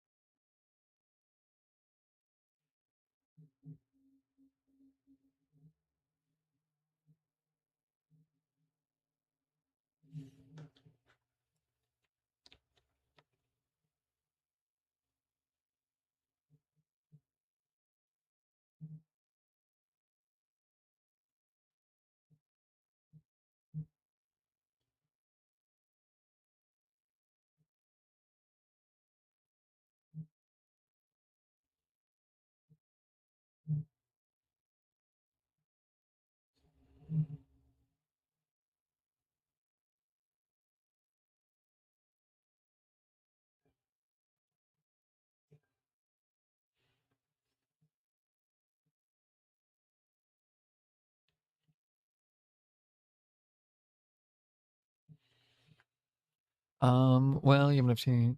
Honestly, um, well, we also have a huge local Blood Bowl community, but that's part of why I have so many teams painted, is so I can just be like, yeah, if anybody wants to ever play.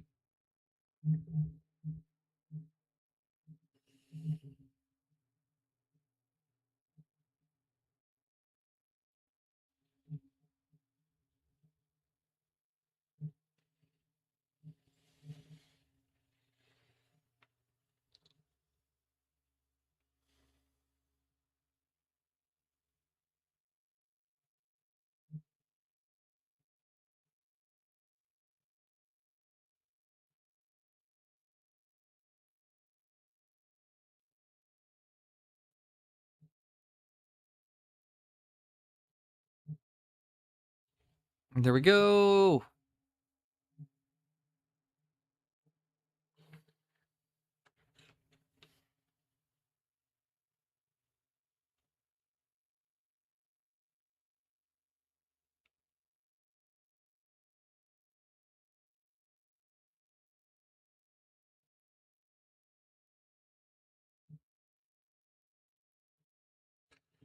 And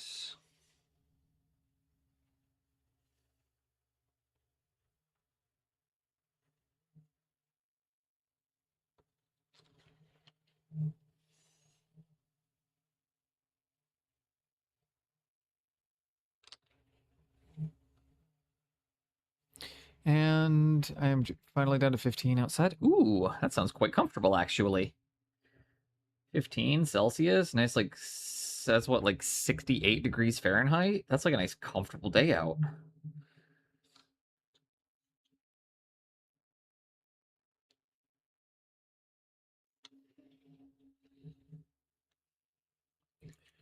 Okay, I need to change out my water very quickly, and we have an ad break hitting in 47 seconds. So, I am going to take a second and try and think. Do I need to gloss varnish them before I do this step?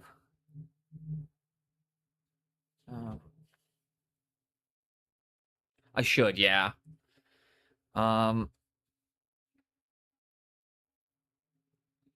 Honestly, yeah, I'm going to do that really quickly. 1 second. Gonna check.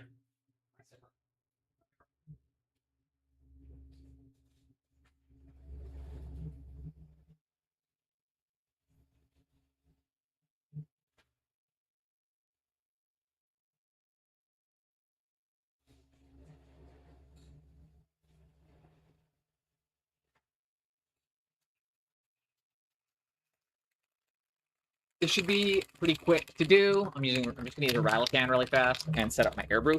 So give me 1 second, guys.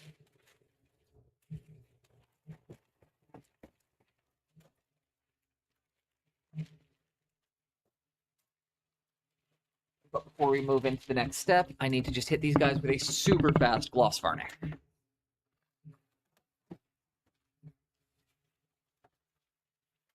Yeah.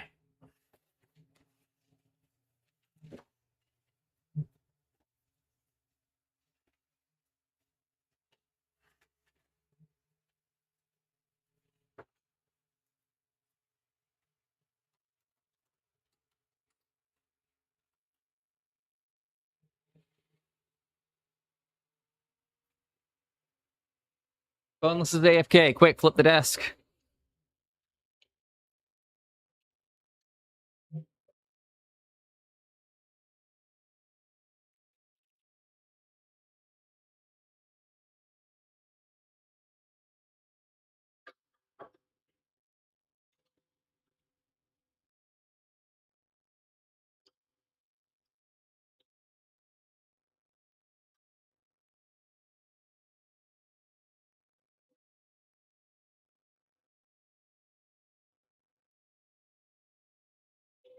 And one other thing.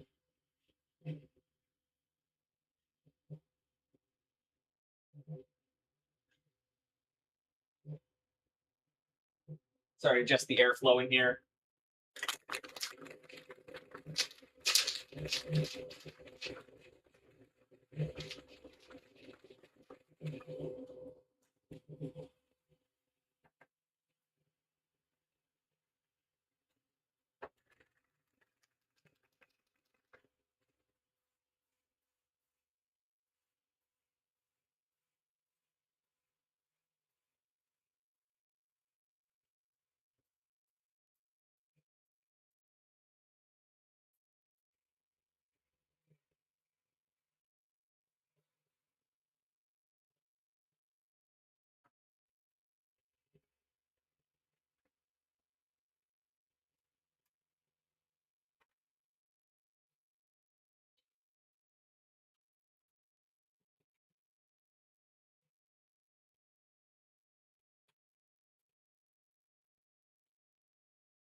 I will admit, it is nice having a setup that I can actually use a fucking rattle can in my or use a rattle can inside now.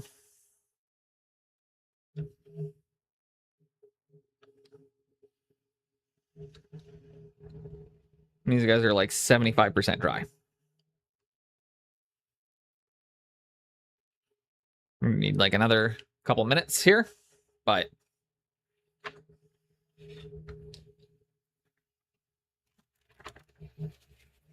gloss varnish on them so that way they can get their transfers applied nicely and dissolved.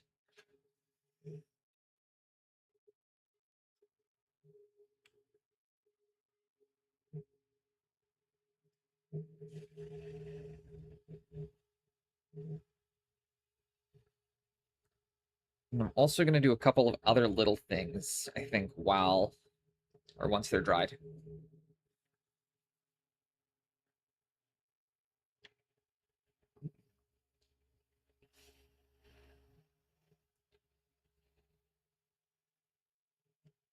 Okay. Give them a moment. Because honestly, like there's the downside to that is there's not a whole lot you can do when things are drying. But that's okay. Because we got, some badass models. I think they're gonna be super ready.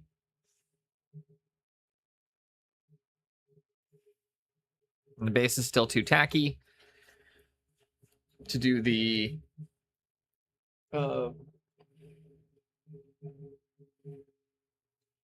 where is it? There's a specific paint I'm looking for. Just bear with me. Tweedledum, Tweedledee.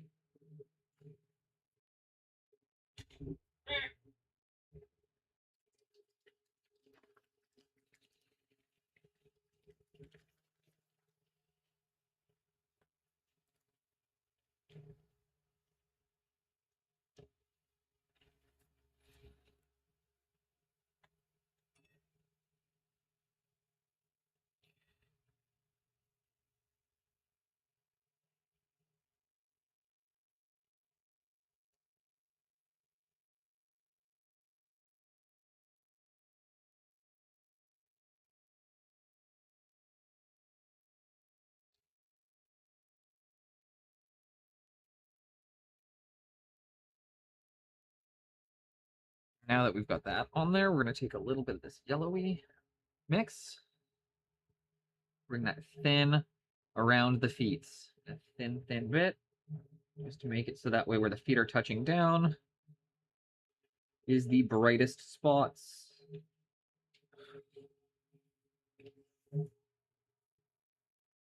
Like such, see? So now we have it so that way where the feet touch down is where it goes super duper bright. And we're going to paint that in while we're waiting for the actual models to be dry enough to then come in and do the next step.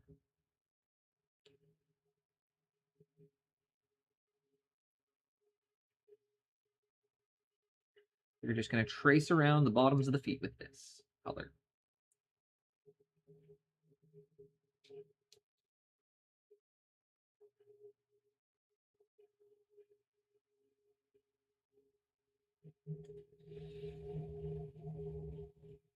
There we go.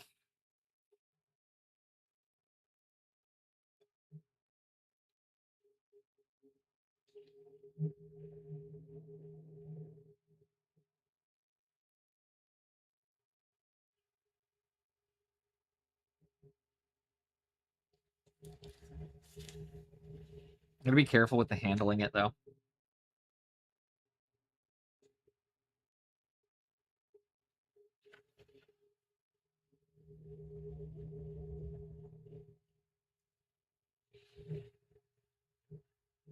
There we go.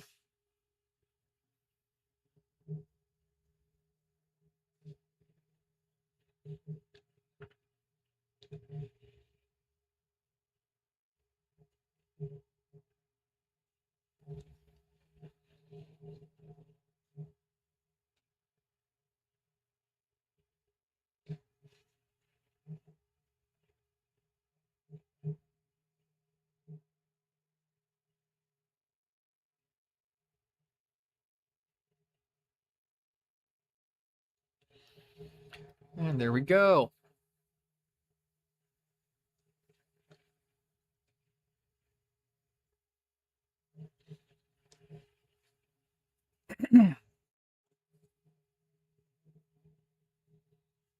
Just one by one, get your skellies. Sweep down by their feetsies. Putting that bit of green, brighter green down. Just really sell the effect. To show that it is emanating from where their feet touch.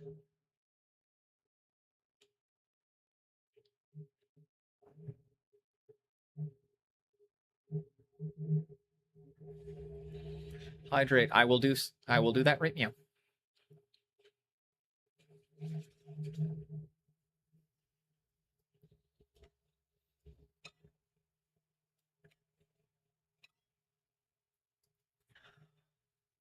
Thank you for the hydrate.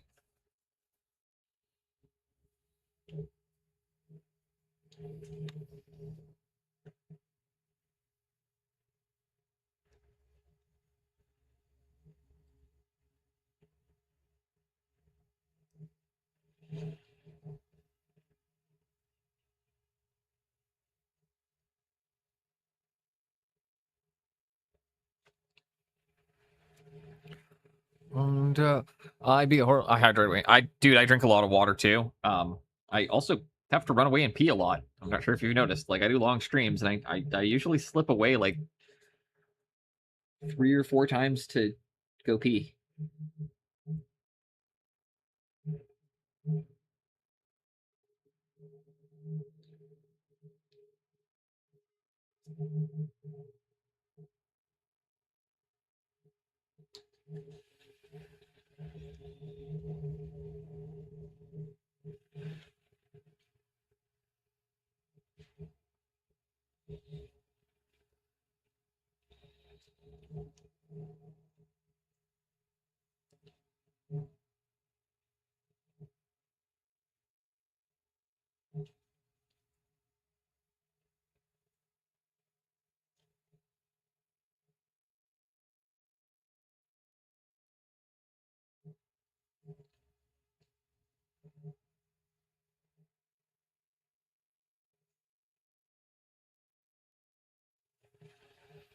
And you guys see we're just reinforcing those areas where their feet are touching down and making it even more intense.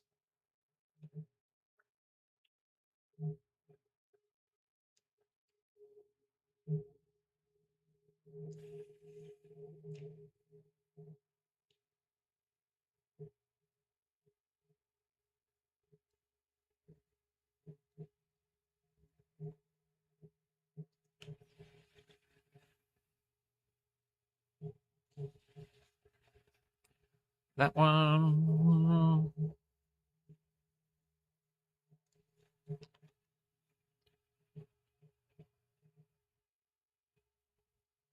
And I think I'm actually just going to hit them with a second dry after this, just give myself the ability to ensure that they're ready to go. It'll take 2 minutes. But I'd rather do that and then be able to finish them and know that we're not going to ruin them.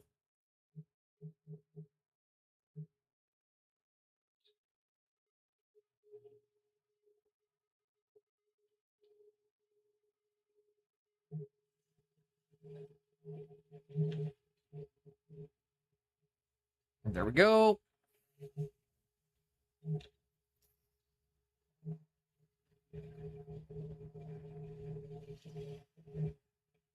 That is super duper bright. That is looking super duper good. Okay, sweep, sweep, sweep.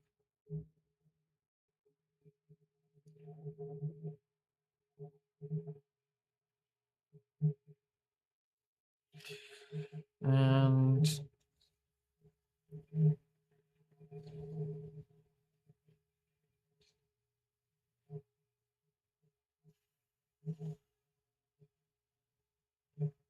there we go.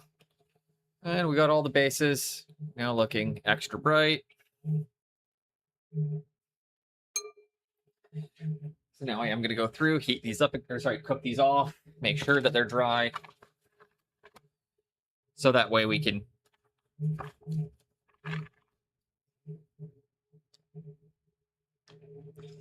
make sure that they are safe to put transfers on. And we got to do team numbers, labels. We're into the easy stuff, meow. Into the easy part of the day. We'll see how we're feeling when we're done the transfers. Then we'll decide if we're gonna, after that, if we're gonna start another project, or if we're gonna go into another project, or if that's gonna be where we rate out today. But I'm undecided yet. We're gonna start by getting these dry so we can do the transfers.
Okay, there we go.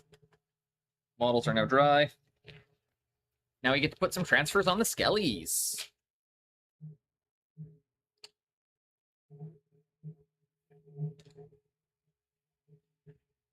And zombies. And I guess a mummy as well. And a ghoul. Time to put some transfers on. We're going to have to also change the paint water here.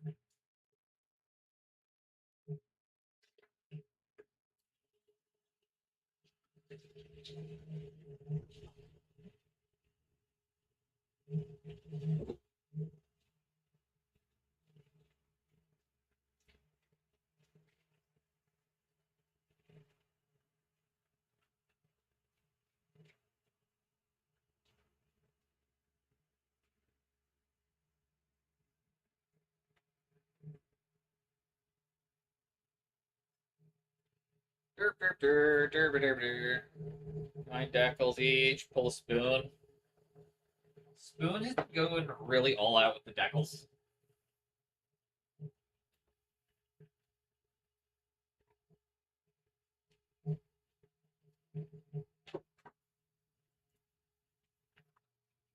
Womp. Just flop into my chair. First thing when I do transfers is, for me, it's all about clean water. That's really my big thing. Also, for those of you making a face right now, in Canada we say decal. I know the rest of the world says decal, but in Canada we say decal.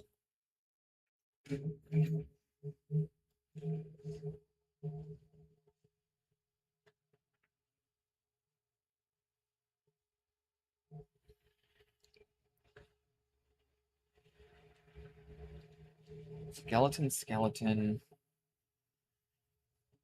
Skeleton. Skeleton.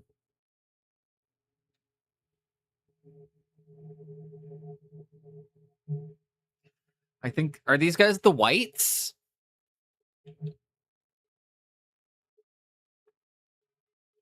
No, these 4 are the zombies. This is the mummy, obviously, and I'm pretty sure these are the ghouls.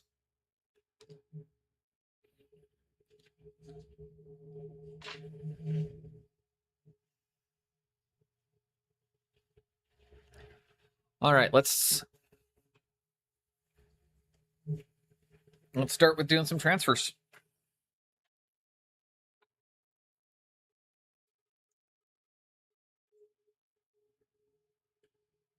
They've got these cool white hands, actually. I might put those on them.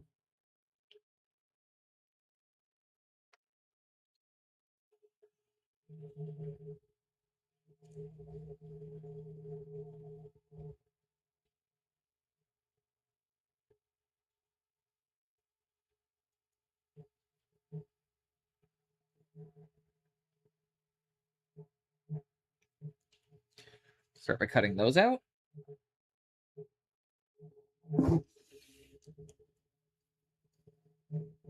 And I think I'm going to put these on the right shoulders.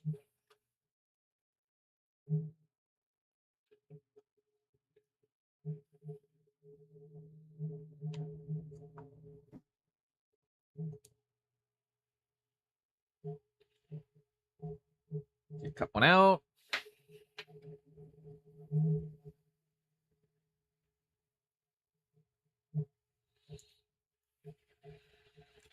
Gonna need your tweezers and your water. By the way, Boneless, I was wrong. Royal one was the 8th this year. 8th year this week. Oh, hell yeah. I think you said it was the, what is it? I think you said 6th last time. Or I think we thought it was the 6th. So he's 58.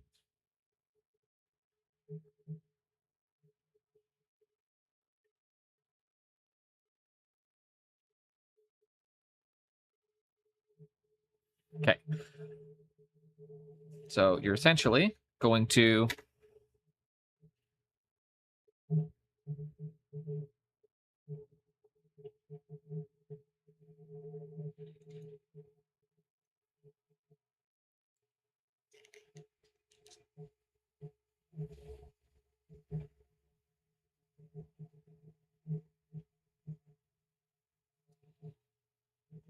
you should be able to apply the transfer. And then with a bit of water and a brush. Okay.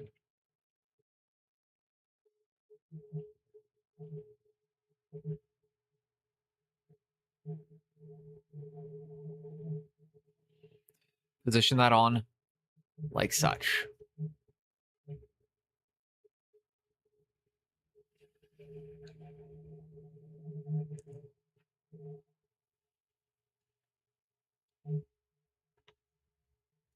So we're getting them wet and sticking them down.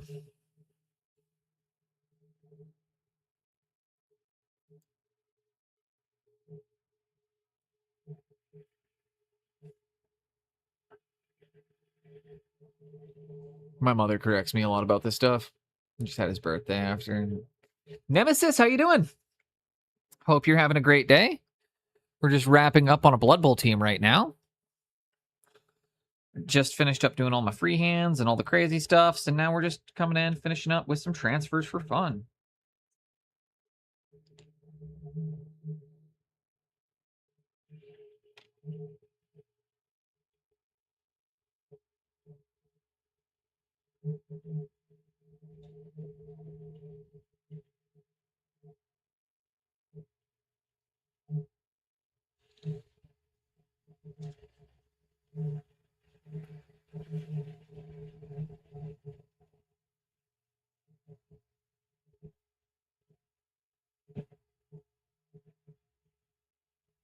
Fuck. Oh, that's ripped right off. Shit. Hey, you know what?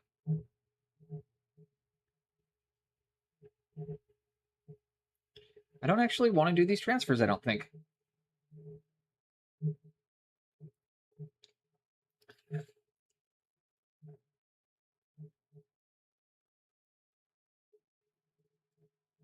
Because I just had to scrape something that's very dangerous to scrape. So we're just going to put the labels on them, I think, for now.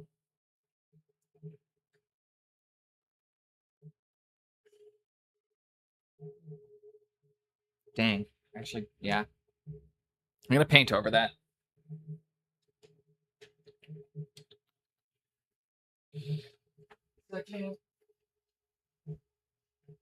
Also, something to note, you can change your mind. You can put a transfer on, take a look at it, say, I don't like that, and then grab a little bit of paint and just clean it up. Take a bit of your paint, just...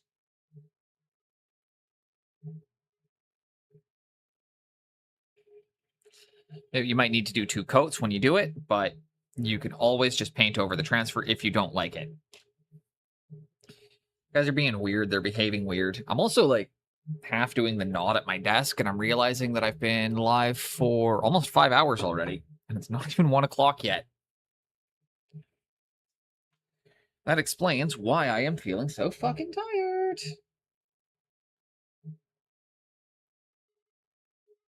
Also explains why I'm making silly mistakes right now.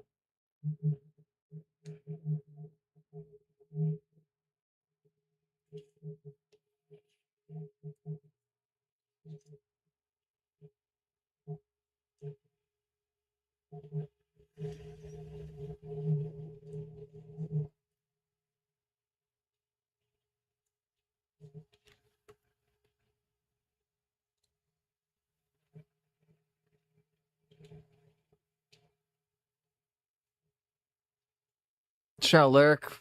No worries. I'm gonna... Honestly, I think I'm gonna put the labels on these guys, and then I'm probably gonna raid out early today because I am really tired. And I've already been going for almost 5 hours, and I did say that after we did this, I would be making my decision of what the plan for the day was.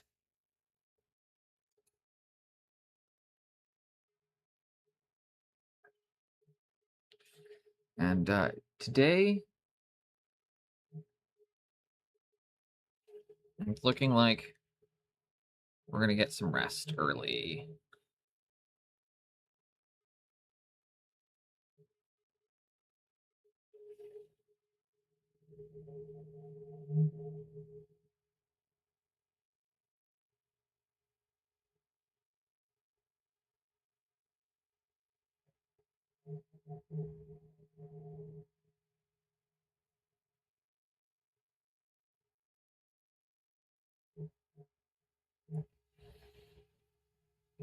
Yeah, honestly, the transfers aren't even going on correctly right now. So you know what, guys? I've had an awesome day, and I appreciate everybody popping in and hanging out.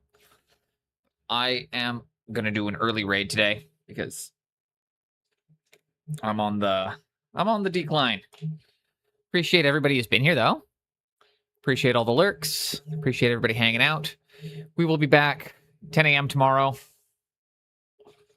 And in the meantime, let's go see Bortheim. I never raid Bortheim.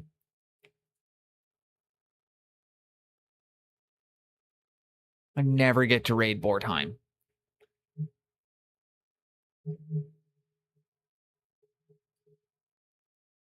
He's an incredible terrain builder. You guys are going to love this.